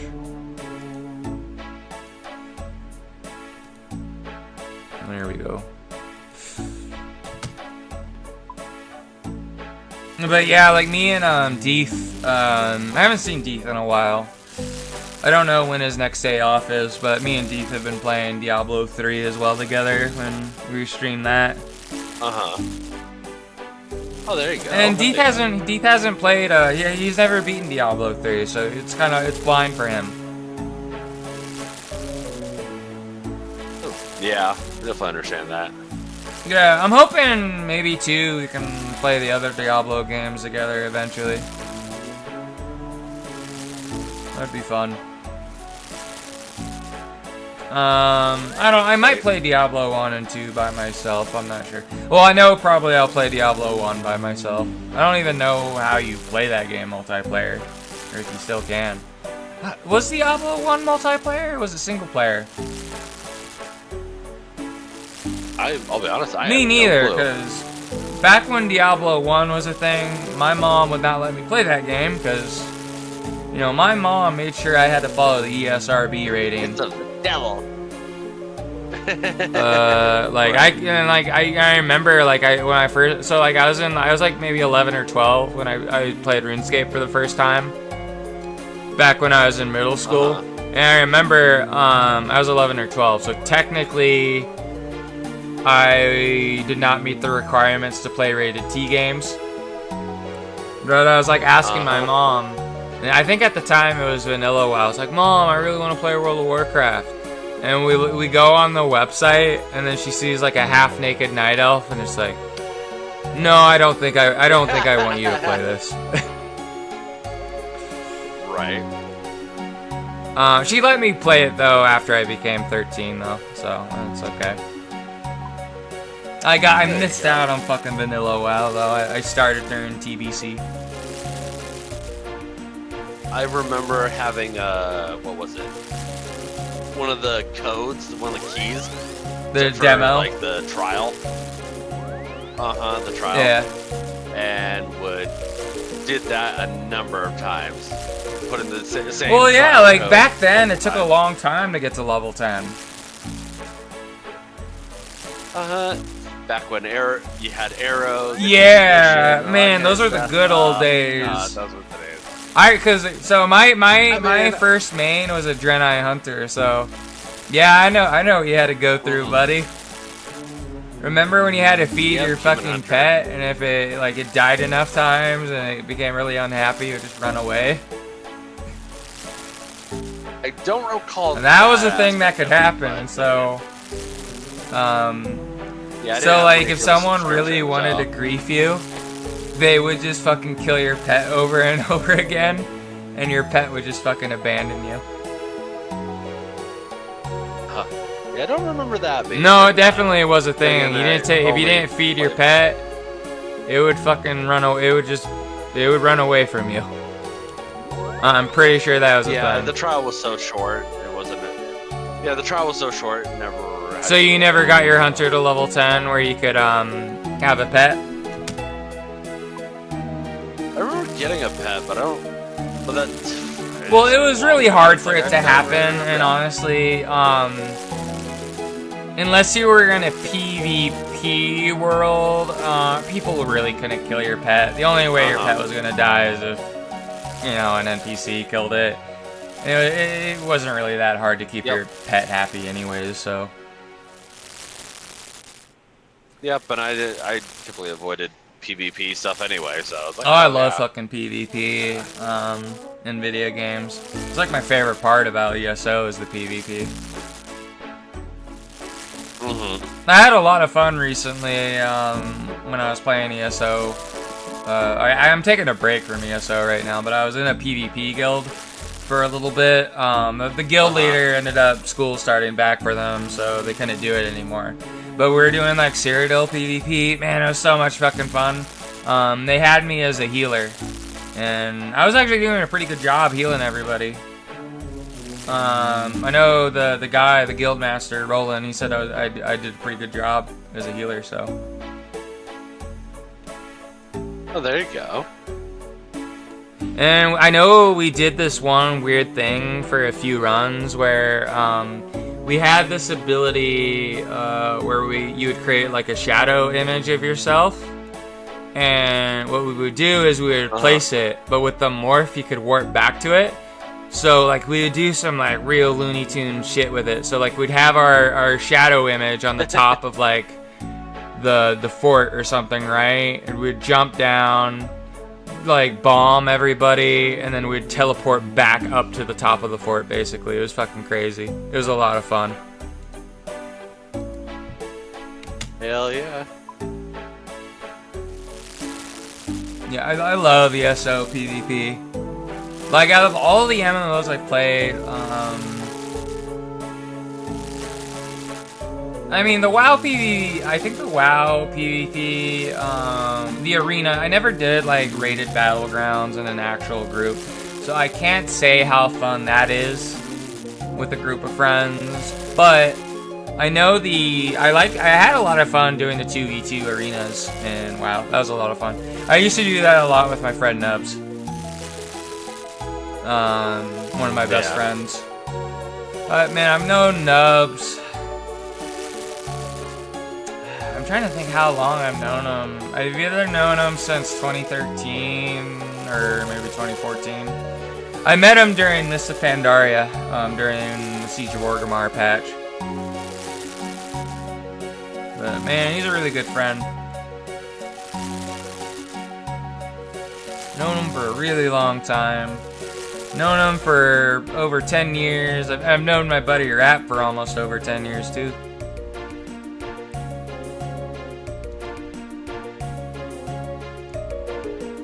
But yeah, I know, yeah, me and my friend Nubs will do a lot of arenas together. We like raid together as well. And then I was really bad at Hearthstone, so I would always have Hearthstone installed, but I'd only log on just to spectate and watch my friend Nubs play Hearthstone, and just watch him cream people in Hearthstone. Right. But I remember he did this fucking really crazy thing with the priest deck, where he just fucking annihilated someone. Like I could probably find the video for you. I gotta go find it. It is real fucking great. Because he basically did this weird thing where he ended up getting like a monster to have like 80 attack and 80 health, and then he just fucking one-shotted the person. Because like, you know that your hero that you control, like your life points is only ever 30, so he just destroyed him in one hit eventually. It was just fucking nuts. Yeah, like if I were to get into like a card game, like I wouldn't mind. The only reason I don't play Hearthstone is because I don't have money for all the card packs. You know? But I think Hearthstone's a pretty cool card game. And so is Yu-Gi-Oh! I completely forgot how to play Yu-Gi-Oh! That's the card game I liked playing as a kid, was Yu-Gi-Oh! Yeah, Yu-Gi-Oh's pretty crazy. I don't even know what the like. I stopped paying attention to Yu-Gi-Oh! After season 3 of the anime. Cause like I remember in season 2 they had the god cards, and it like Scyther the Sky Dragon, Ovilus the Tormentor, and Ra or something. The Dragon Ra or whatever. The Winged Dragon of Ra. Yeah. And then like they came out with the 3rd season, and then it's like, oh, there's just like this other thing that's way powerful than the god cards. It's like, fuck that. You can't. There can't be something stronger than the fucking gods. And I just lost interest in Yu-Gi-Oh! After that. Right. It's like, you're gonna tell me there's like something stronger than them? The gods of Egypt? It's one of those things where like Yu-Gi-Oh! And a lot of card games and whatnot, there's certain metas. Yeah. It's just, like, I remember liking the Toon cards as well. I thought the Toon cards were cool. Then you had the Dark Magician girl. She was pretty cute. Yep. Damn right. I wonder what fucking new cards they have, like what crazy cards they have now. They probably have a lot of different ones now. Oh yeah. Yep. I remember seeing like a weird parody of like there's like the bug dude, and he had like all these weird like bug girl cards or something.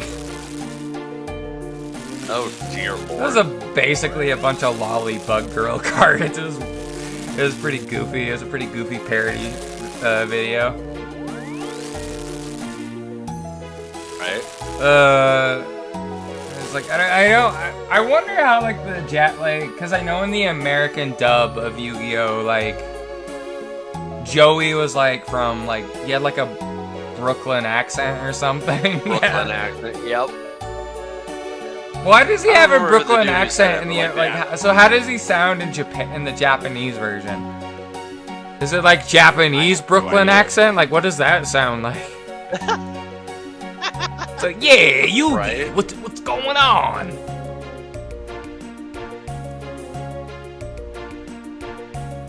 I mean, life for me right now, what I've been doing and whatnot, get more ink. So that's what I've been really doing. Spending some time with. Oh, you're getting tattoos again? Oh yeah, that's what I've been doing. I've been getting quite a lot of tattoos. Yeah, like I don't know if I'd want to get a tattoo. If I were to get a tattoo, I don't want to get the berserk tattoo, get the sign of sacrifice behind my neck or something. I don't know, just because I really like guts.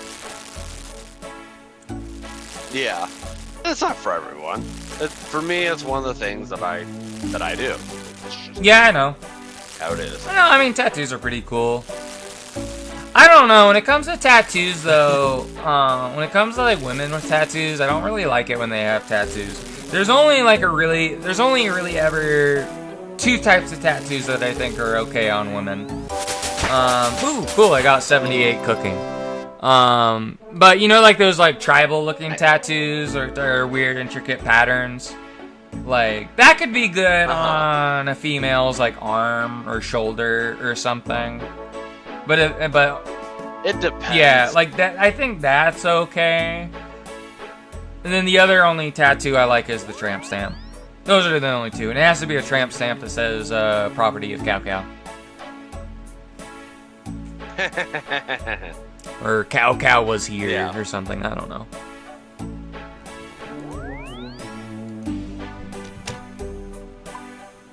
No, that's understandable. Those are really, because like with the tramp stamps, you can get like they have like weird cool patterns for those as well. So, but I think when like females have like too much ink, it just doesn't. It kind of turns me off. Depends on what they have, because I've seen both sides of the coin where it looks really. So for me, like I only have one area that's actual cover up because of just bad choices of things and such, and that was done twice, and that's on my left wrist. But other than that, I have no cover-ups. It's just all good ink and whatnot. Where I think the tattoos I hate I've the seen most. some chicks where The they have tattoos I any- hate the most are the ones that have like a bunch of different colors. Like I just like it when it's one solid color. There's the black. and Yeah, gray. black. Like Right. I don't know. Like I Which think that's like what I the have. black ink looks really good on you know, Caucasian women and like Asian women probably. But like if you're like more dark skinned, probably like a It's a lot tattoo, harder, yeah. instead of it being a black tattoo, have it be like a pure white tattoo, because it, you know, it goes with the, you know, kind of complements your skin color.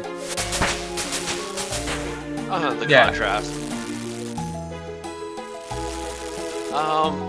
Yeah, it's one of those things where it depends on the piece, because like for me, like I don't have a whole bunch of color. Most of mine is black and gray, but there is spots of color in my tattoos, which adds fantastic contrast. Looks really good. Yeah, well, whenever you do get the time, hopefully you're able to visit some, see all the cool tattoos you got. Right. Yeah, it's one of those things of just taking care of all the things I have to take care of. Do you have a tattoo that has a heart Touch. and says "Mom" on it? Nope, You don't have that it. tattoo? Why don't you have that tattoo? Everybody has that tattoo. Because it's Don't not you a love tat- your mom? I do, but at the same time, that's not a tattoo that I would normally get. It just isn't one of the. Yeah, style that I know. I'm just normally giving you a have. hard time. It's all good. I believe my old man actually has. Oh, that's fucking like fucking that, if I dope. remember correctly. Yeah, I think my dad This has. is a heart exact with mom. thing. Well, at least with that one, like you wouldn't have to like get rid of it. Whereas like if you have like you know, you end up marrying someone, you get the tattoo with their name, and then you get divorced, and then like, oh well, I gotta get this tattoo removed now. I can say that. So the one first started. I don't remember what the damn word was, but ex-wife wanted that. It was because I was trying to make her happy, all that good No, see, stuff, and when yeah, I am married, I listen, I hear what my wife has to say, and probably most of the time I'm going to ignore her and do what I want to do. Because, I mean, you know, sometimes you listen to your wife, but I feel like most of the time, no.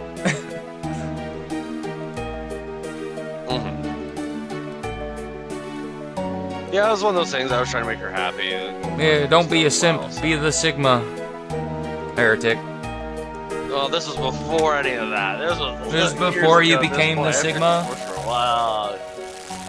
Yeah, pretty much. Don't worry, I was the same way It's been too. a long time. When I was a lot younger, I was soft and weak, and now I'm hard and strong.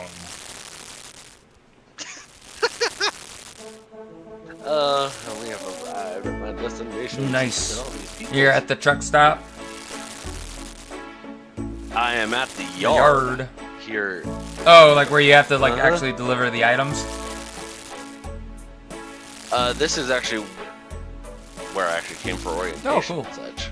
Do they have like a few restaurants there for the truck drivers? They do have an actual cafeteria or what else? Oh, it's just the What we call it. cafeteria. Well, I know like most truck stops will be like a restaurant or something, right? Like a Subway or fast food chain. Mm-hmm. Because I know my dad is a truck driver, and he would always talk about that too. My dad would always fucking complain about it being a truck driver. It's like, well, if you don't like it, just do something else. And for like, as much as like, it sucks sometimes. Ooh, turn. Okay. Gotta focus on backing up. So, yeah, as much as like I've thought about changing career fields and such, it's just not. Well, I mean, I know the Straight truck up. driving stuff pays well, so it doesn't require much training either. You just gotta know how to drive a truck. It's a little bit more than that. I wish it wasn't, but Well, I know there's like some A lot of things people like think- you can only carry so much weight, so like there's like checkpoints where they gotta see how much you're fucking carrying. Like there's a lot. I know there's a lot of fucking scale annoying house, shit you yeah. gotta deal with.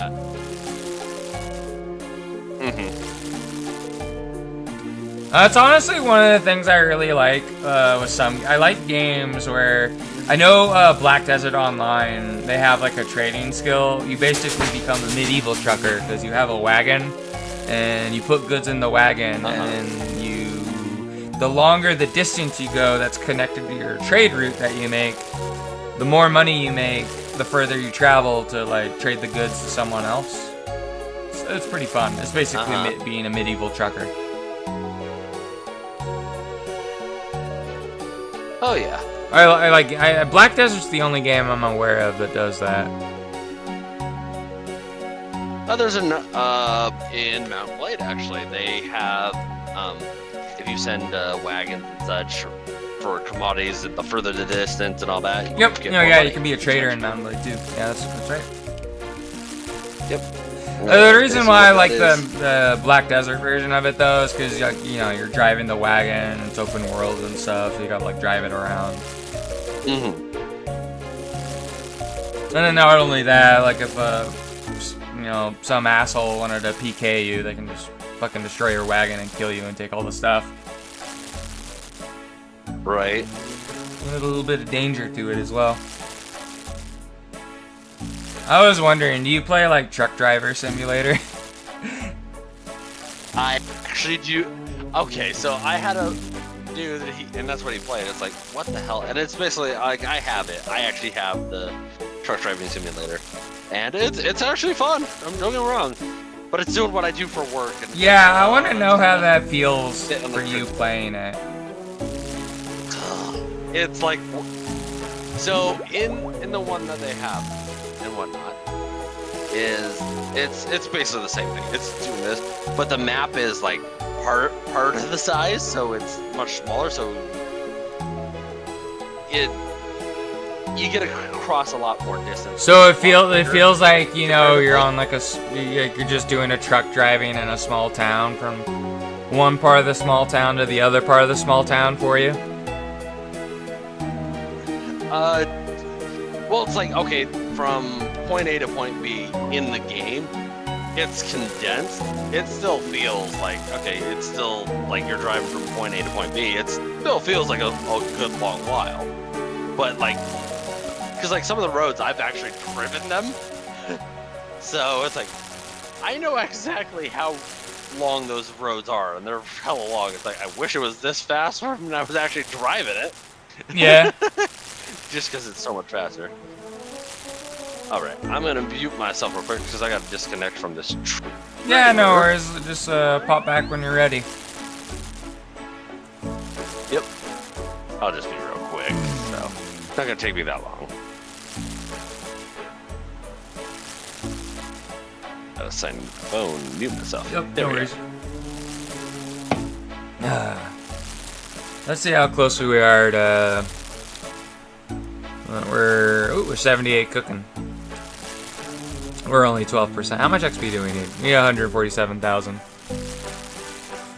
Well, these levels are gonna start taking a little bit longer. I am pretty sure we can get to 80 cooking tonight, though.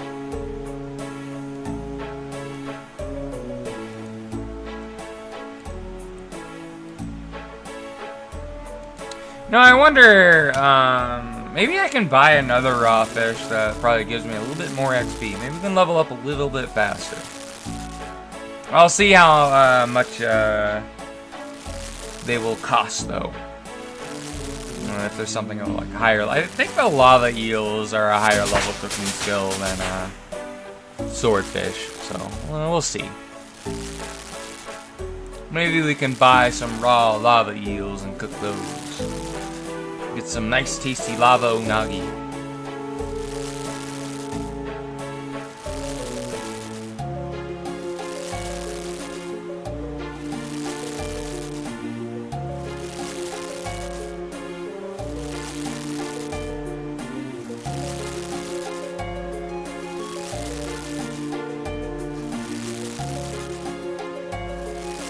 Oh, that's cool. I see on the little poll thing I have, someone came by where it's their first time here.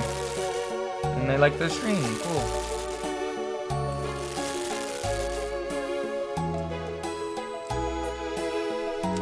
This is neato fucking Cheeto. Alright, let's store our fish again.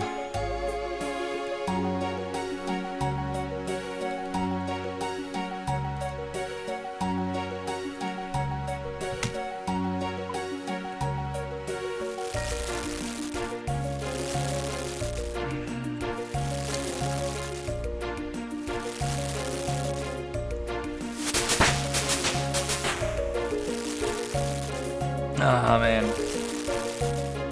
Oh man, I need to show something to the fucking little heretic over here after the stream ends if he's still up. I'm gonna show him a funny video. Oh wow, some guy has a fucking pelican for a pet. I think that's a pelican.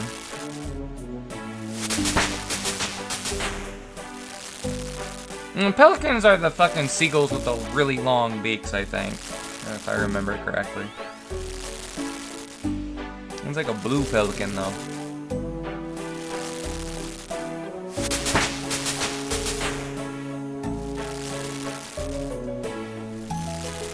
Alright.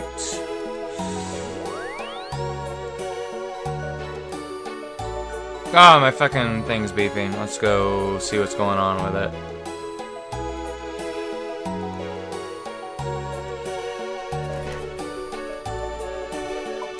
This is my fucking blood sugar.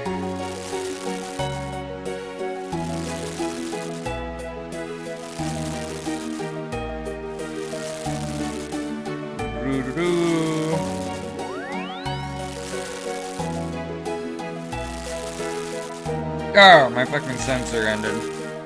Okay, so I need to fucking plug in a new sensor for my Dexcom. Okay, well I gotta be right back. I need to go pee. I don't know if Heretic's gonna be back before I come back from peeing, so I'll be right back.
I had to go and get a new sensor. Okay, let me grab some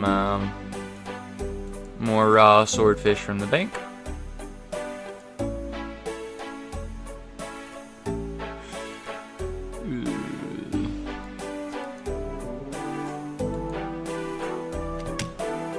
Alright.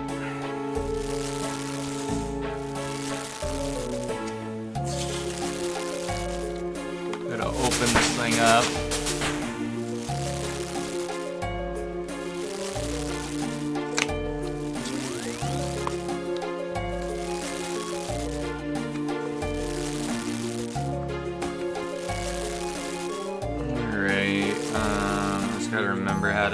set it up with my phone.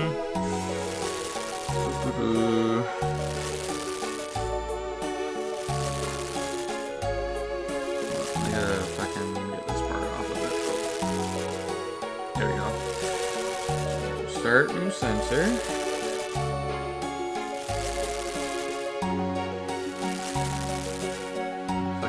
I hate having to use the camera to scan the thing for the Dexcom. Alright, sensor identified it. Okay, now I fucking plug it into my arm. Alright, let me grab the new things of fish to cook while I do it.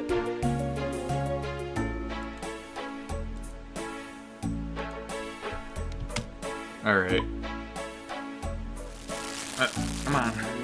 Twist it off. There we go.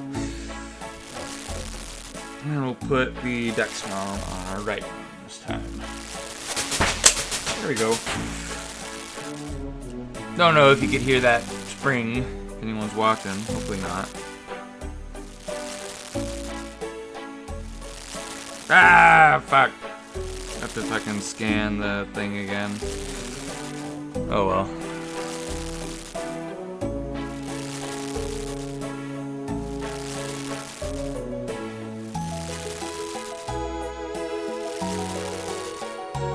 Come on, scan it.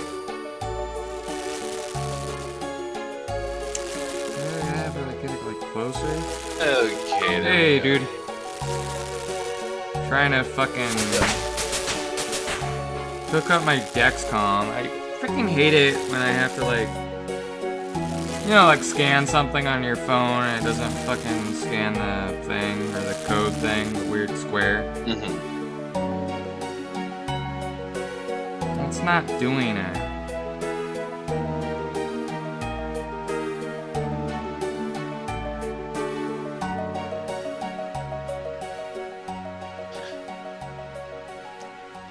And it's annoying too, because I was able to scan it before, but then because I like had my phone a certain angle, it just fucking went back, and now I have to scan it again. It's so dumb. Right. Fuck, come on! It's not scanning.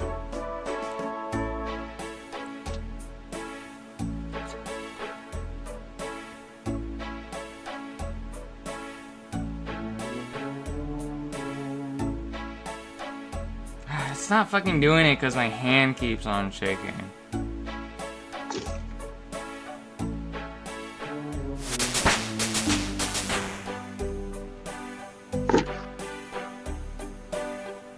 God, this is pissing me off. It's like I need it so I know what my blood sugar is. There we go, finally. Start new sensor. Searching for sensor number. You want to pair it with the thing? Yes. Yes, no, maybe something. There we go. Sensor is paired. 24 minutes for it to warm up. I can know what my blood sugar is for another week.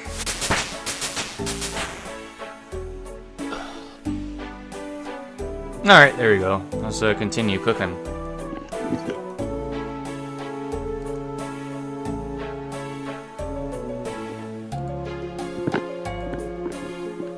So what'd you end up doing for your birthday?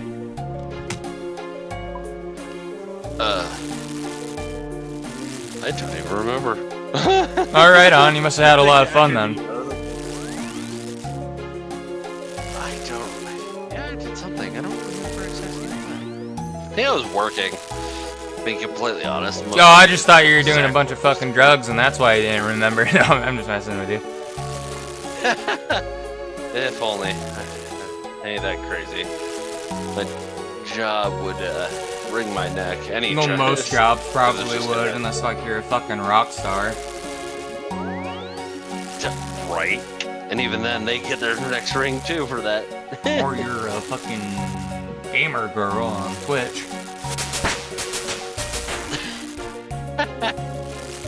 Right? Now it's time to go to bed. That's what time it is now. It's time for Alright, bed. you're gonna go to bed right now? You're just gonna leave me? I mean, considering I've been up since, oh god, sometime, and I've had to drive all night, and No worries. Go to bed if you need to. I'm just messing with you. Oh no, you're good. No, it's literally one of those things where it's like, I normally don't drive. Well, I woke up at around 12 in the afternoon today, my time. Or I woke up like at around 12, and then my friend Steven, you know, opened the door right when like around the time right when I woke up, and kind of scared the shit out of me. So. Right? Like, what the hell? Just have your friends walk in. Oh yeah, I mean, my best friend Steven has a key to my house, so. Hell yeah! There we go. Like, I know, yeah, like usually close friends and family, they all have a key to my house, so. Steven's one of those guys that has a key. Okay. I remember before he had a key, he was like I think I was like asleep or something. So what he did was he unscrewed my window, and my neighbor thought he was like a burglar or something, and it was like, he's like, oh no, I'm his friend. And then like my neighbor woke me up. Do you know this guy? I was like, yeah, it's my best friend Steven. It's like, oh okay. I thought he was breaking into your house. Just, you know, some random like Mexican dude breaking into my house or something.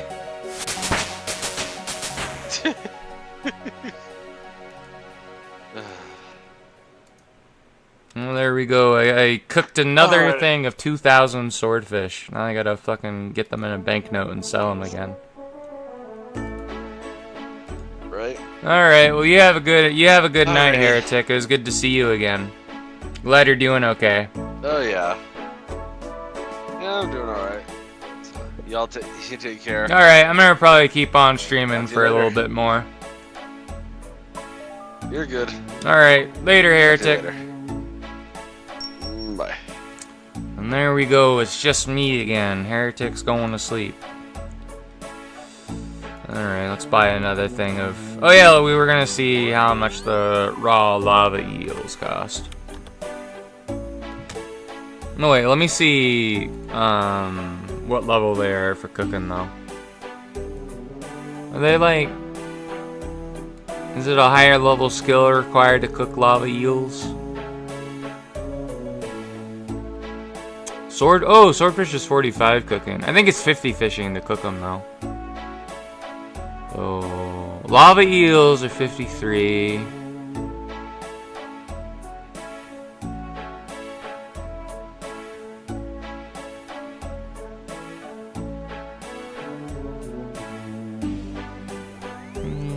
Let's see how much lava eels give in XP.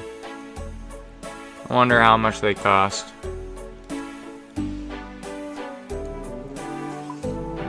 Raw lava.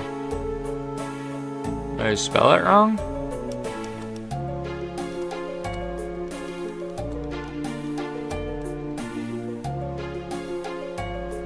Is it even a food item I can buy?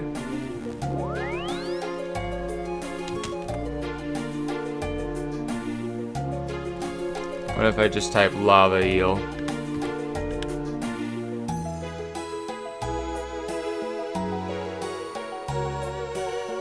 Maybe you can't buy lava eels from people. Okay, let's do monkfish then. I think I can cook those. Raw monk.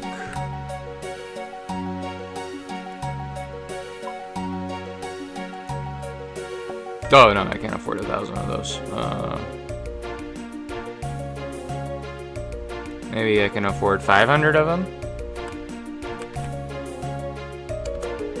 I mean, I could afford them, but not with the amount of gold I have in my inventory. Damn. Not being able to buy them for that much.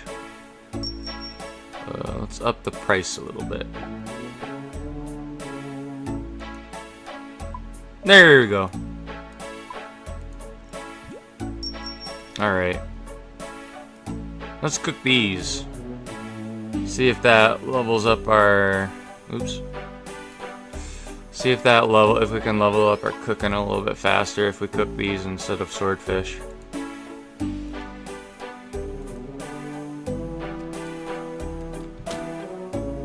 I don't know, is a monkfish like a real fish, or is this just a made-up fish in RuneScape? I have no idea. I've never heard of a monkfish.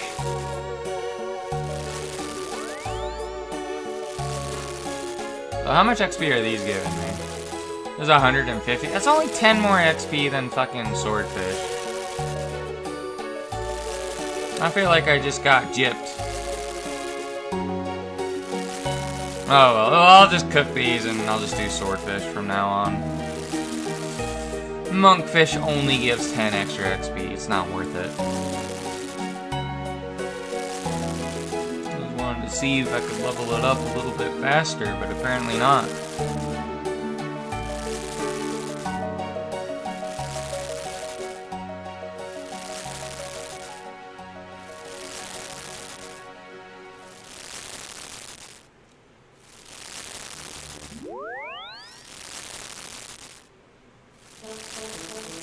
Alright. Well, probably gonna be losing a little bit of money by doing this too, because these are a little bit more expensive. But, oh well.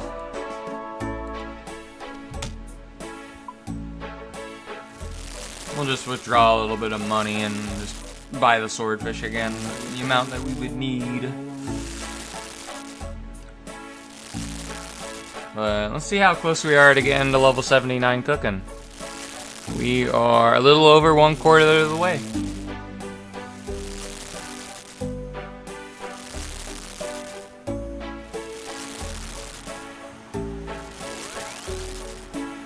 Yeah, apparently leveling your cooking's fucking easy in this game. Just buy swordfish, cook them, and sell them back, and you don't even lose money by doing that. I mean, the amount of money you gain is very small, but you could just keep on doing that over and over again. I guess if you want to. If all you want to be doing is cooking food.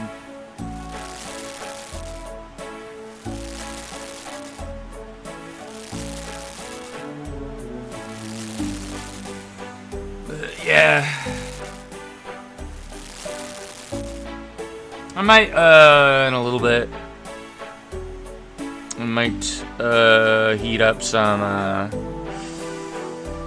egg fried rice I have in the fridge. It was egg fried Mexican rice. It was very interesting.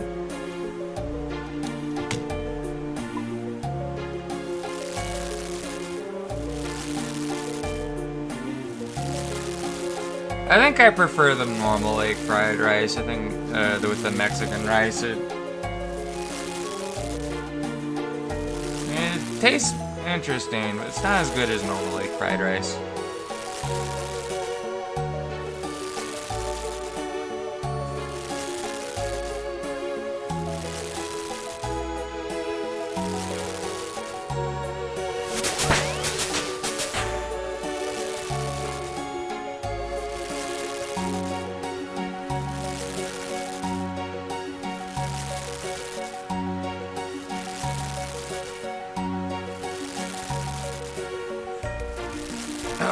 You know what? Fucking chainmail would be a lot cooler in RuneScape if you could wear like a tabard over it.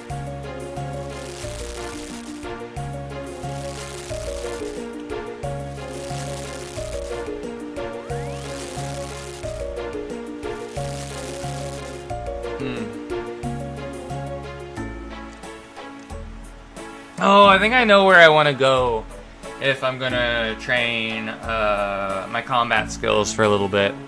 Because, I remember I did a quest on this character. I already did it, so we won't be able to see it on camera. But there's like this quest where you're able to join like the White Knights in Falador or something. And then you can gain ranks with the White Knights by just killing enough Black Knights, and then you unlock more like White Knight gear that you can use if you want. White Knight gear sucks though. It's like the equivalent of black armor, which is for level 10 combat skill characters. So like, 10 defense or 10 attack or whatever. But you can wear it though, and you have a nice cool rank as well with the Order of White Knights. So I think their rank goes down too, though. Like your rank will lower if you end up killing White Knights. So sadly, so you're incentivized to not ever attack them again.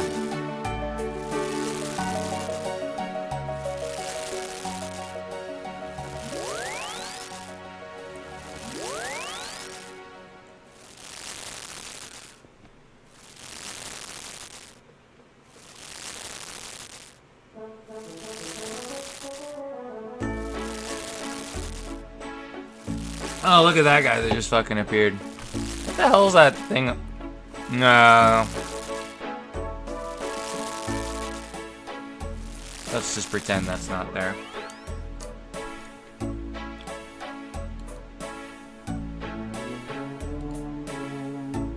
Oop, I need to store the fish.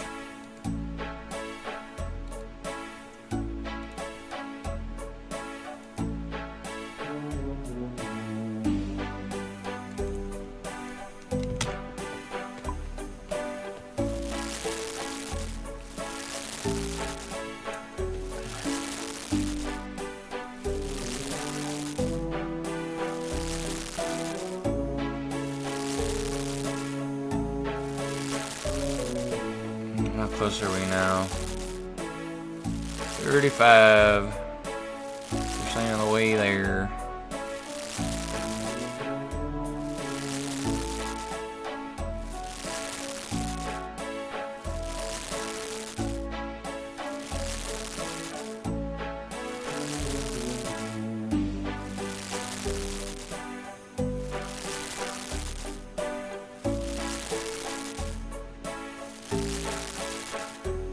But our cooking's getting caught up to smithing and mining, and pretty soon we'll catch up our fishing to it as well.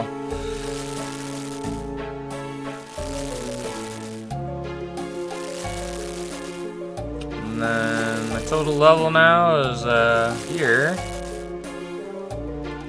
I think that like next tier, like special worlds, like an enter. The total skill level you need is like 1,500. We're getting there.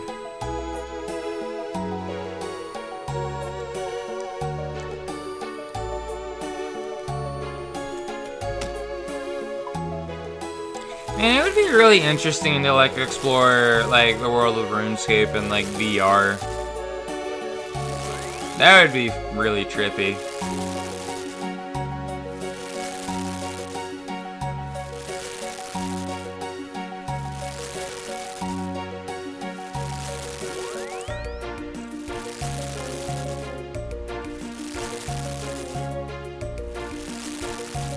Hey Grizzly, how you doing? Welcome to the stream. I hope you're having a good night, or good day, or whatever time it is for you.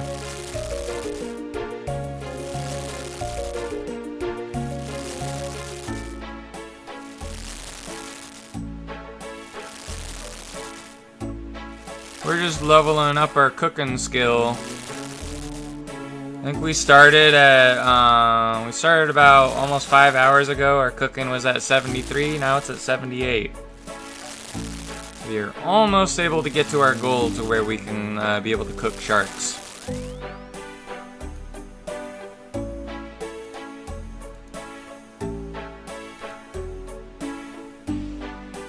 Just kind of power level on our cooking right now.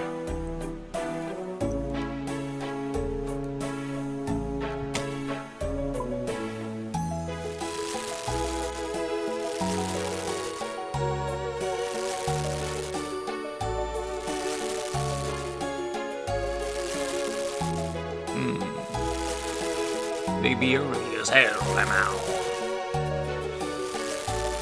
But yeah, I think once we get our cooking to 80, I'm probably gonna go back to Catherby and fish sharks for a little bit.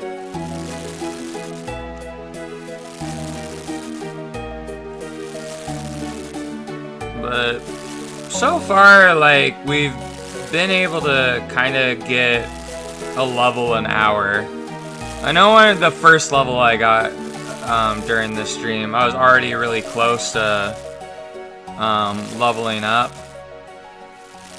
from 73 to 74, so we got to 74 pretty early on during the stream. Oh no, whoever was here stopped leveling their fire making. Okay, well, we gotta swap worlds real quick. Find a world where someone is making fires.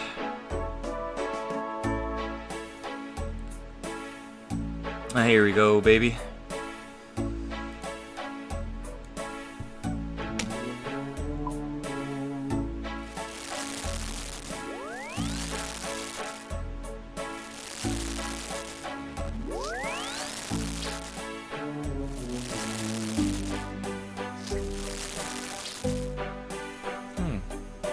Well, there's a bunch of people who've been PKing here.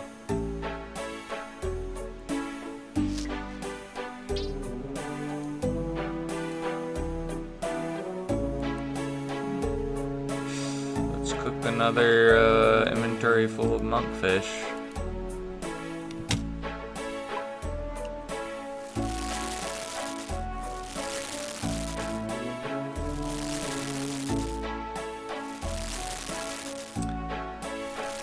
But yep, I plan on playing Runescape all night again. Just like we did last night. And hopefully the fucking stream doesn't crash or start acting up like it did yesterday. I think it was happening then around the 7-hour mark. Why not just cook at the fire under the bar in Berthrope? Is there like a bank near there?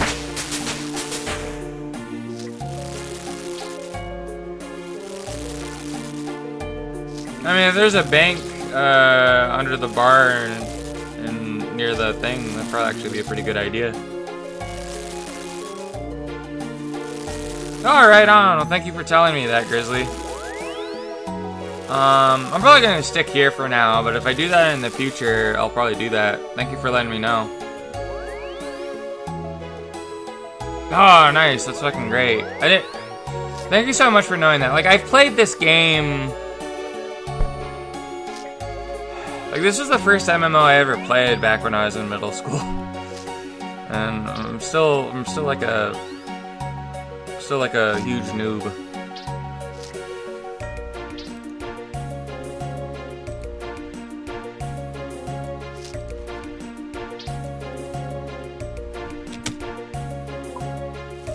I'm trying to remember what year it was I started playing. I know it was back when they had the OG Imp model.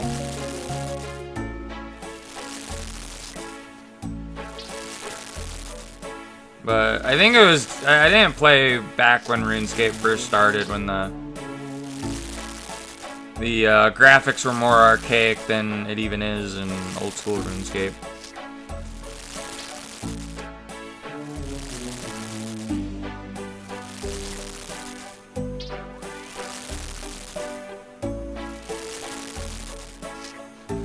know, back in the days in RuneScape, you know, someone would be like, hey, do you want me to trim your mithril armor? And they're like, oh, sure. And then you give it to them. And then you realize you're never going to see your mithril plate ever again. Fortunately, that never happened to me because I was smart enough not to do that. Oh, I still have 3 things to cook.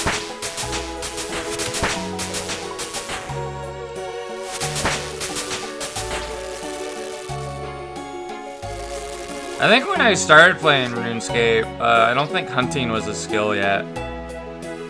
It might have been though, but I think it, I remember playing and then they ended up adding a hunting skill. at some point while I was already playing it.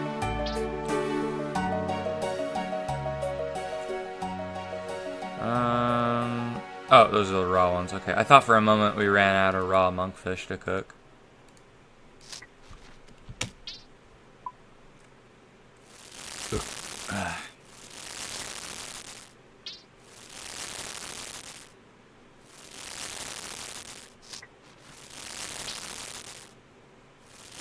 Hey Grizzly, what's your favorite quest in RuneScape? Or like favorite quest line, maybe.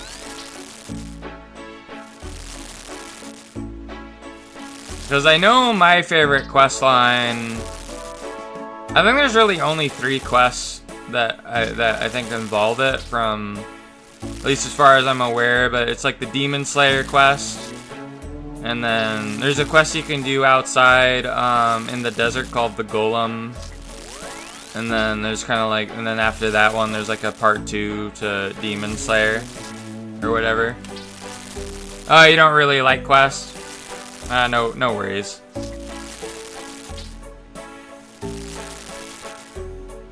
But I really like the Demon Slayer quest. That one's a lot of fun. Get the sword Silver Light.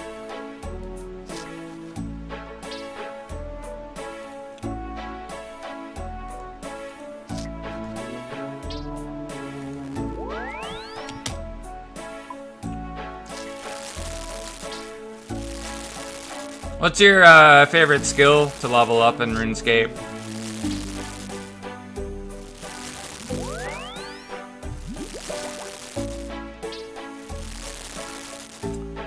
I mean, so far on this character, I mean, the smithing and mining are the ones I have the highest, so. Although my fishing and cooking is catching up to it.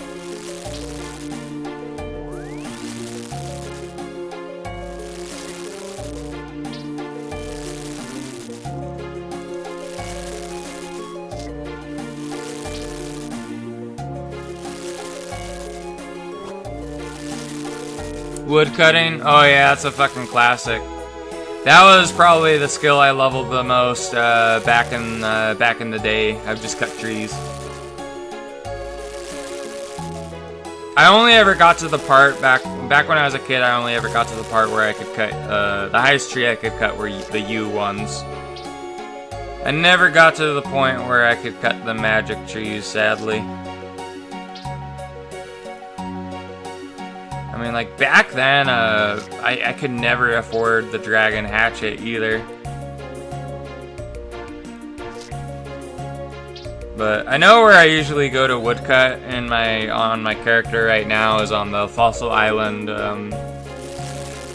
I used the farming patch and grew like a few teak trees, and usually I just cut the trees and then light them on fire. Oh, you're like thieving and hunter too? Oh yeah, that was another skill I leveled up a lot back in the day, was thieving. I would steal shit in the Arndo market, like pickpocket people. Thieving's another really good skill. That's one I really like. I know on this character I barely touched hunter. One of my friends told me that like there's a lot of money you could make with hunting, or I think it's with the hunting skill, with like something involving bird nest. There's a lot of money you can make with that.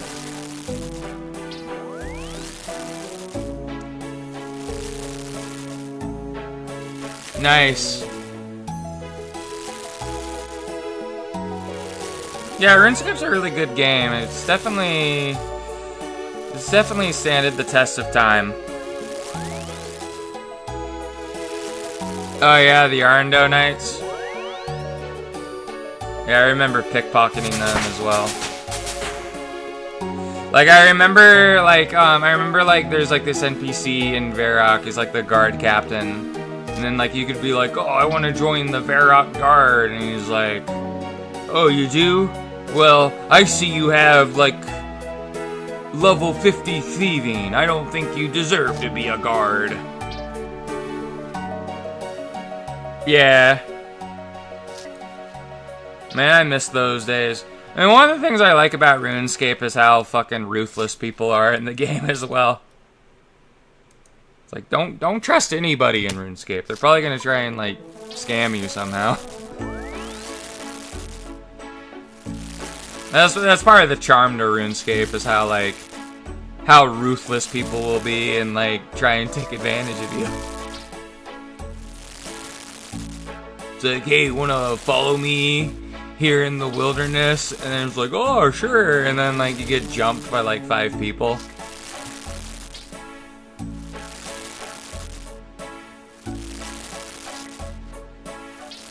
But, like, back in the day, I was just, like, a dumb kid and I didn't know what was going on.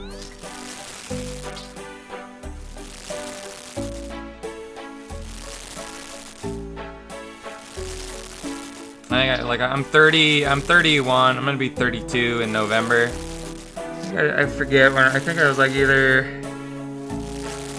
11 or 12 when I started playing RuneScape. It was like 20 years ago.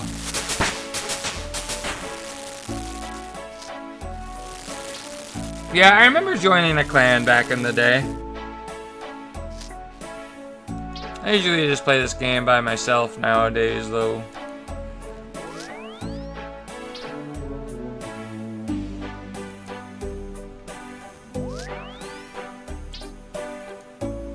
Go PKing with your clan. Yeah, nice. So you were back, playing back in the good old days as well. Are you excited for them to add the sailing skill? I'm curious because they do the poll for stuff in this game, right? Which skill did you vote for? Because I definitely voted for the sailing, but I think my second choice would have been like the taming one if they did that.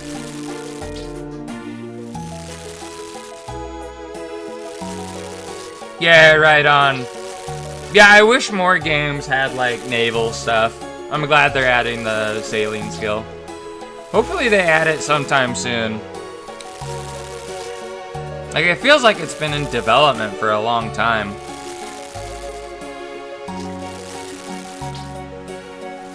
Yeah, I remember back in the day, everybody,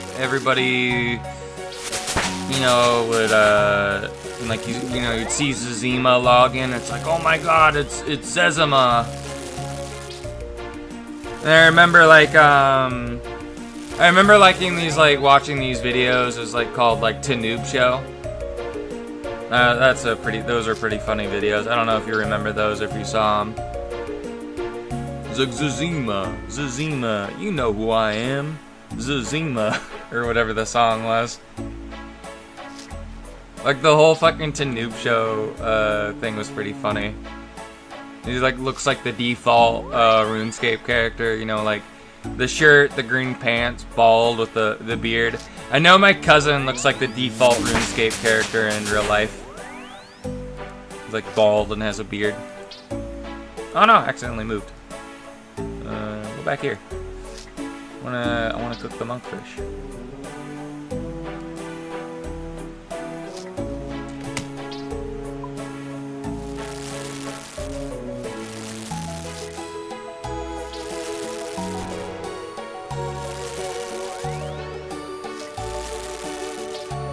I mean, yeah, like the first MMO I ever got into, and cause technically I played an MMO before RuneScape, but I had no idea I was playing an MMO at the time because I didn't really understand what an MMO was. But RuneScape was like really the first one I played and then stuck to, and then understood what an MMO was. Because I think technically the first MMO I played, I didn't really play that much of it, but it was an MMO called City of Heroes. I didn't even know what I was doing in that game. Like, I thought all the people I saw were like NPCs. Like all the other players. It was like a game where you'd create your own superhero.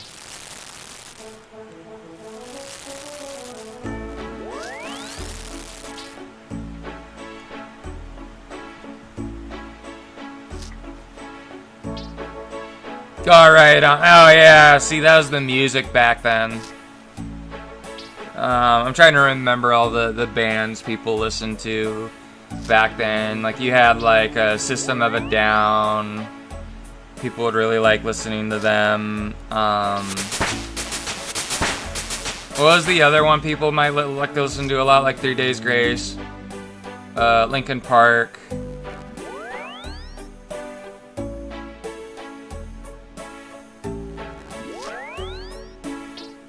I miss those days. There's a lot of nostalgia there with that music.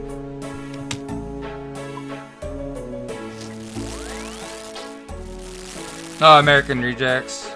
And oh yeah, and like Green Day as well. Yeah, I remember that.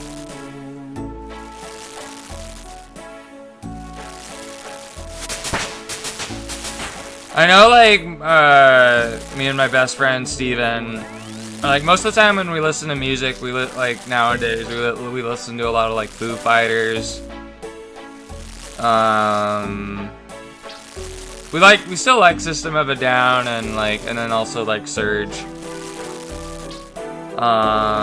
We listen to, like, Red Hot Chili Peppers a lot, Tenacious D from time to time.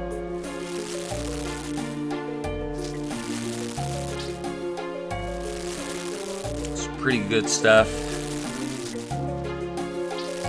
I pretty much like listen to like any type of music I can get into. Really the only music I don't like is rap.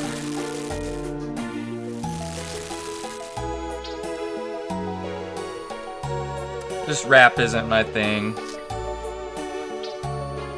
Just saw, I'm assuming you're saying Surge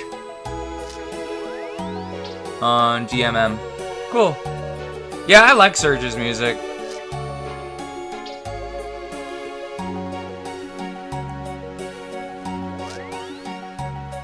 I think one of my favorite songs that he sings, and back when he was in System of a Down, was Chop Suey.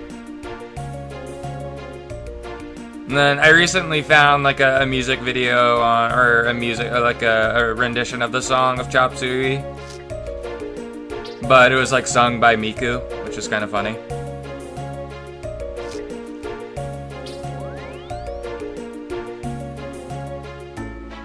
Why'd you leave the ketchup on the table? Oh yeah, that's from the song, I think. Sometimes I don't really know the lyrics because they say them so fast.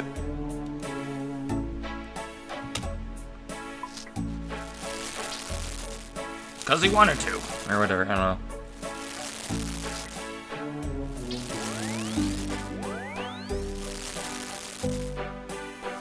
But yeah, like I remember, like, you know, I was like walking from class to class, you know, I'd have my, like, MP3 player or my iPod and just, like, listening to System of a Down or Surge or whatever.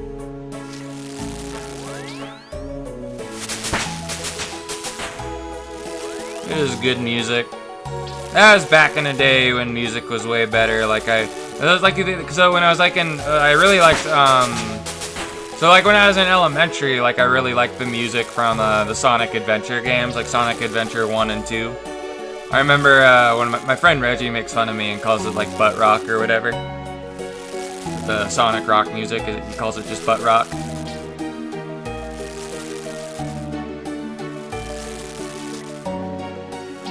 You know, like, they have, like, the, you know, like, the music for like the Baldur's Gate 3 has nothing on the Sonic Adventure 2 music or the edgy hedgy game, like All of Me or whatever that song is. Yeah, that one too. City Escape. I think that's the name of the one that you're talking about. I know the edgy hedgy game is pretty funny. It's a really bad game. It's just funny. It's like, oh, Shadow, wait, you shooting me? Like, I like how like the fucking intro to the music is so weird because like he cocks the AK-47. So like I feel like the people who made the game don't know how guns work. And I like how, like, with, like, in the cinematic intro, it implies that Shadow just shoots Sonic.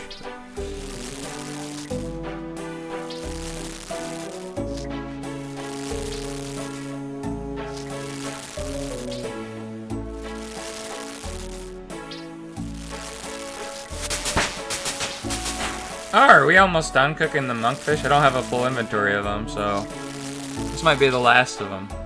How close are we to leveling? Oh, we're 64%. We're almost 3/4 of the way there. But yeah, I remember playing so much Sonic Adventure 2 when I was little. That was like my favorite game on the GameCube. I remember what kept me, the real draw to Sonic Adventure 2, everybody knows, was the Chow Garden. And raising the little chows. Alright, let's get these noted out. And hopefully we get our money back for selling these. Sell it for a little bit cheaper. Nice. I'll probably afford the swordfish again.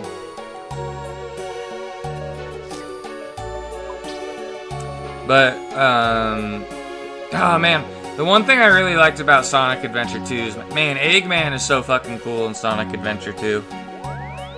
And, like, his theme song was like is the best track as well.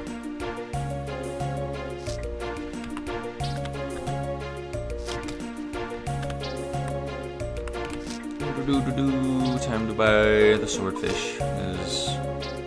It's honestly just as fast. Damn it. Let's just back a little bit.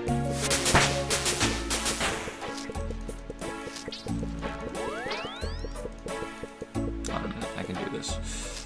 You know what? No. Let's get our money out.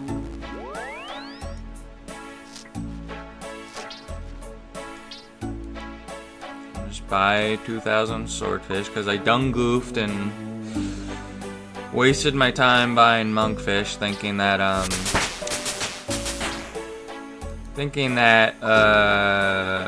it would do it a lot faster than cooking swordfish, but I was wrong.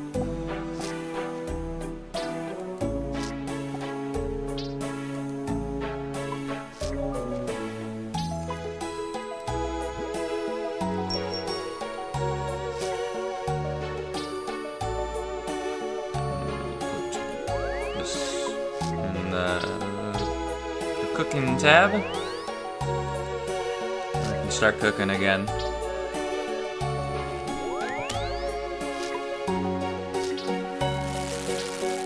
Yeah, I wanna stream the Sonic Adventure 2 game again on the channel. I already streamed the whole game like twice already on my channel. I know I'm gonna probably buy the Sonic Racing game on around the 24th, hopefully.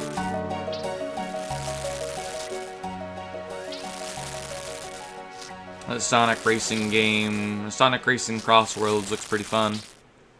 Apparently SpongeBob's in it too, which is weird.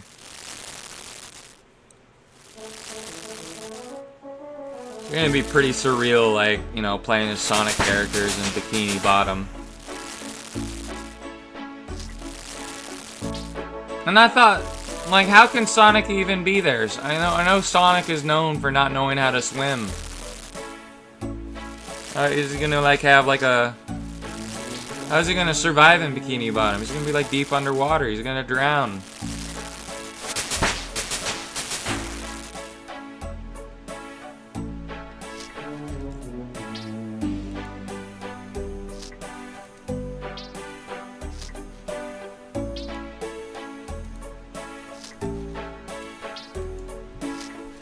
We're so close to 80 cooking. Almost taste that shark.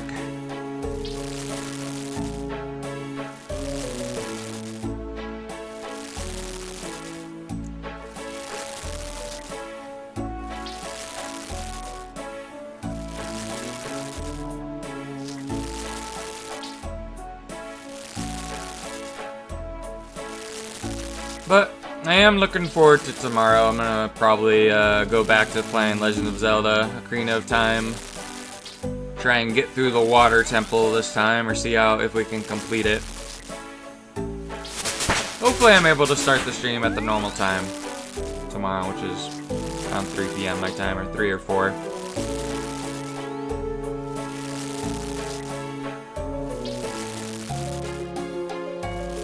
Oh no!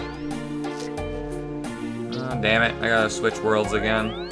You know what, no, let's do what you said, Grizzly. Let's go to fucking Birthrope and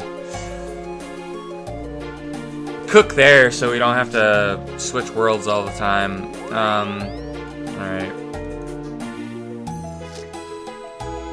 Wait, is there like a teleport to Birthrope spell? Or was it like a necklace or something? We'll just teleport to Falador and walk there, I think.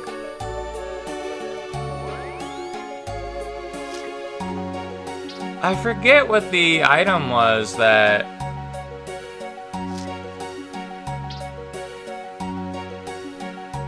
I forget what the item was with the guys on it. It's the chat channel?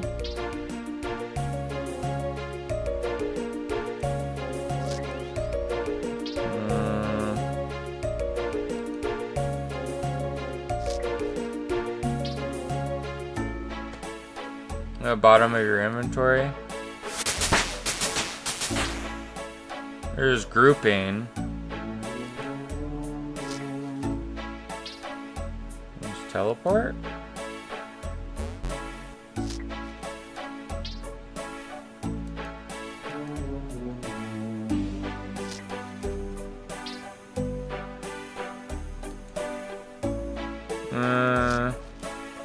I'm confused.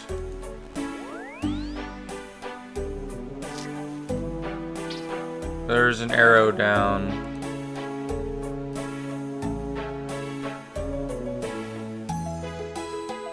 You have to forgive me, Emma. My mom did a lot of Tylenol before I was born.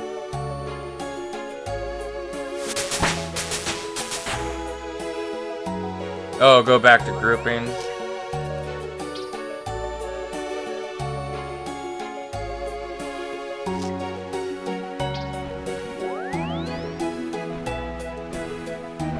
I think I can use the Ring of Dueling to teleport there. Well, let me store my stuff here. Is it? Well, I'll know it'll be in my inventory somewhere. Yeah, probably near the bottom somewhere.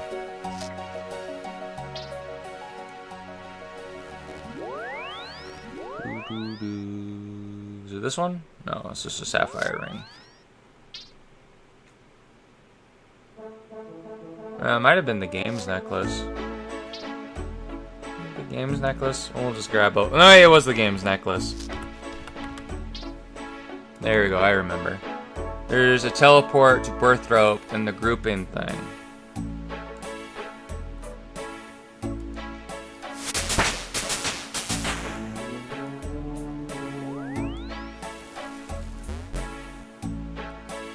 Oh, grouping.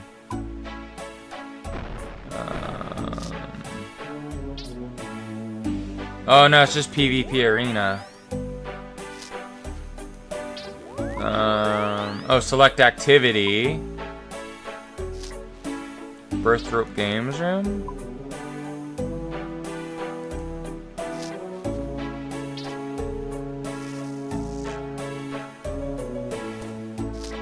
Does this do it? Is this gonna just magically take me wherever I fucking wanna go? Wowee! Okay, well, thank you. I had no idea that was a thing, Grizzly. Thank you. Alright, well, I guess we'll just wear our necklace. Alright, Nia, it's in the bottom of the bar somewhere, you said? Okay, I gotta find the way down. Where am I? I don't know where I am in Birthrope. Oh, I have to go up, right? Upstairs? Okay. I forgot I was in the games room. some reason I thought I teleported into the bar. I don't know why I assumed that. It's like the room I was in kind of looked like a bar to me. Alright. Just try not to attack the guards. And then you said it was in the basement.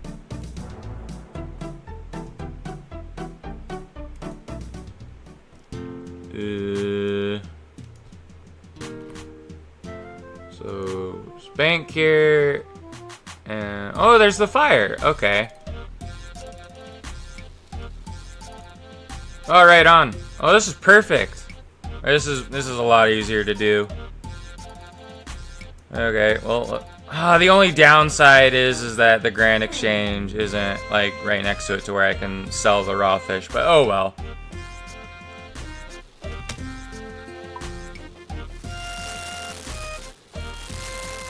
But I think it'll be kind of easier to do it here because I don't have to worry about someone needing to be nearby me leveling their fire making.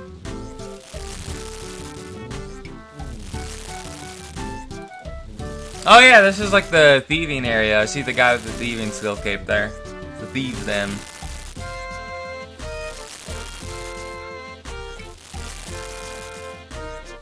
Oh, so he acts as a bank too? Wow, wait, okay. Right on. Thank you so much, Grizzly. Yeah, I see him next to me.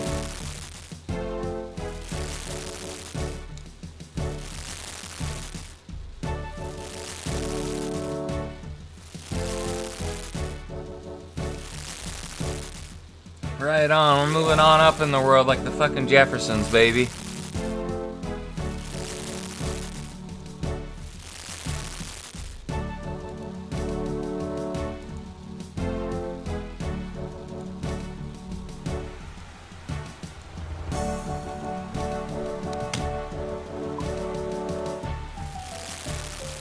Okay, we're getting close.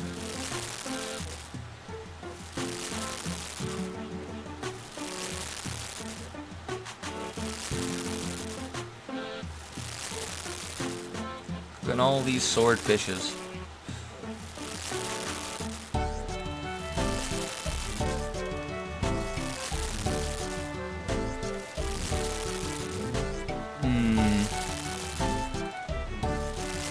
Like this guy has the same idea. What's his name? Dr. Calipo in Hood Classic 3.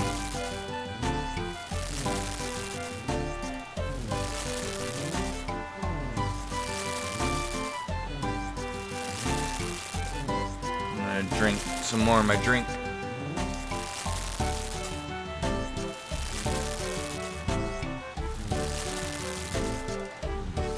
Oh man. And RuneScape's fucking great. It's a good game too, cause like you can like do other stuff while playing it. It's not as like, you know, unless you're fighting like a boss or something, you probably want to focus on that. But oh no, shit! Why did I move here? I can talk to you. There's bank.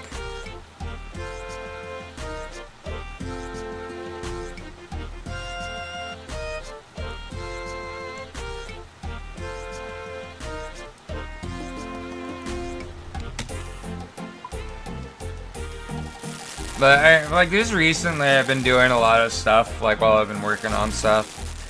I'll just like, you know, passively play RuneScape while doing it, because you only really need one hand to play RuneScape. Like you could be missing a hand and still play in this game.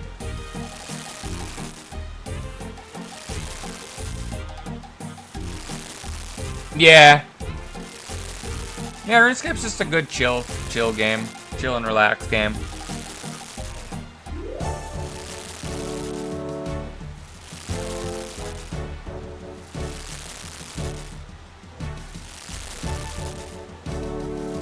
One thing I wish old school RuneScape had though is I don't want them to add like all the cosmetic stuff that RuneScape 3 has, but I would like them to add like a transmog system to where if like you own a piece of gear, like if you've had a piece of gear and you've worn it, like you could go to like a collection thing, and then like let's say you're wearing like you have like dragon gear, but you want it to look like a wizard's robe or something, right? Like maybe that'd be cool.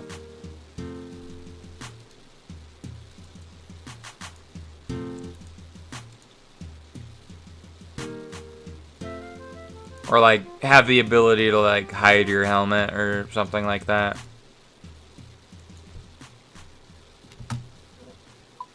Because I'm not really happy with the helmet my character has at the moment. I think the dragon medium helmet kind of looks a little bit dorky. I know there's that helmet everybody wears from one of those Fremennik quest lines, though. That helmet looks pretty cool. I have to go get that at some point. PKing. Oh yeah, you probably have to like focus on the game when you're PKing as well, I bet.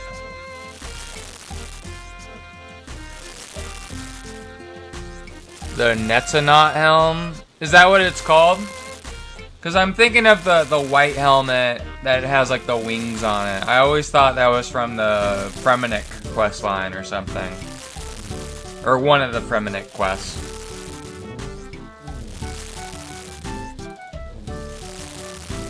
Oh, okay, so that's the Netzanaut helm.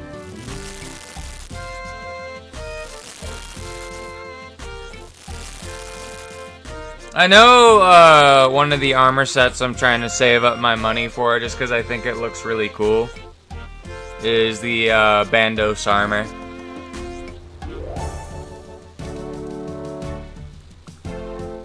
I think it would look really nice on me. Can I just click on this fire? Oh, I can! I don't have to fucking click on the swordfish and click on it. Nice.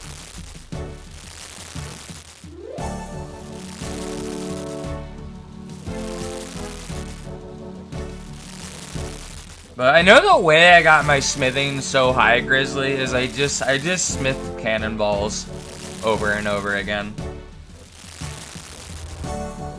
It's a pretty good way to level smithing. A little bit slow, but you'll get the smithing levels eventually. But I remember I ended up, it was like before, it took a lot longer when you have like the normal ammo, cannonball ammo mold. But then I ended up doing the mini game. There's like this mini game somewhere in the desert, and then I did it for like a really long time, and I eventually got enough of the currency to get the double cannonball mold or whatever. Which when you smith the cannonballs with that, it gives you like only a little, like maybe like I forget, it was like 2 or 3 less XP than smithing gold with the goldsmithing gauntlets, which is pretty nice. You just have to run back to the bank more often because it uses 2 steel bars at a time.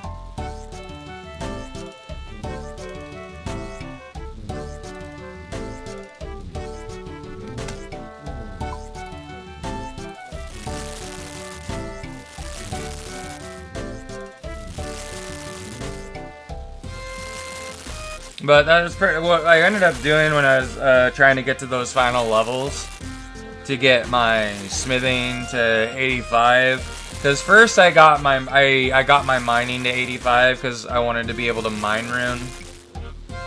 And I was also just trying to catch up my mining to my smithing, but then I figured I might as well just get my mining to 85. But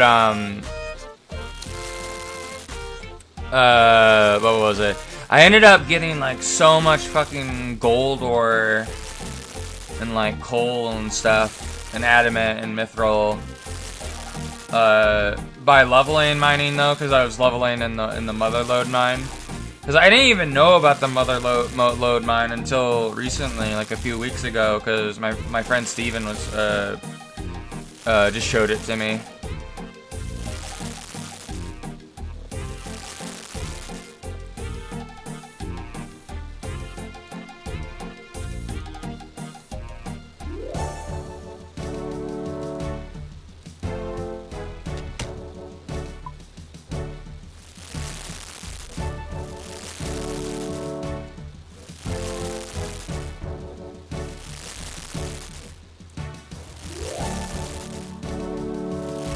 No, I fucking forgot what the hell I just said.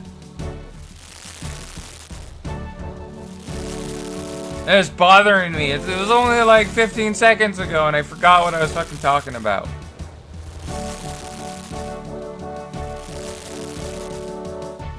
You know, just have that moment when your brain just toots on you and then you just forget everything.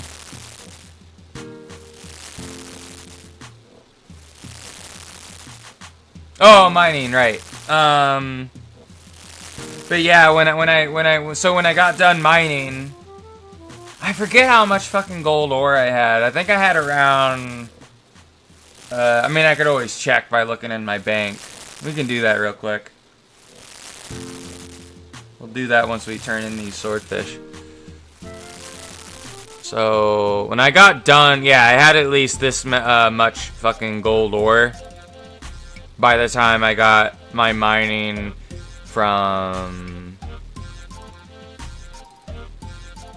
So I only found out about the mother lode mine when I got 70 mining. But I was mining iron for a really long time. That's why I have 11,000 iron. But then, like, my friend saw it was on. He's like, go follow me. And then he showed me where the mother lode mine was. And then I was just mining there for the longest time. Because first I was trying to get to the point where I could mine adamant.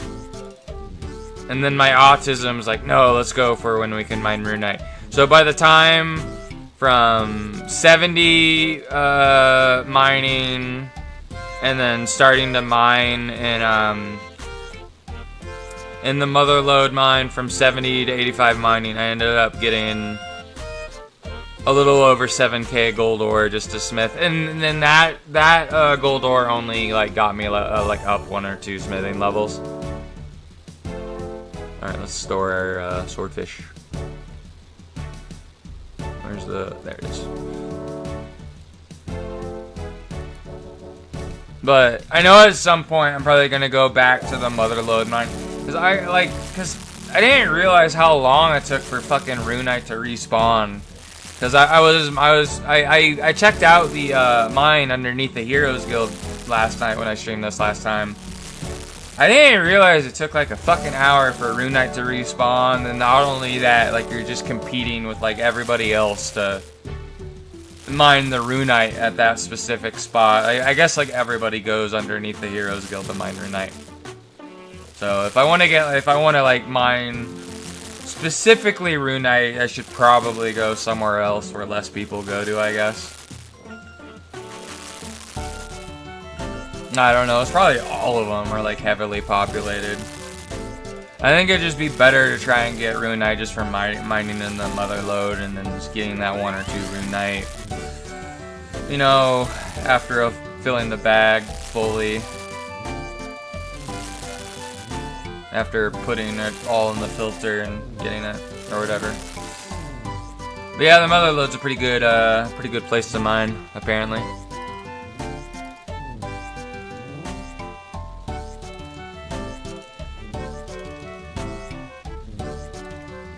Alright, let's continue cooking.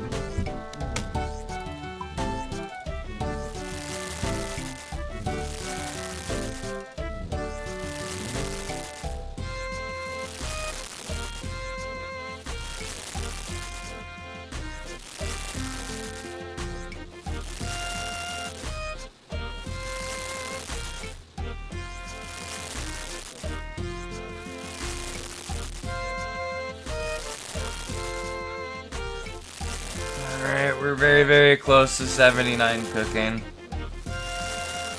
I wonder if we have enough swordfish to get it to 80, hopefully. That way we don't need to go take the long walk back to Varrock. Although we could just teleport and then, you know, just fucking use the game's necklace to come back here.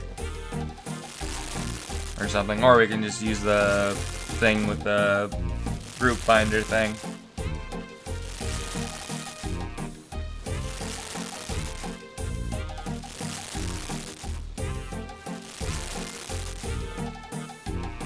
Alright. We didn't burn any swordfish that time.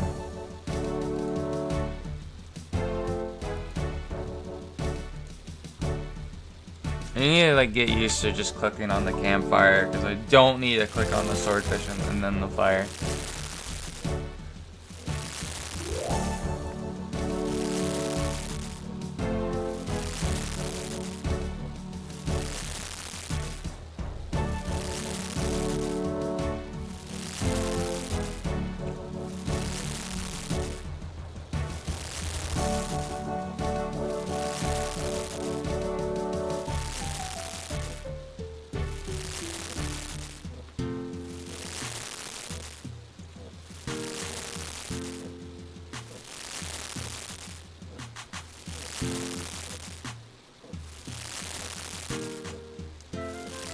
Let's get another drink.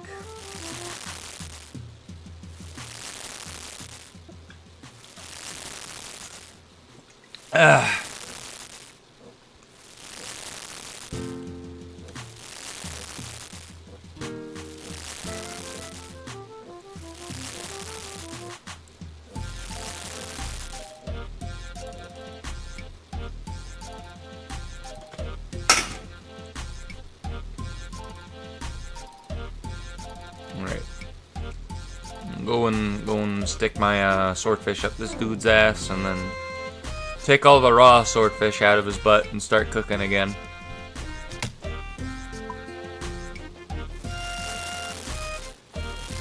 I just thought of something dumb.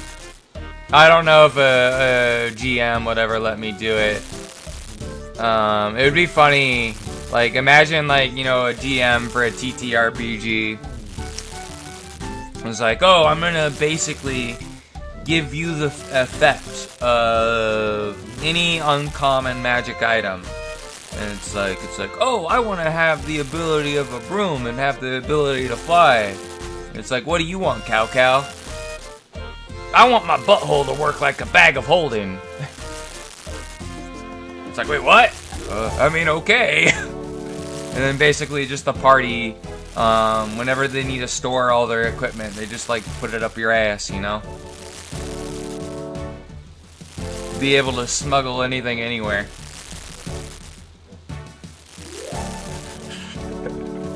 And like, it'd be funny too.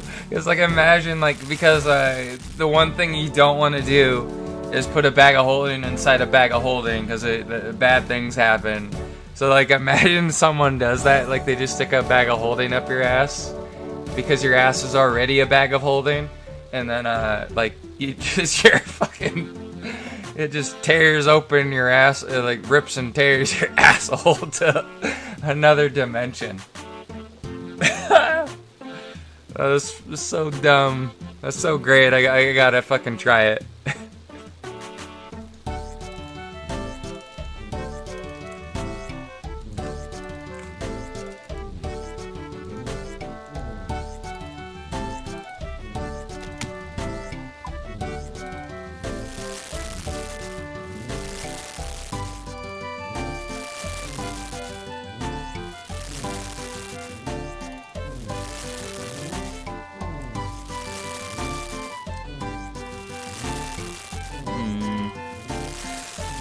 I know there's like that other like thing you could probably do if like you're playing like some type of necromancer in Pathfinder or D&D. You get like the portable hole and you just like store all your undead minions in the portable hole, and then when you need them, you just take them out. Usually towns don't really like it when they get upset when you walk into town with a bunch of zombies or skeletons following you.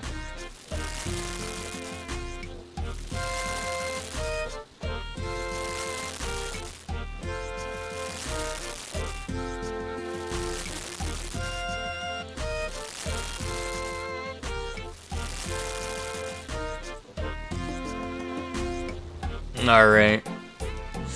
Let's go back in here. We're gonna pretend that this guy's butt is a bag of holding of some kind.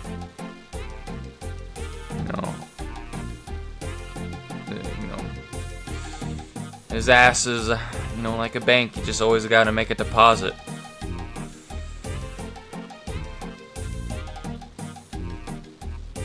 Where Where's my swordfish? Oh, there it is.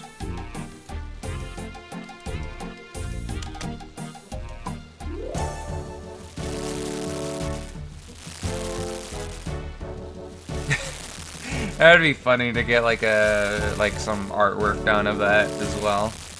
Just have like Cow like, you know, cooking, and then like, you know, they just fucking bend the dude over and just like she sticks all her items in there and then just pulls the raw swordfish out.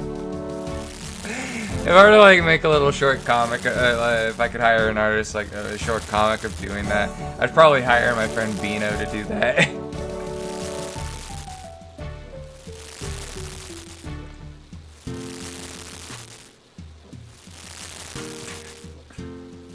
There's this poor man over here. He's just being abused by my character. He's like, somebody help me!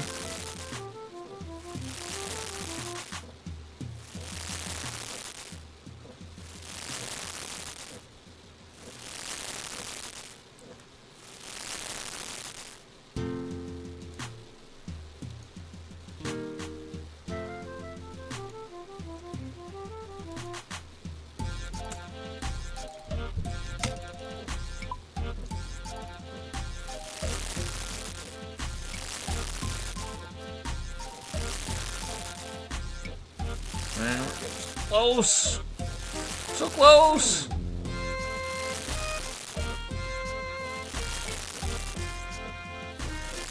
And once we get 80 fucking cooking, we'll take a break from cooking and just go fishing for a while.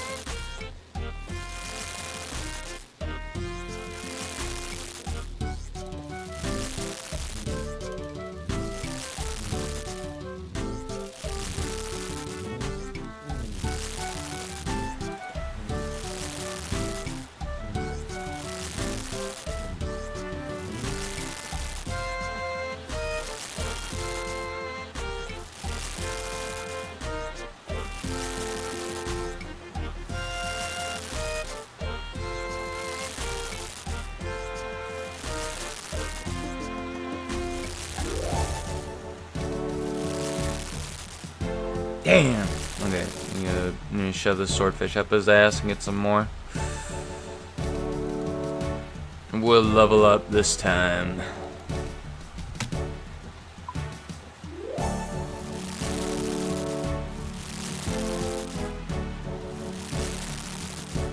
There we go, 79 fucking cooking, Jack. Oh, we don't unlock anything. Okay, well, how much more XP do we need to get our final level of cooking for our goal tonight? Ooh, 186,000. Wowee. Okay.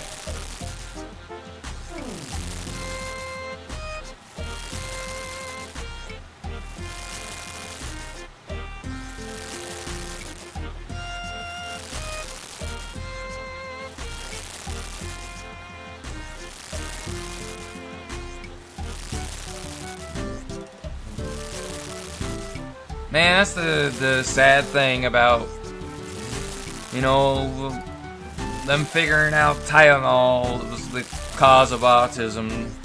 The golden age of autism is over, sadly.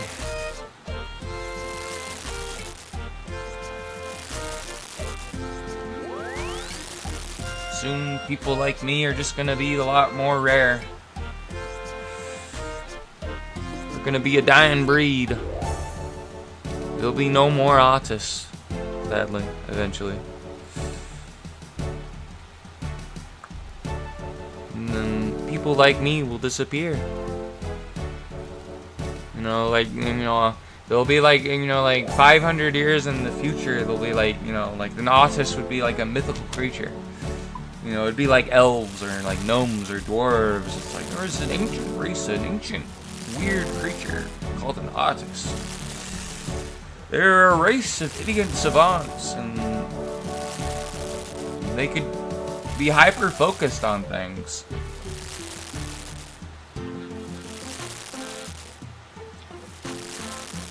You know, some autists were experts in trains. They could tell you anything about a train. Some could tell you everything about the, you know, the history of the Roman Empire. Or some really knew everything about guns or trucks. They just don't exist anymore, though.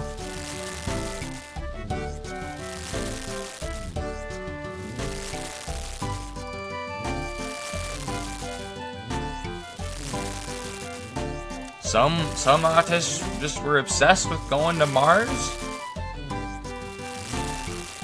We don't know what happened to them. They just disappeared. They vanished.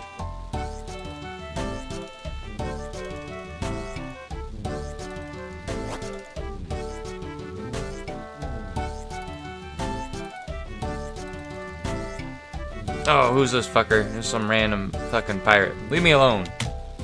I'm too busy here. Too busy cooking.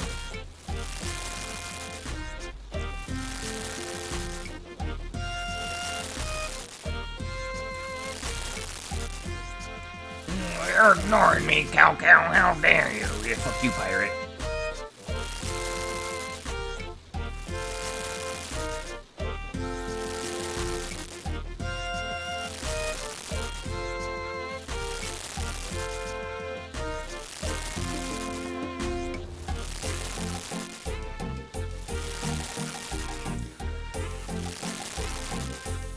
I'm too busy with this guy's booty over here. Can't help you, finding a chest.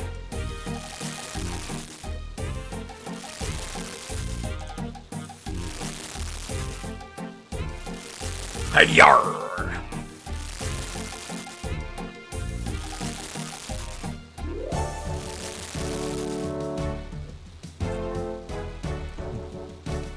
Oh no! Gotta go, you know, get the swordfish out of your father's ass. He kept it in here for 9 years. And I'm giving it to you. Oh yeah, and he also had this watch.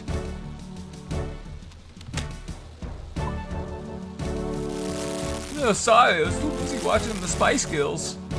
Paul Atreides.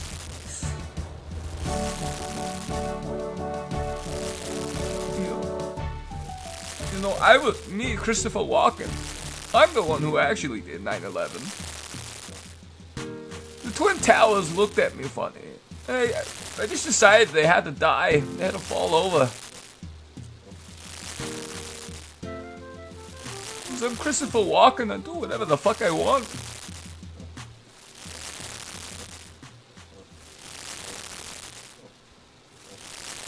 I ended up killing Paul Atreides' father because he was a bitch. He was weak. And I fucking killed Kangaroo Jack.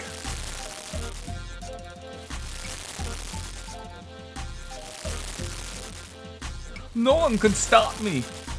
I'm too powerful.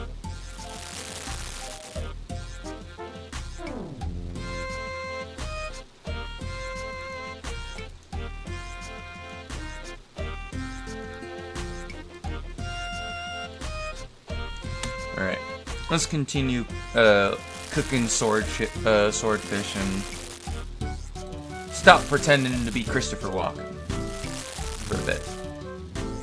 We don't want to do our Christopher Walken impression too much. People will think will know who I truly am.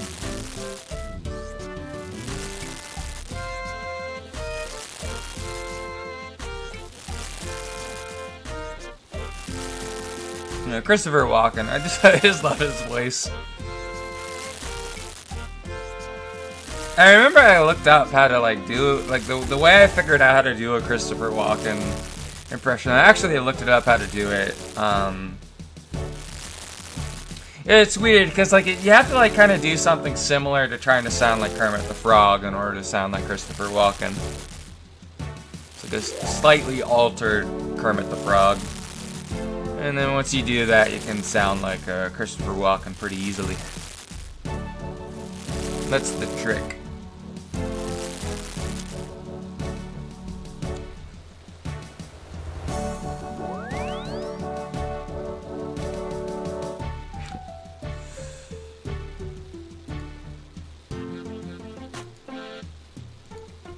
Maybe that's what I gotta fucking ask for. Like, if you could ask the Santa Claus from RuneScape. It's like, what do you want for Christmas? I want to never worry about having to mine coal ever again. Give me 50 billion coal ore for Christmas. It's like, damn, I'm not gonna have enough coal for the naughty children.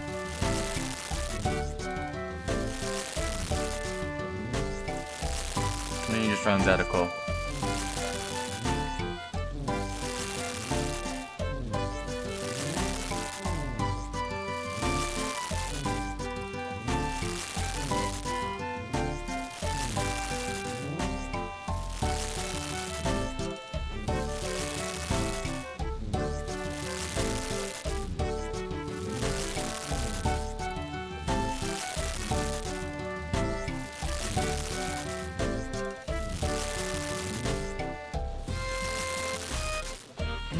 You're about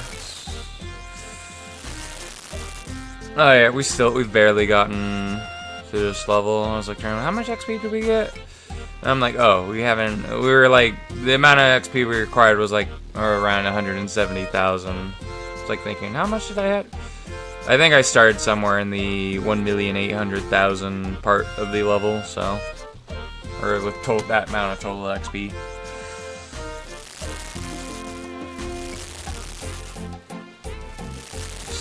Stinkus.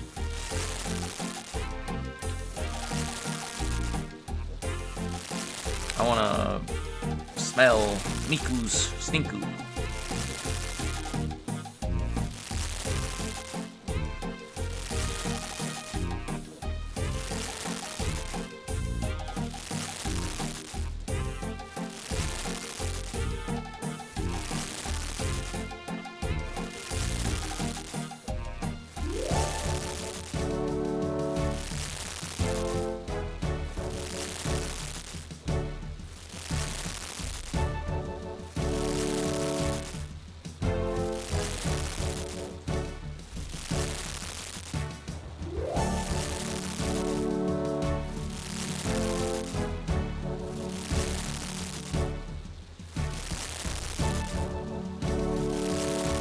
Alright, there we go.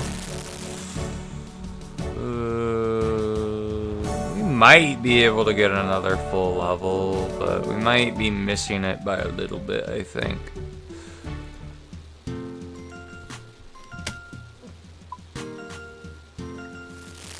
Oh, what's my fucking blood sugar? It's finally done warming up. Ooh, what is it? Oh, it's 298 and it's going up. Let's take some insulin. I think I'm gonna heat up some more of the my leftover egg fried rice that I have. Let me just take some insulin real quick. We're gonna eat some food, so we'll take this much.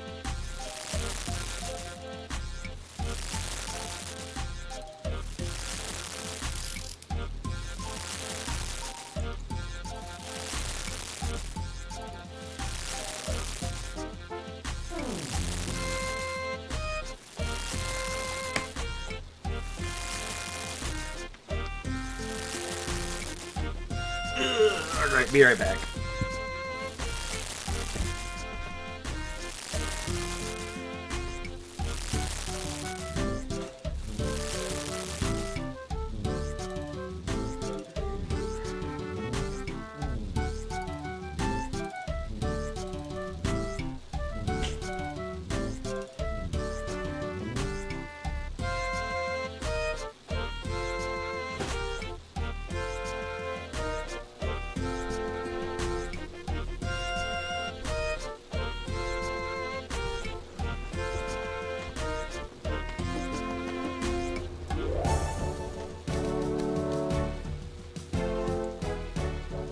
Alright, I'm back.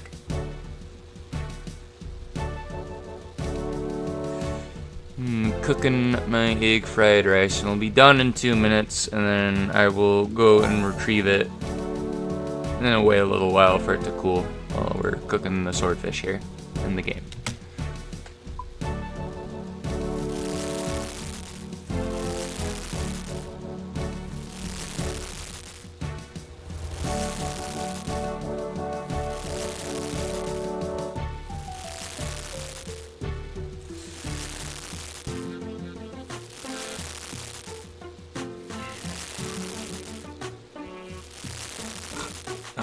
Okay. I'm glad that burp was easy to actually get out of me.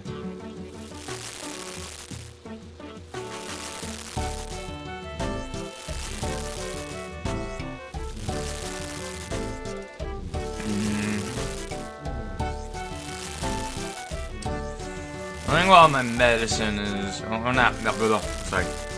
No, I speak English. I think while my food is cooling, once I get it out of the microwave, I'm gonna take my stomach meds. So whenever I go to sleep, I wake up feeling okay, I guess.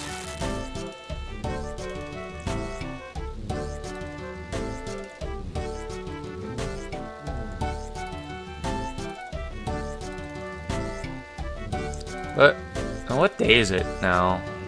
It's Wednesday. Okay. I hope I get groceries soon. Want to get more Italian salad and what else? Oh yeah, I was gonna get some ribs so I can get those, eat those later. Get some more stuff for some spaghetti as well. And oh yeah, I was gonna get the ingredients for the pizza chimichanga and start cooking that again. I think I should be able to handle it a little bit better now when I cook it. I remember the reason I stopped eating it like around 2 years ago, just because I was able to handle it okay at first, but then you know the last couple times I cooked it, I always got sick afterwards, so. But, I mean, we've been doing a lot better, with our gastroparesis, last few months, so I feel confident I can eat it okay.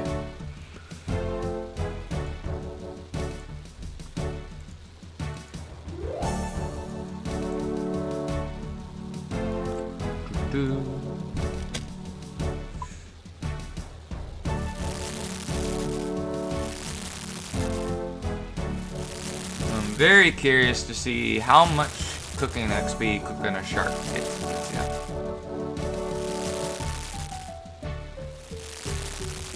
And then in order to like catch a shark with our bare hand, like we're gonna need 96 fishing. I forget it was 96 or 97. And then we need 76 strength as well. My strength isn't even at the part yet, but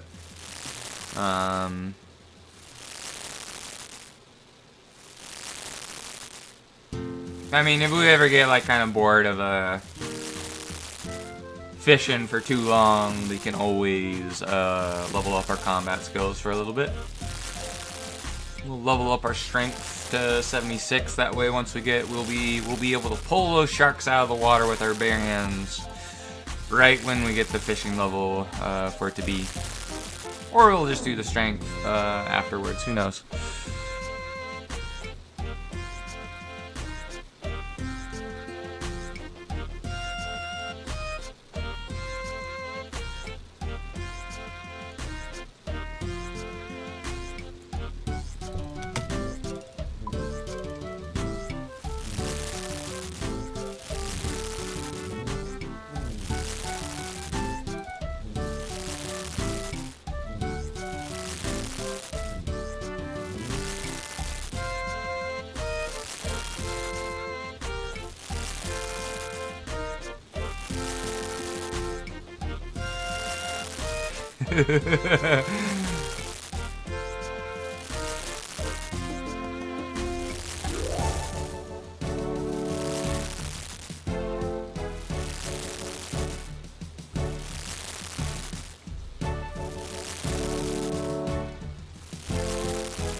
continue. Alright, how much further do we gotta go? Well, we're not even a quarter of the way yet. We're almost a quarter of the way to 80 cooking.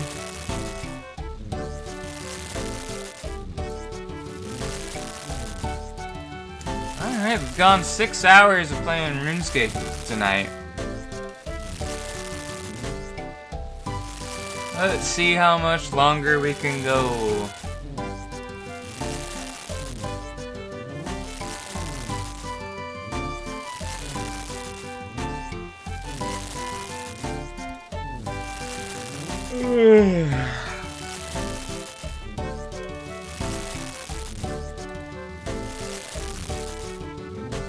Rinky dinky, lemon stinky.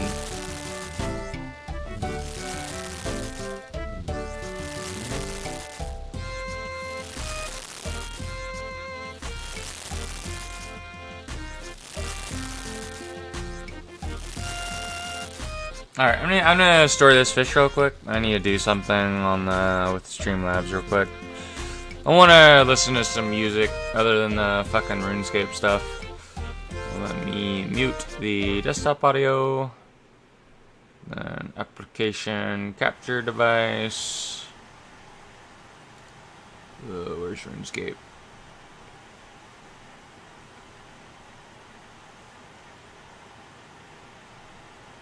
Isn't it even on here? A list to pick?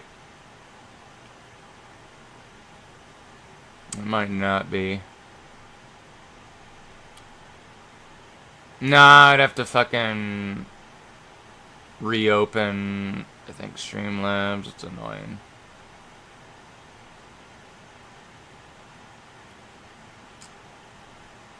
Let's just make sure. No, damn. Alright, oh well. Let me just exit out of this real quick. We'll unmute the desktop audio then. That is one of the annoying things with Stream Elements is like sometimes when you want to update something, you'd have to like close the application and then reopen it for it to recognize that you're trying to change it. There's a new thing that it could pick from to like for like capturing something or whatever, so oh well. I guess I'm just gonna have to not listen to music while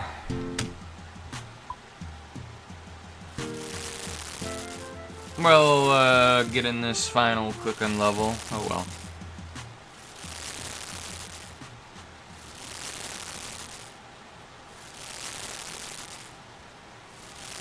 But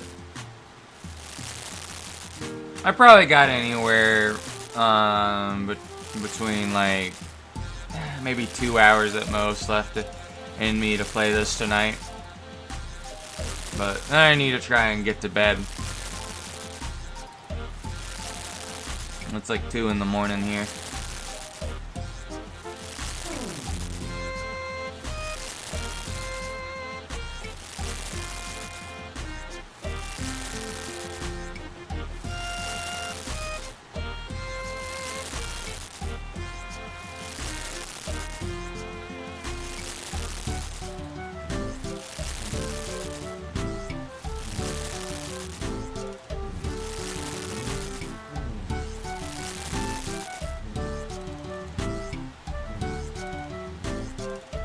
Only burnt one of the swordfish there.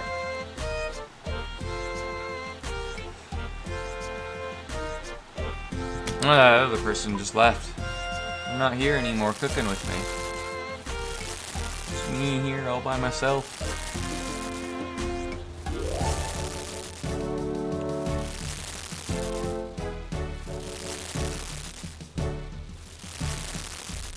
Oh, no, there's somebody running around.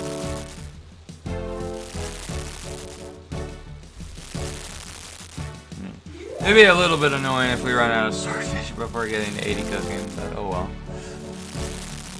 I mean, I probably won't even buy the maximum amount of swordfish. Or no, we can. It's just that once it will go back to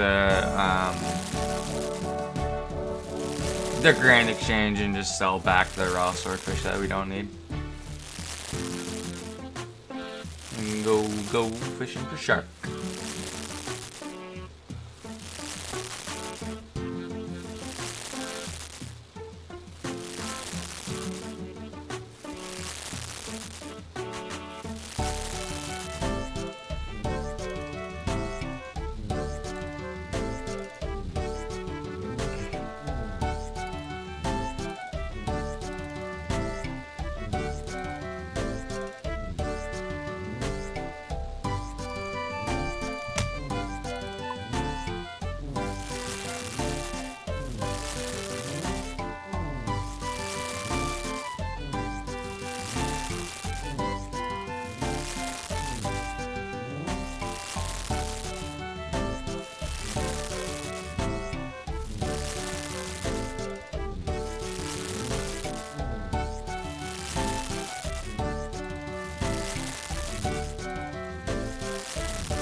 Oh, there's a dude here with the... wonder why he's cooking stuff. He has like the cooking skill cave.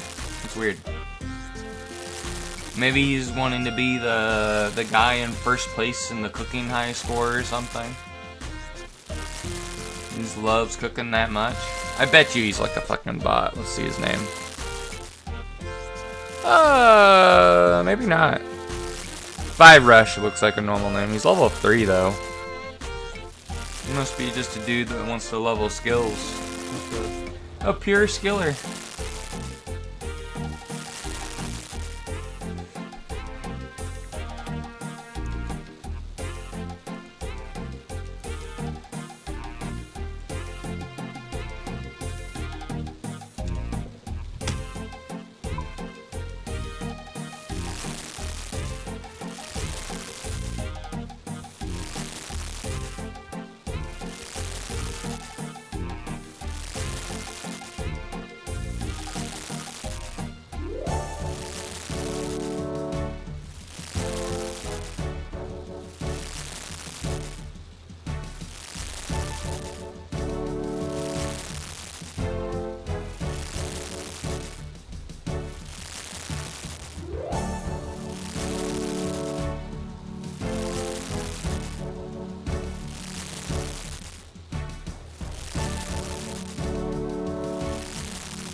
Alright, let's see how close we are now.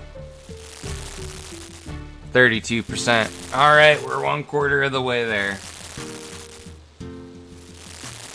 There's 3/4 more. 3 George Washington coins.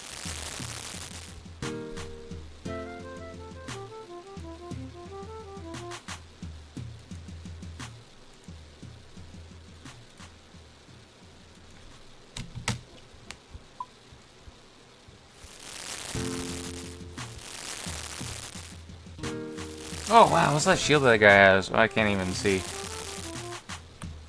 Looks pretty cool though. He's got a red party hat on too. That must mean he's part of the elite in RuneScape.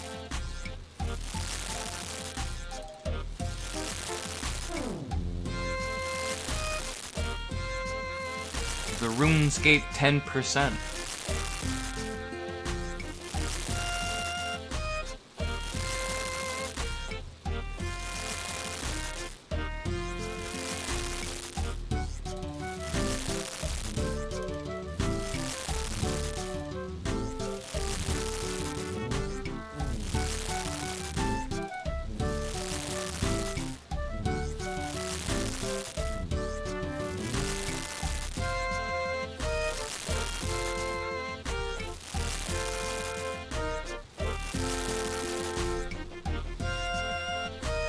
Oh no, he's facing me now. He turned around. Well, gotta reach around and put stuff in then.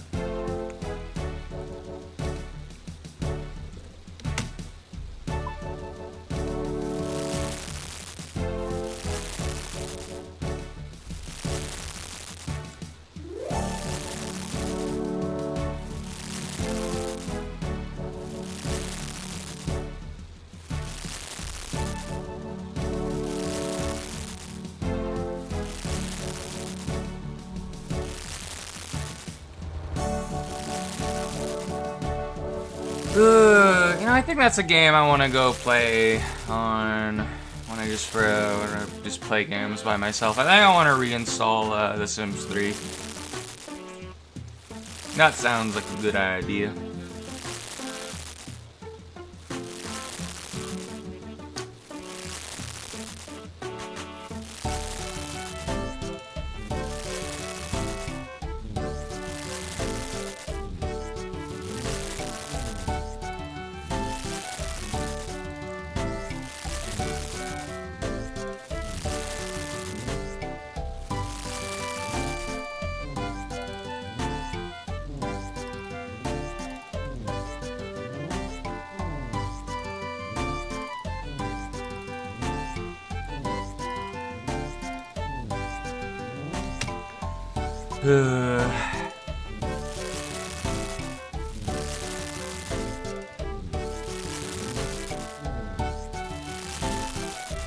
Almost there.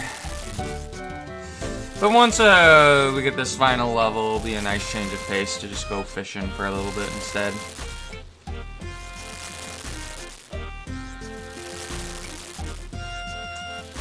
Apparently, it only takes you about, you know, either 6.5 hours or 7 hours to get from 73 cooking to 80, so that's good to know.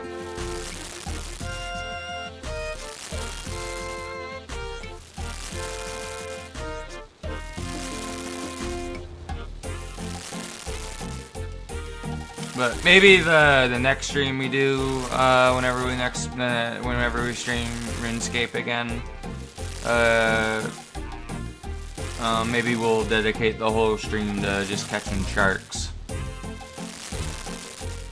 And just try and level up our fishing some more, or at least until we get bored.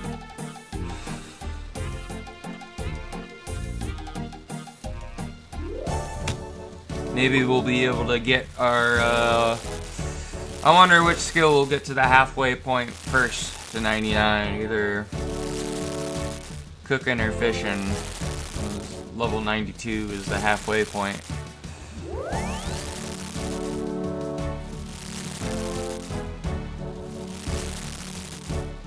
And we just gotta basically get to 92 again, basically, for all intents and purposes.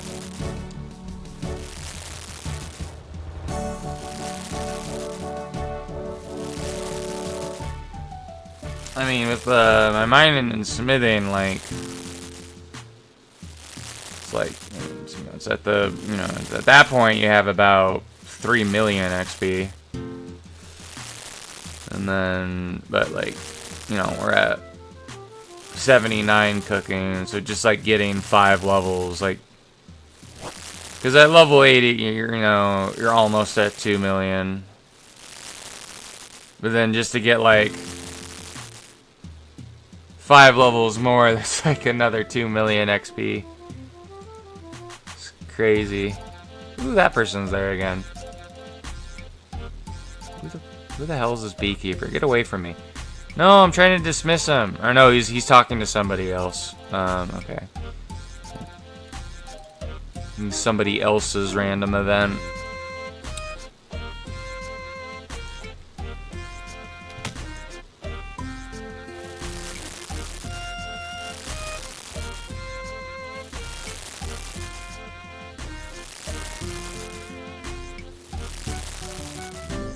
I don't like that beekeeper there because he's hiding the actual NPC.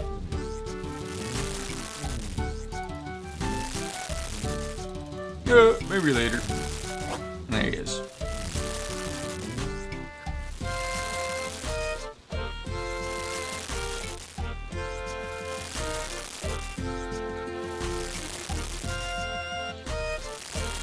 Ooh, this dude with the cooking skill cape. Is that a different guy than the other guy that I saw with the cooking skill cape? I don't know. I think it's a different guy because the other guy just looked like the default character. My father was a banker. I don't know why he's saying that.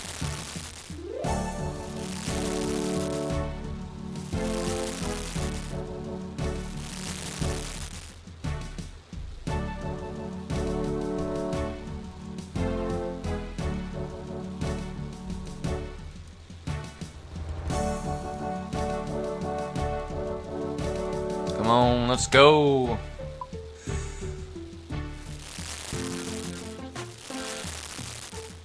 We're getting almost to 50% the way there.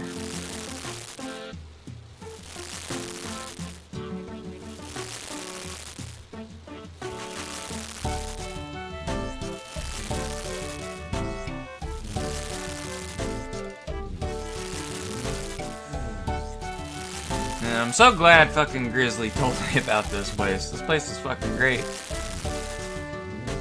It's like an unlimited cooking fire. Just only like 5 steps away from a bank chest. Right here, and it's all for me.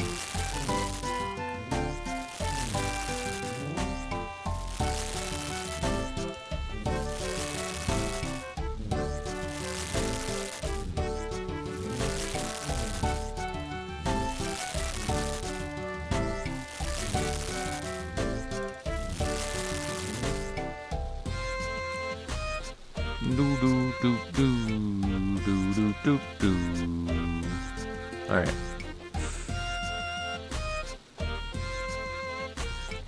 Oh, exit on it. Put that burnt swordfish away and grab the other one. Now we start cooking.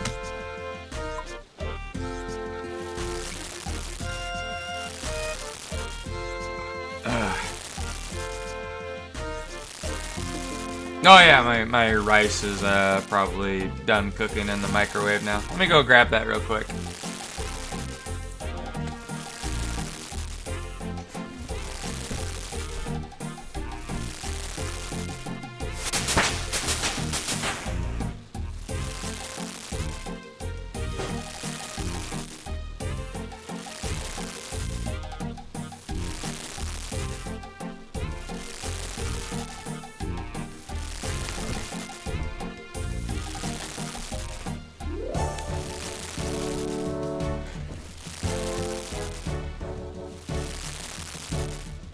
Alright, there we go. I got my rice. Just gonna put it here real quick. I'm gonna put on a shirt real quick as well. Be right back again.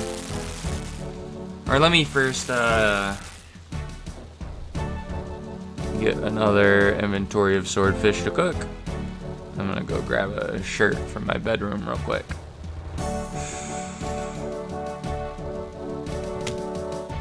Alright, be right back.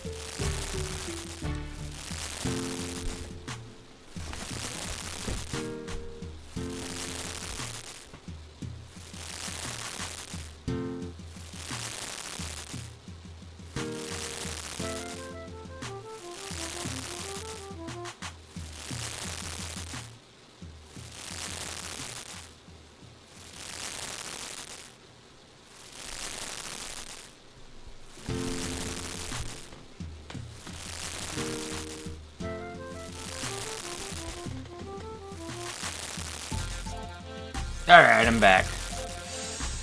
Turned out, the shirt I had last on was just on my couch. In my living room, which I am currently in.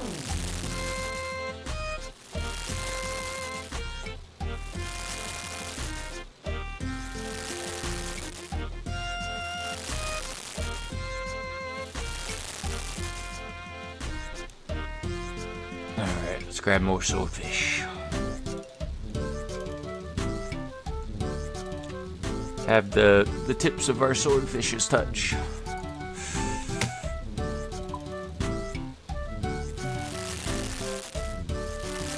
Little swordfish nose.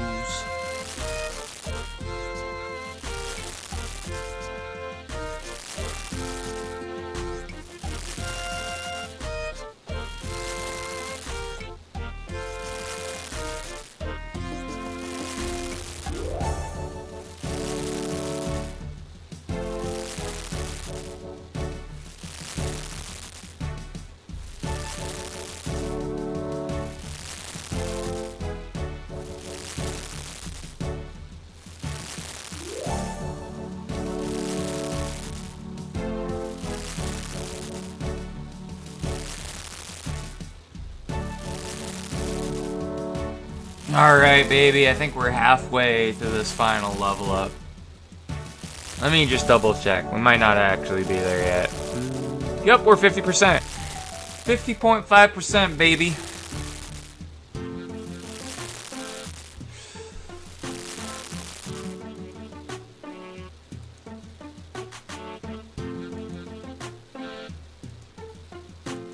Alright. Do it again.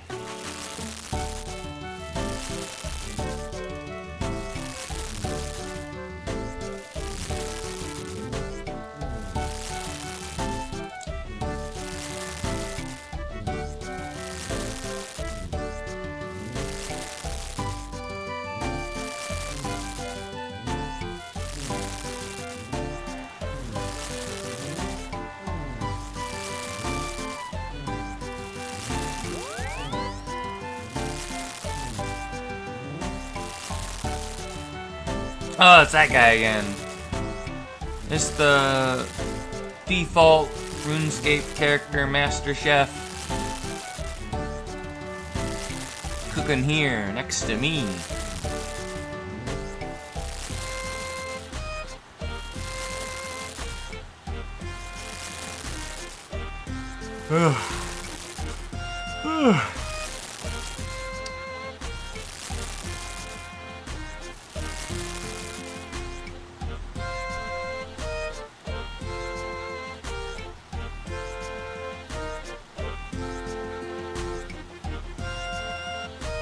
Here's the swordfish. Forgot where it was for a moment.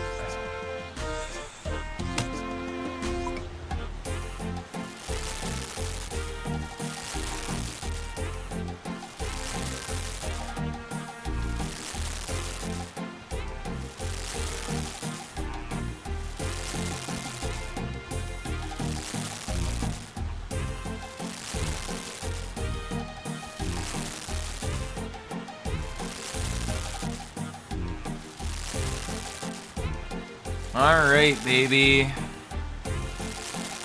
We're almost to 1,900,000 XP.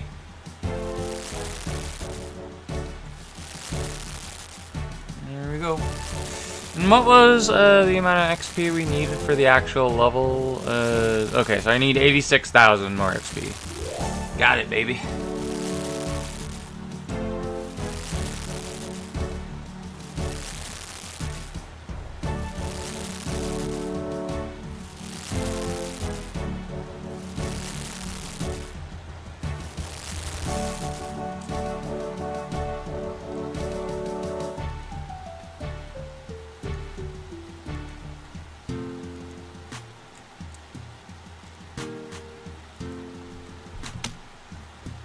All right.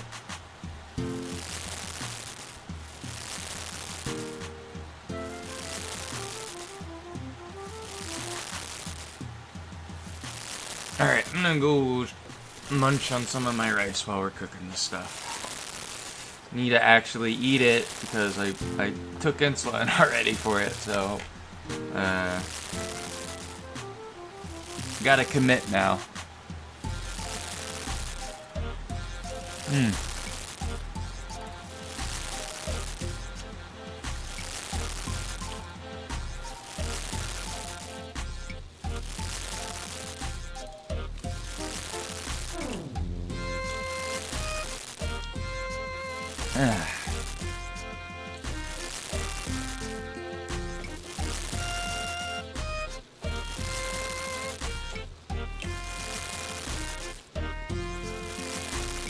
I forget if there's anything you can do in this game involving cooking with eggs. I'm pretty sure there's stuff you can do. Oh, I don't know. I think you need like an egg or something for like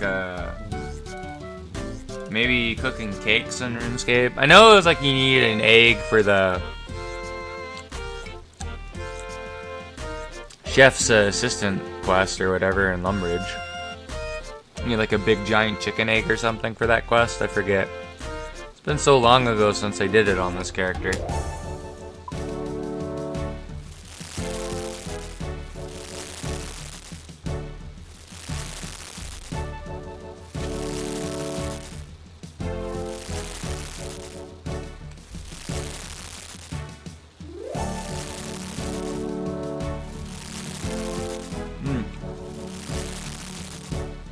I like how, though, you find out when you start the quest for Recipe for Disaster that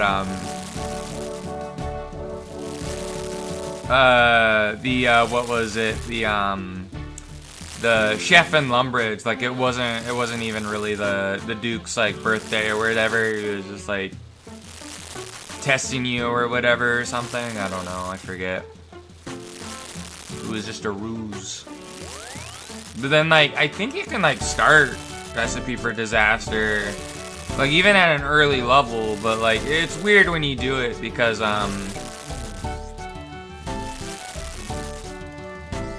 like, it's interconnected with a lot of different quests. And you see, like, a lot of different characters that, from other quest lines that are, like, invited to the grand feast where he's making this like this weird recipe that has all these weird fucking ingredients, but it turns out or something that it was like such a retarded recipe that no one thought someone would ever try it. And it was like but it was like it was because like it was holding some kind of like weird evil like chef demon or something. But because he ended up cooking the recipe, it freed him from his, like, satanic chef prison or whatever. And then he's like and then you have to kill him at the end of the quest line. And it was like weird. I remember there being like weird time travel shit as well in it.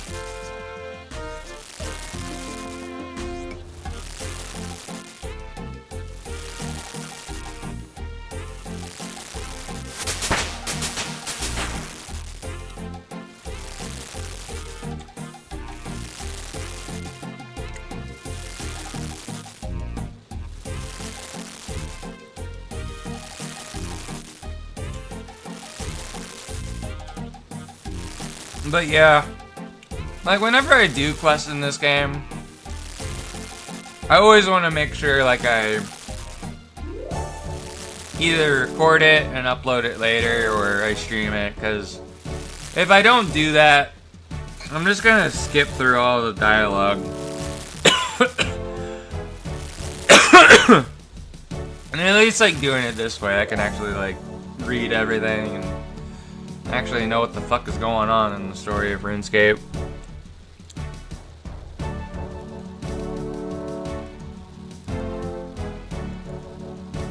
Alright. So how close are we? And we might be able to get to 80 cooking with the remainder of the swordfish we have, hopefully. I really hope so. I don't want to like fucking have to like quickly like fucking go back to the Grand Exchange and like buy like 100 and 200 like swordfish and just do this again. That will be very inconvenient for me.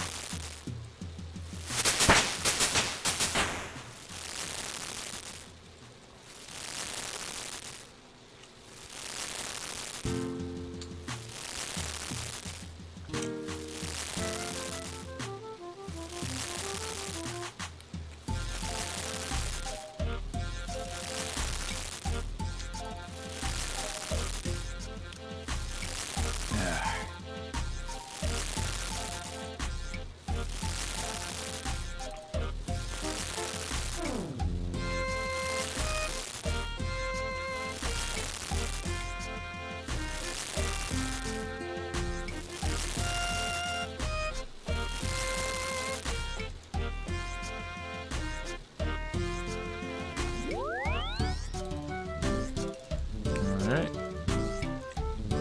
Let's cook another full inventory of fish. And then we burned the first one. There we go.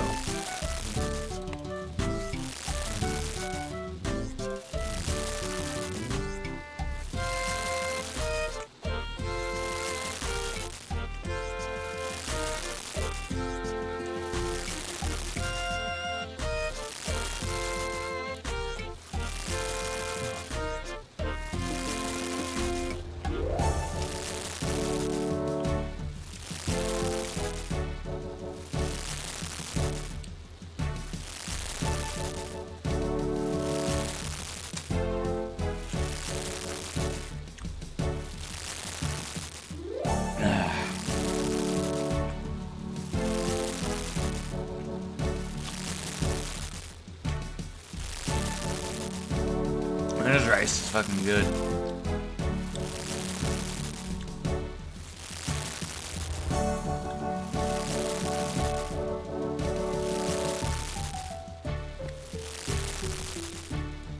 Oh, he disappeared. Okay.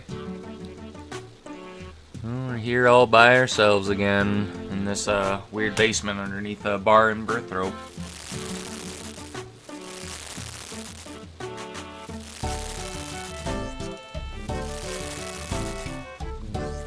Oh, who's that? Oh, he's an NPC. Okay. I thought he was a player for a moment.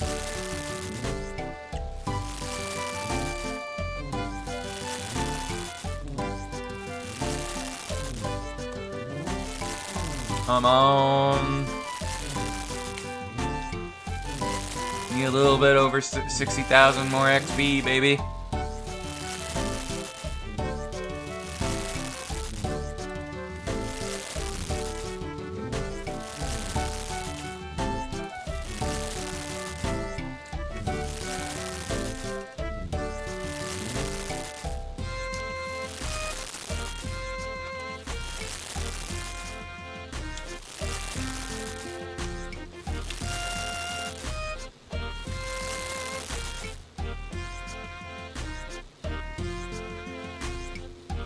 I'm trying to get this thing in my mouth. Ah! It won't get on the fork.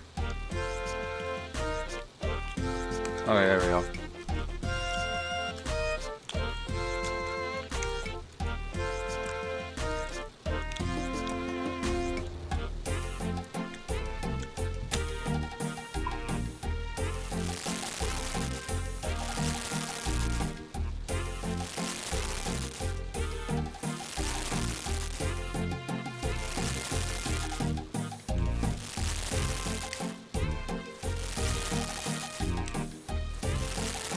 Man, look at this guy. He has like a blue halo and a huge scythe. I don't know if that's like a melee weapon or a magic staff or something. I have no idea. It could be either, honestly, as far as I know.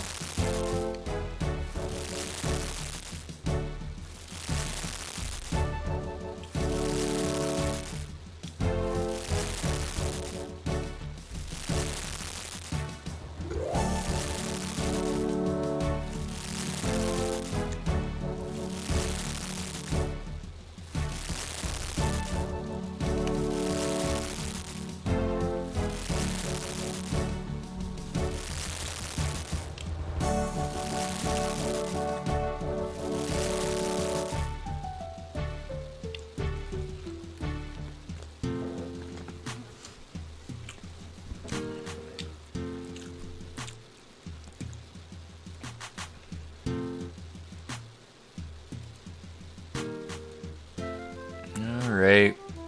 Got 550 fish left in the bank.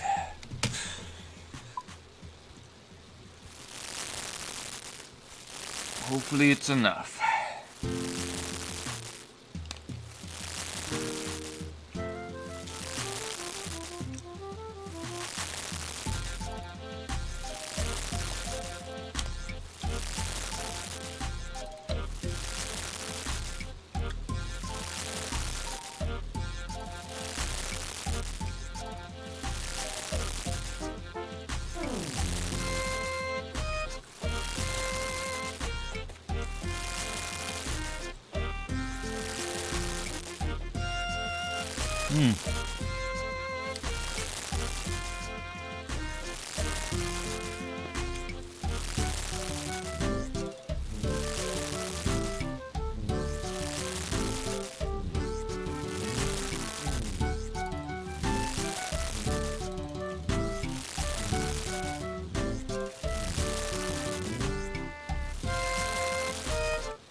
Alright, baby. Let's keep going. We're almost there.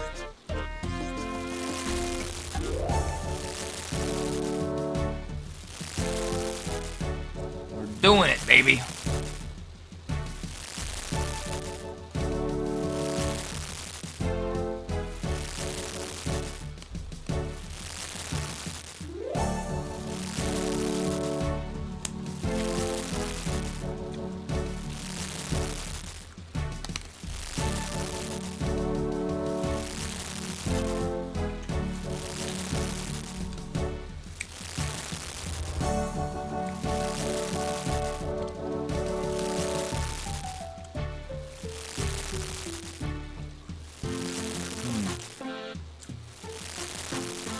That was weird for a moment. I didn't see it on the on my actual streaming software, but I saw for a little bit on the because I have it over the video or over like the window for the streaming software, like over the my web browser. And I can like kind of also see the chat just on the YouTube side of things. And then it's like a little over the video. I saw the little cog things show for a little bit, which is like part of the PNG tuber models that I have for like a Steven, Heretic, or Alu pop into the streaming room in the Discord.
Alright, there we go.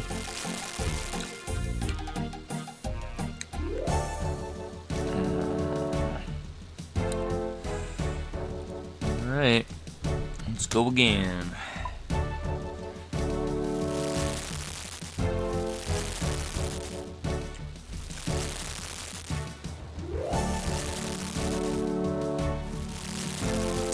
Yeah, I can't wait till the sailing skill comes out. Like, I would imagine there's a lot of cool stuff you can combine with the sailing skill with the boat. And the fishing skill, I would have to imagine.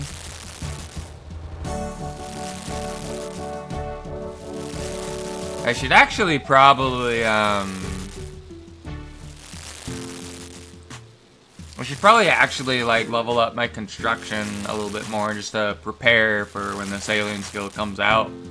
Because I bet in order to, like, get, like, better ships, like, you'd have to use the construction skill to build them or whatever. I would imagine, so.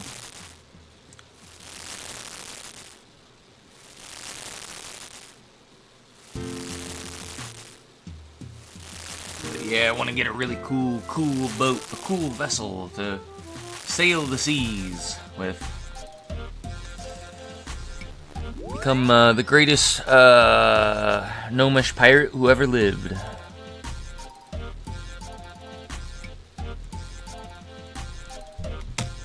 This Captain Cow. Captain Cow Sparrow.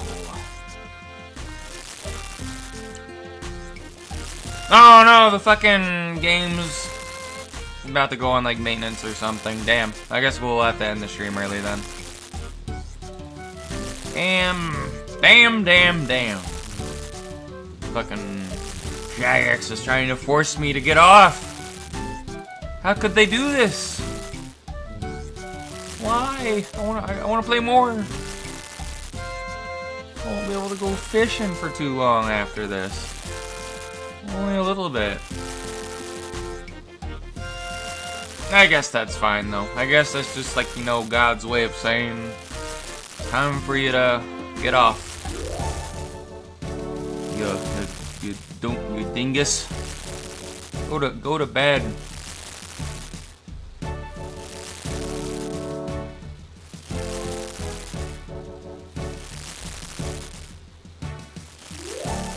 It's past your bedtime.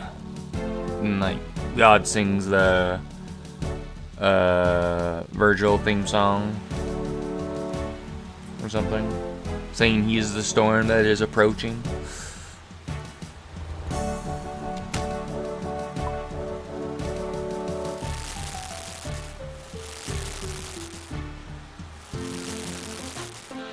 I am the Chungus that is approaching.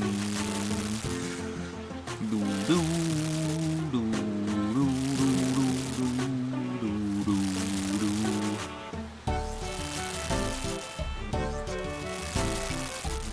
Dingus is my name.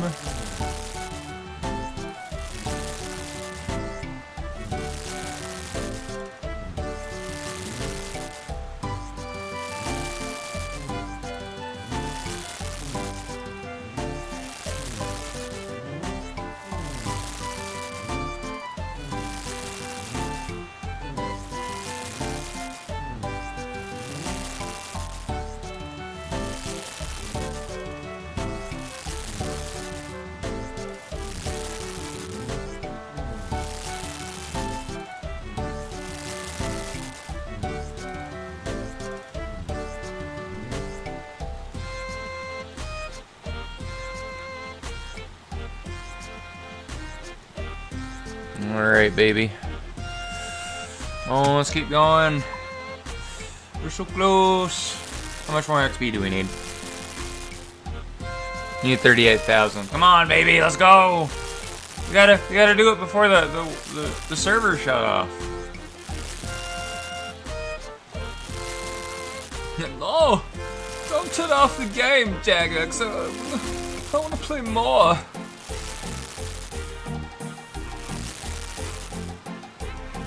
Why do you do this to me, Jagex?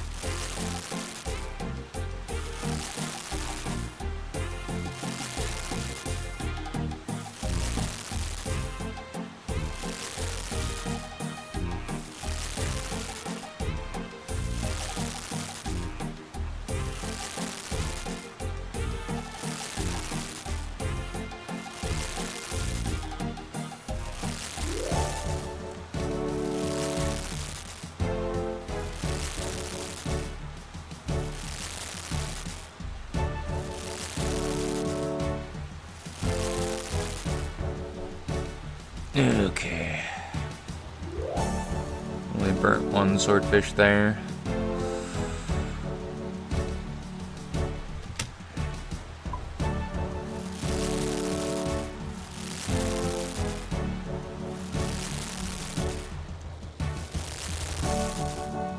Alright, now let me continue eating my rice.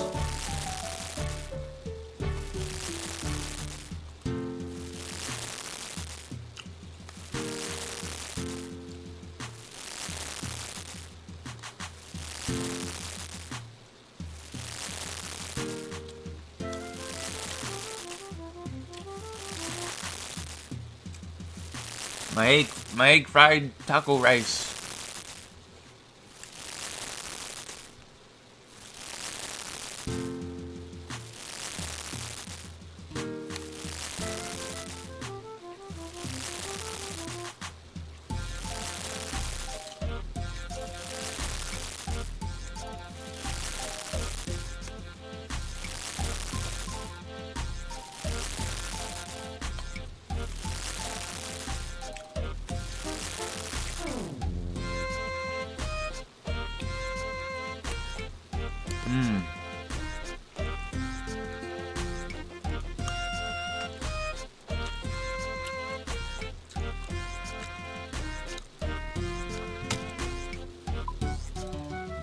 Alright, we only got 39 more minutes to play.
Oh wow, that was a weird teleport animation that person had.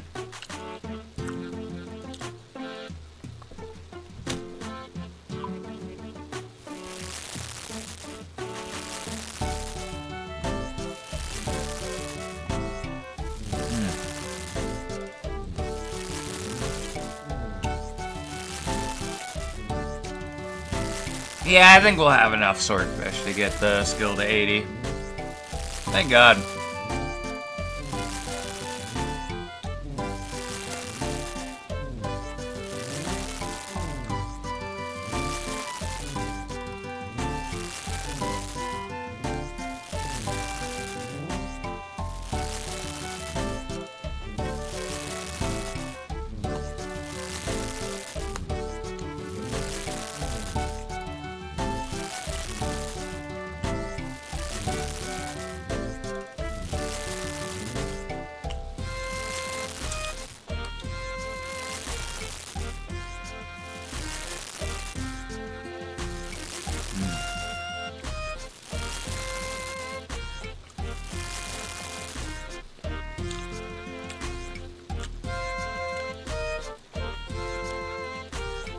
And I won't bother going to the Grand Exchange. I'm just gonna go straight to fucking Catherby just so I can fish for a little bit.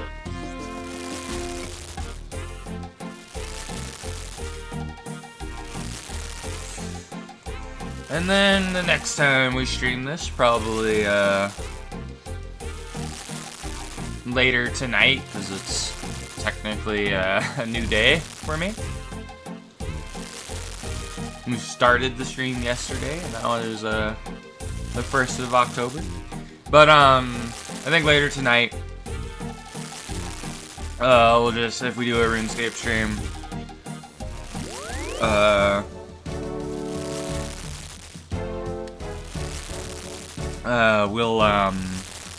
we'll just focus on fishing. I don't know, maybe we'll just do a RuneScape stream on the normal time tomorrow.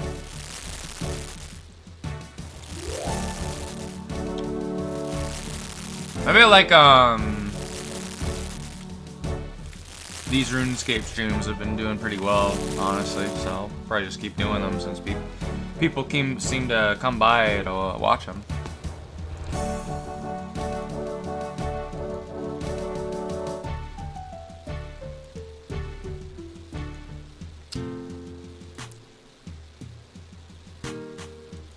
Alright, let's continue cooking.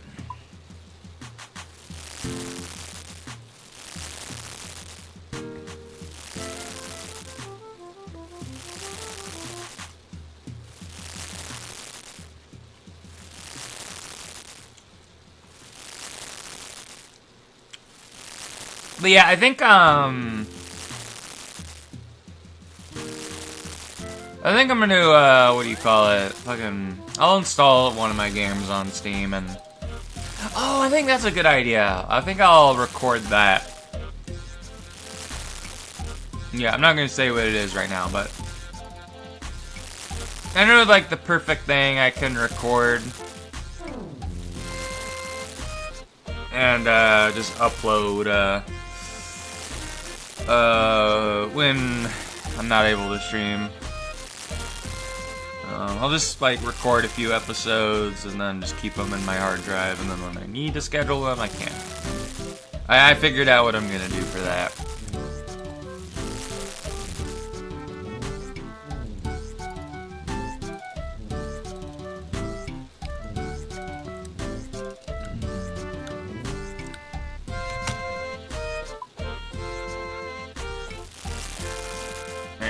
We only need about like 10,000 more XP. Yeah, we got this in the bag. We definitely have enough swordfish. I am pretty much 100% certain.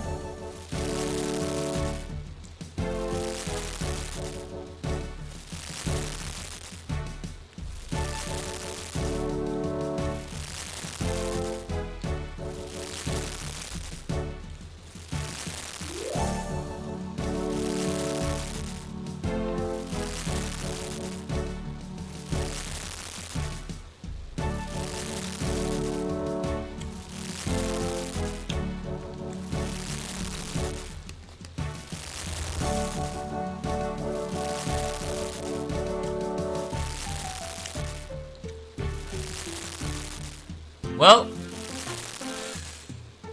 it took us 7 hours to get to 80 cooking from where we started. Yeah, it's pretty much 7 hours.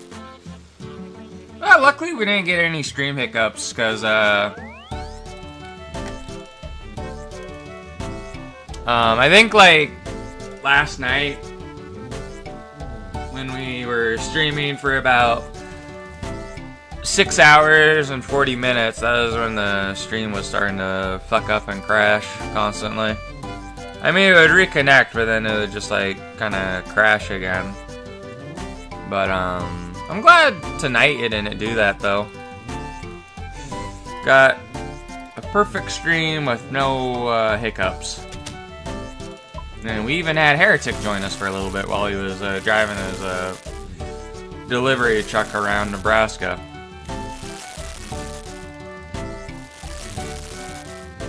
That's nice. We haven't seen Heretic in a little while.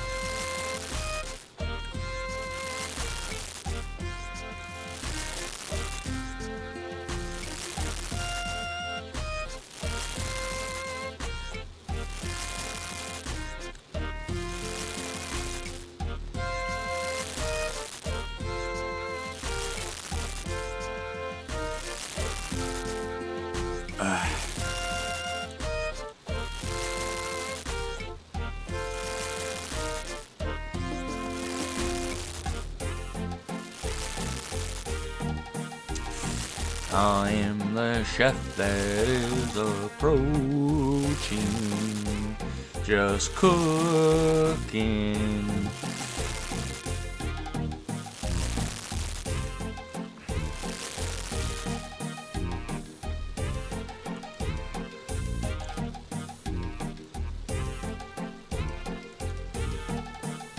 Alright, is this gonna be the one?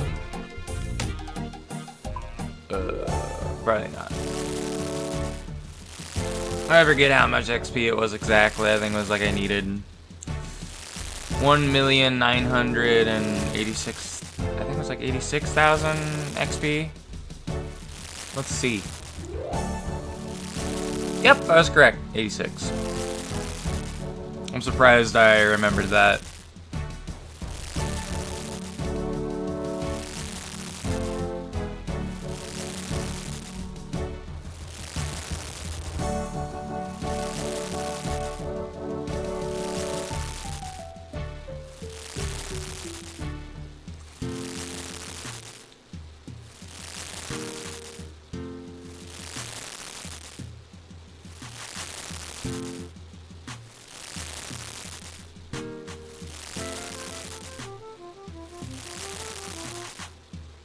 Yeah, maybe we'll do that around the normal time today when I stream. We'll just stream RuneScape again and just go on a fishing quest.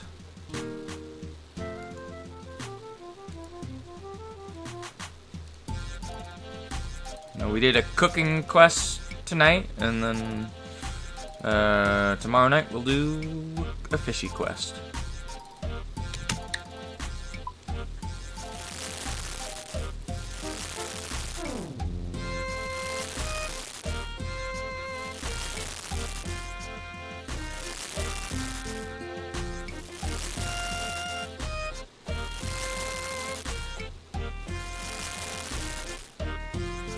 And that way we don't finish off Zelda and Phantom Pain either.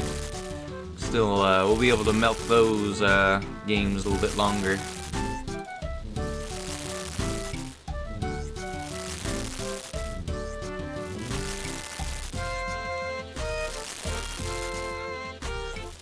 One thing I don't want to do in fucking Zelda though is like look for every Skulltula in the Fire Temple. I just hate that dungeon. It's so hard to navigate.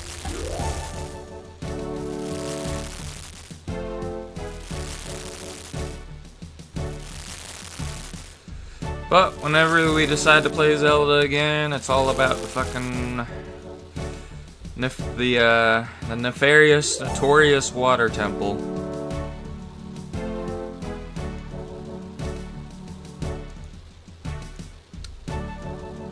Man, speaking of Water Temple, that zone in WoW always gets a bad rap because I actually liked it.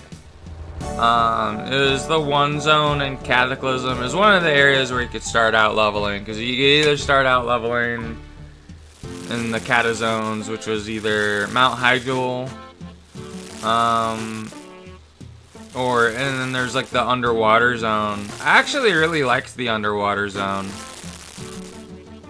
I thought that zone was fun, but apparently, like, most people fucking hated it. I'd rather, like, honestly, I think I prefer the underwater zone to Mount Hyjal.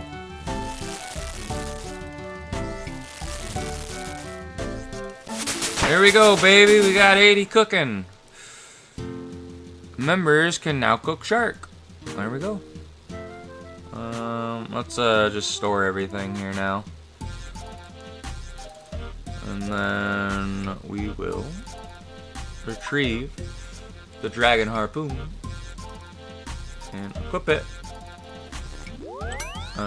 We'll take off our hat now as well and put our hat back here. We'll put that hat in this thing because it's dedicated to cooking and fishing.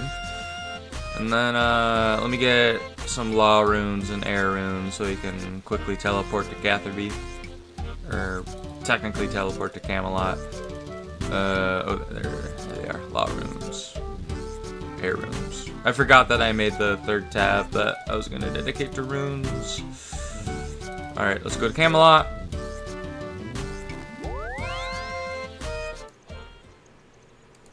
Alright.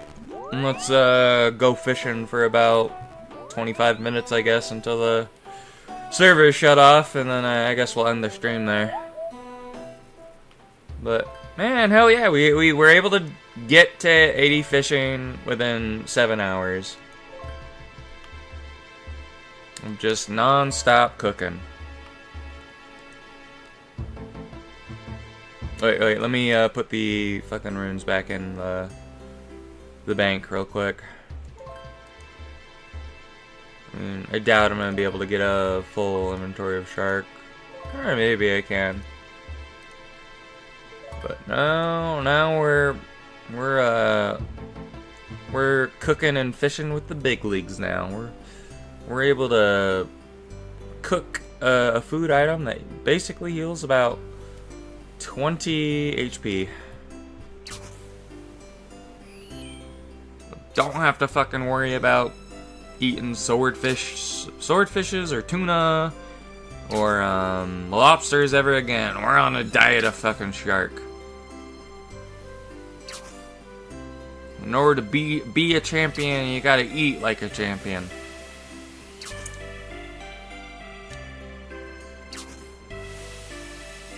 There we go. We already caught like two sharks. We gotta catch our fishing up to cooking. It's gonna probably take a little bit longer though. Then not only that, like, it's less XP than, like, versus cooking, like, you know, compared to the amount of XP you get for cooking a swordfish, which is 140. You only get 110 fishing XP for catching one shark. And then not only that, you don't, you know, catch them instantly either, so, I don't know. This is gonna take a little bit longer to do.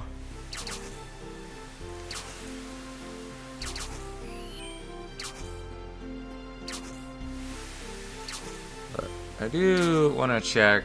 No, we'll find that out next time. We'll probably, what we'll do next time is, like, we'll just be fishing all day, probably later today, after I wake up. And then, when we start streaming at the normal time, I want to try and catch at least 2,000 sharks, keep 1,000 of them, and then, that way if we ever go, like, you know, training our combat skills, we have really good food that we can always use for a while. But the rest of the sharks we'll try and sell. Then hopefully I'm able to make enough money with it rather quickly, because it would be nice to be able to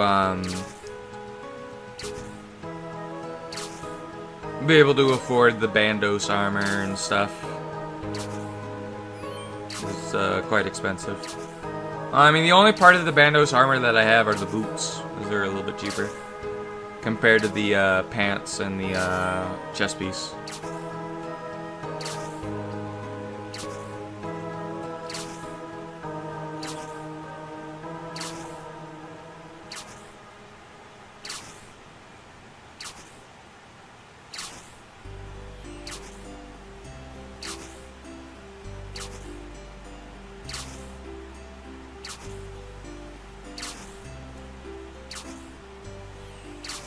But yeah, I think that's the goal for tomorrow. Catch 2,000 fish, cook all the ones we catch, and then keep at least 1,000 of them, and then sell the rest. And then cooking them will probably be a lot quicker than catching them, but then once we run out of shark to cook, we'll just, we'll do it again, but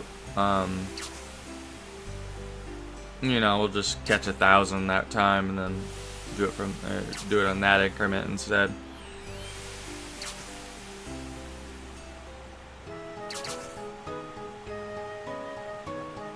But yeah, we're just gonna stick them in our bank.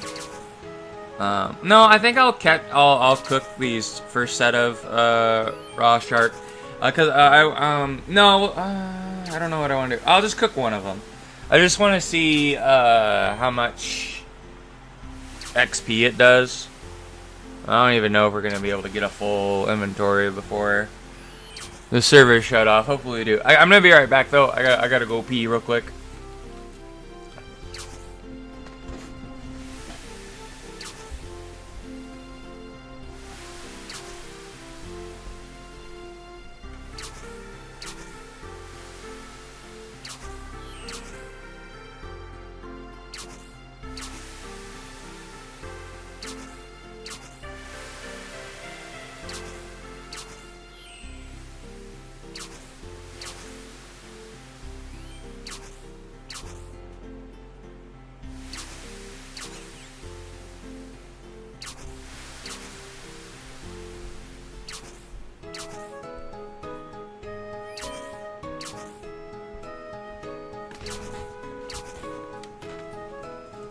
Okay, I'm back.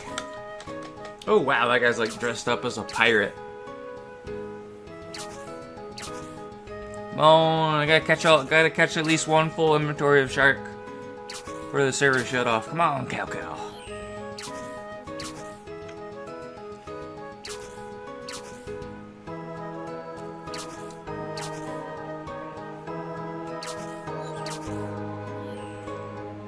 It's Mr. Sow.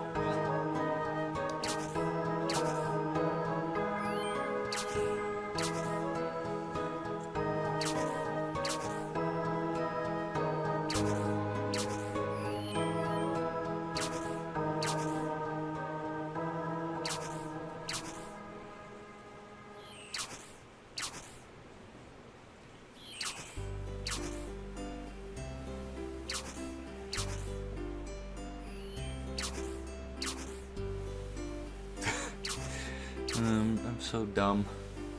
Just thought of something stupid.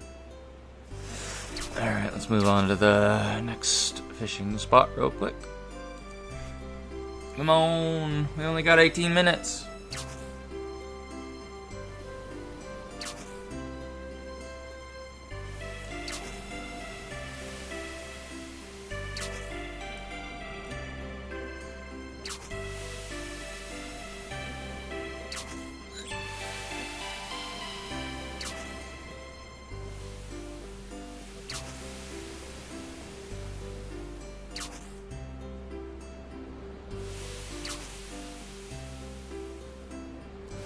You know what, we're gonna have enough time to do this. Just because I don't want to wait till later We'll just cook all these sharks. And then, I'm gonna teleport to Varrock. And then we're gonna look at how much a raw shark is worth versus a cooked shark. I think. That sounds like a good idea.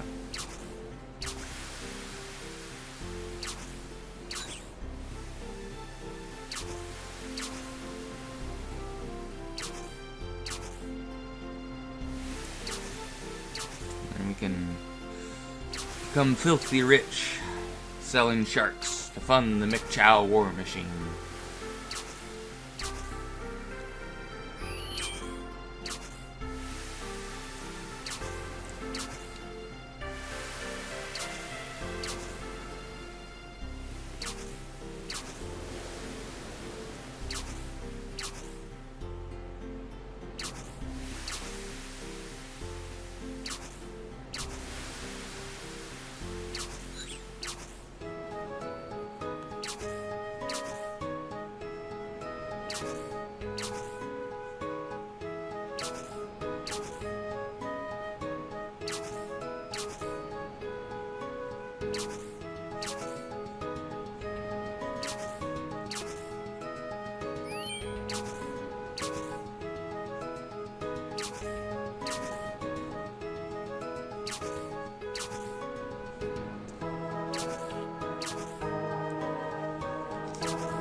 Come on, get some more sharks. Come on, Cow Cow. We gotta hurry.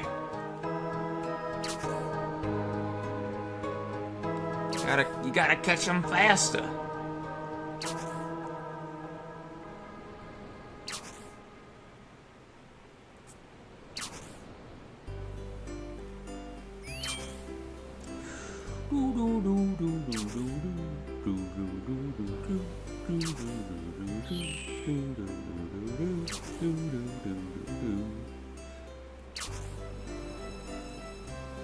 Ooh, wow.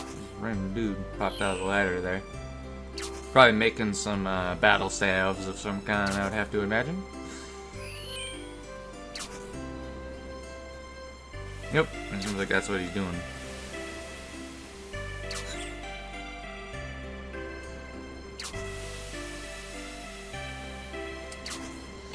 I mean, that would be a nice staff to have, would be one of those, like, battle or mystic staves that have, like, two different elements to it, like the lava staff or the mist staff or stuff like that.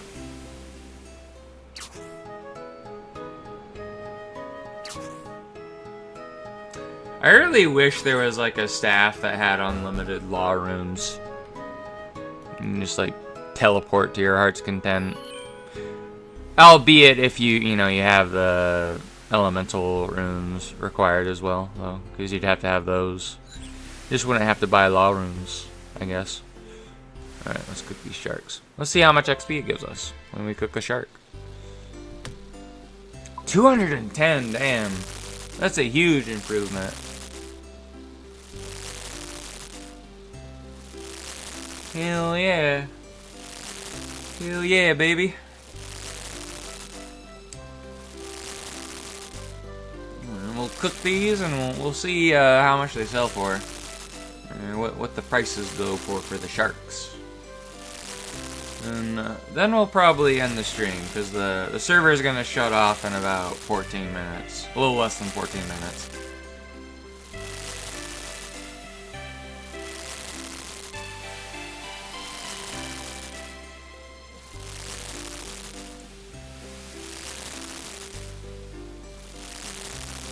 Yeah, I had a lot of fun playing this tonight. Went for 7 whole hours. I think I'll stream this again later today.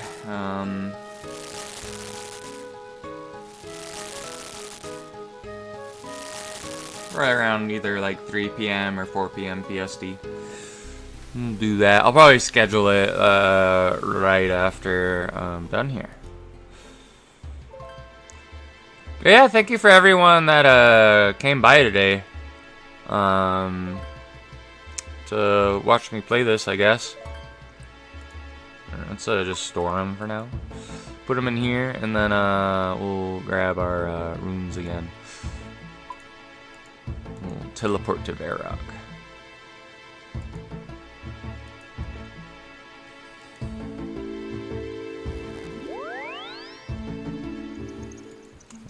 I'm hoping that the sharks sell for more than at least 600 gold. At least the cooked ones, maybe. I don't know. I'm gonna see how much the raw ones sell for too.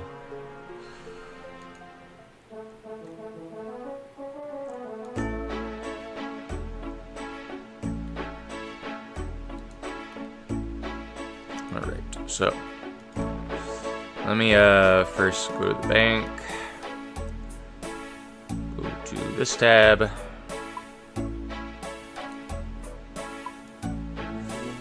Let's get those because we're gonna sell them. But let me see how much a raw shark sells for real quick. So raw shark sells for 594, or not 94, 95 coins. Don't know why I saw 4 there. How about normal shark? Which one sells for more? Ooh, wow, nice. Okay. Cook shark sells for a lot more, baby. Nice. Hell yeah. So like, how much would 24 give me?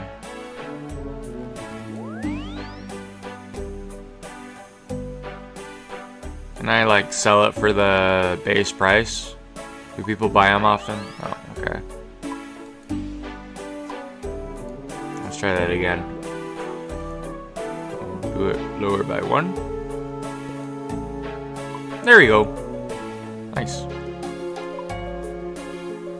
So 24 of them is worth about 17k.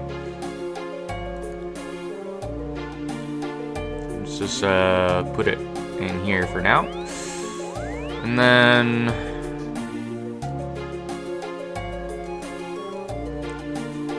oh no, let me grab the log runes back. We'll log out in Catherby, so when we stream this later today, go straight to fishing. We spent all night getting our cooking skill up to 80 from 73. Now we're gonna just focus on fishing for probably a while. And try and make our fortune catching sharks and selling them to people after we cook them.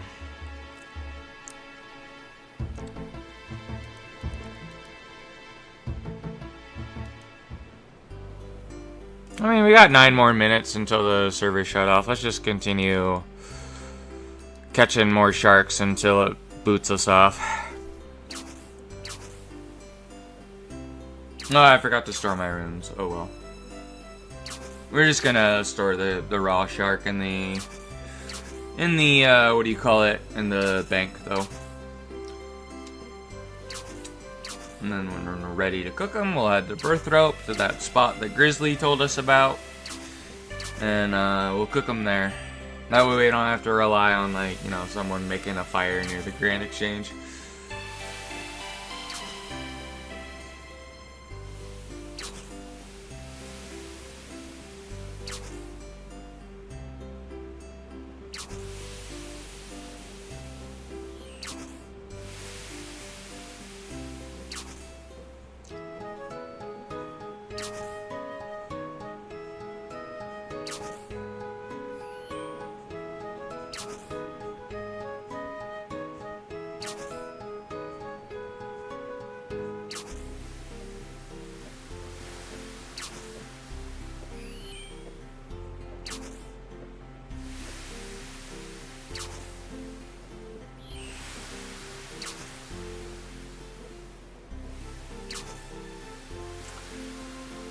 But yeah, I think we had a pretty awesome day today.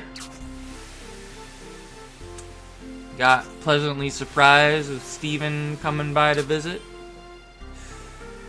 Ended up having a little bit of fun playing Phantom Pain, and then shortly a little bit after, I was having fun playing RuneScape all night.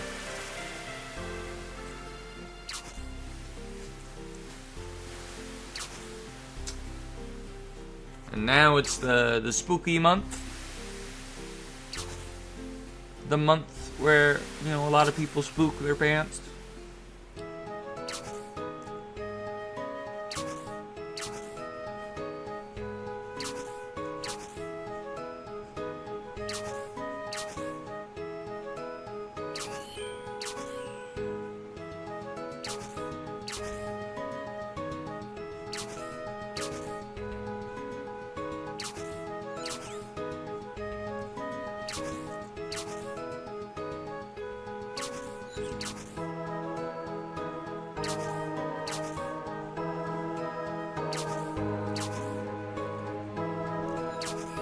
Oh wow, we only like caught 3 sharks.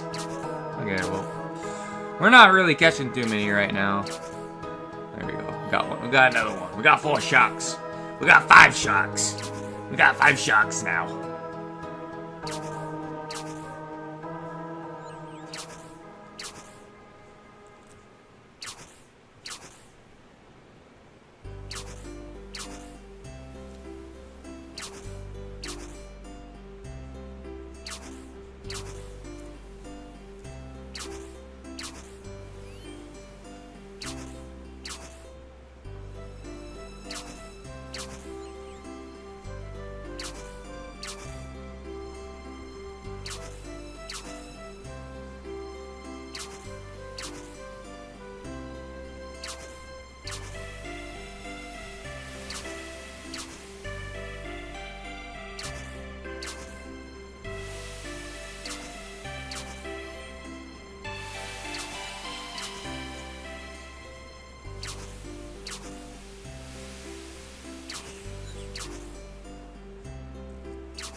Alright, let's go to this fishing spot now.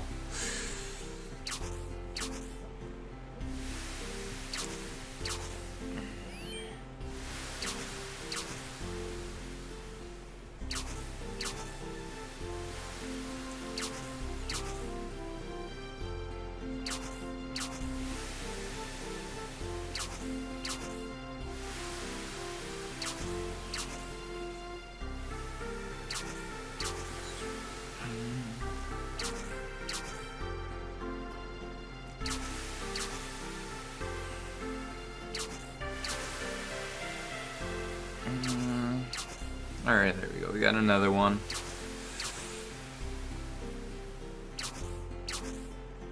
No, honestly, no. It'd be better just to catch the sharks and level fishing that way. I was like thinking, maybe I should like go fishing for do the barbarian fishing near that one spot where all the leaping salmon is, and leaping like sturgeon and trout. Just kind of like power level fishing again, but I actually do want to try and actually make money, not just level the skill.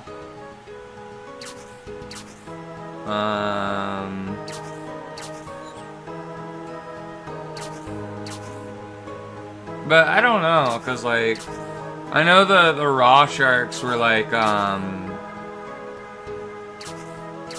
what was it, like the raw sharks were like 570 coins, whereas the cooked sharks were like 700 and what was it, 700 and like 20 or 30 coins versus the cooked ones.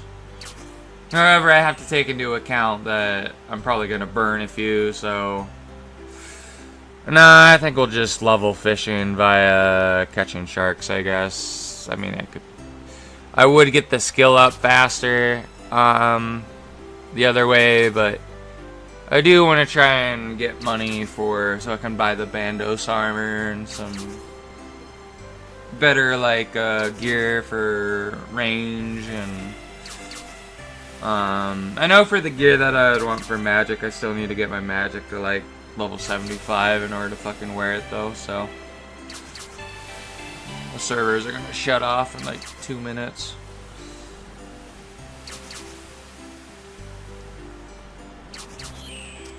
Then I'll just go to sleep.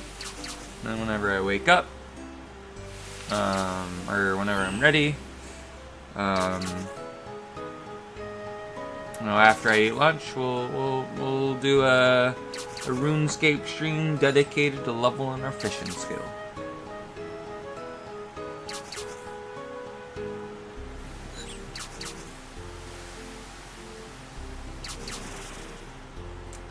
We'll catch our fishing skill up to cooking. That way they're both like 80, I guess. I don't know.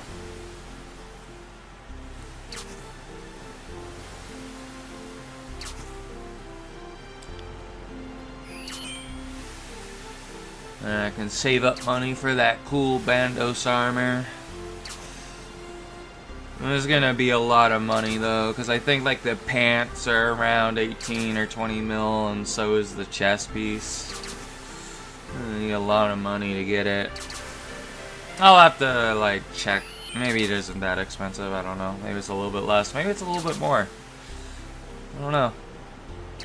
I know that bow I want for range is quite expensive too. The level 70 bow that doesn't require ammo to shoot. I really want that bow, that way I don't have to worry about fucking buying arrows ever again.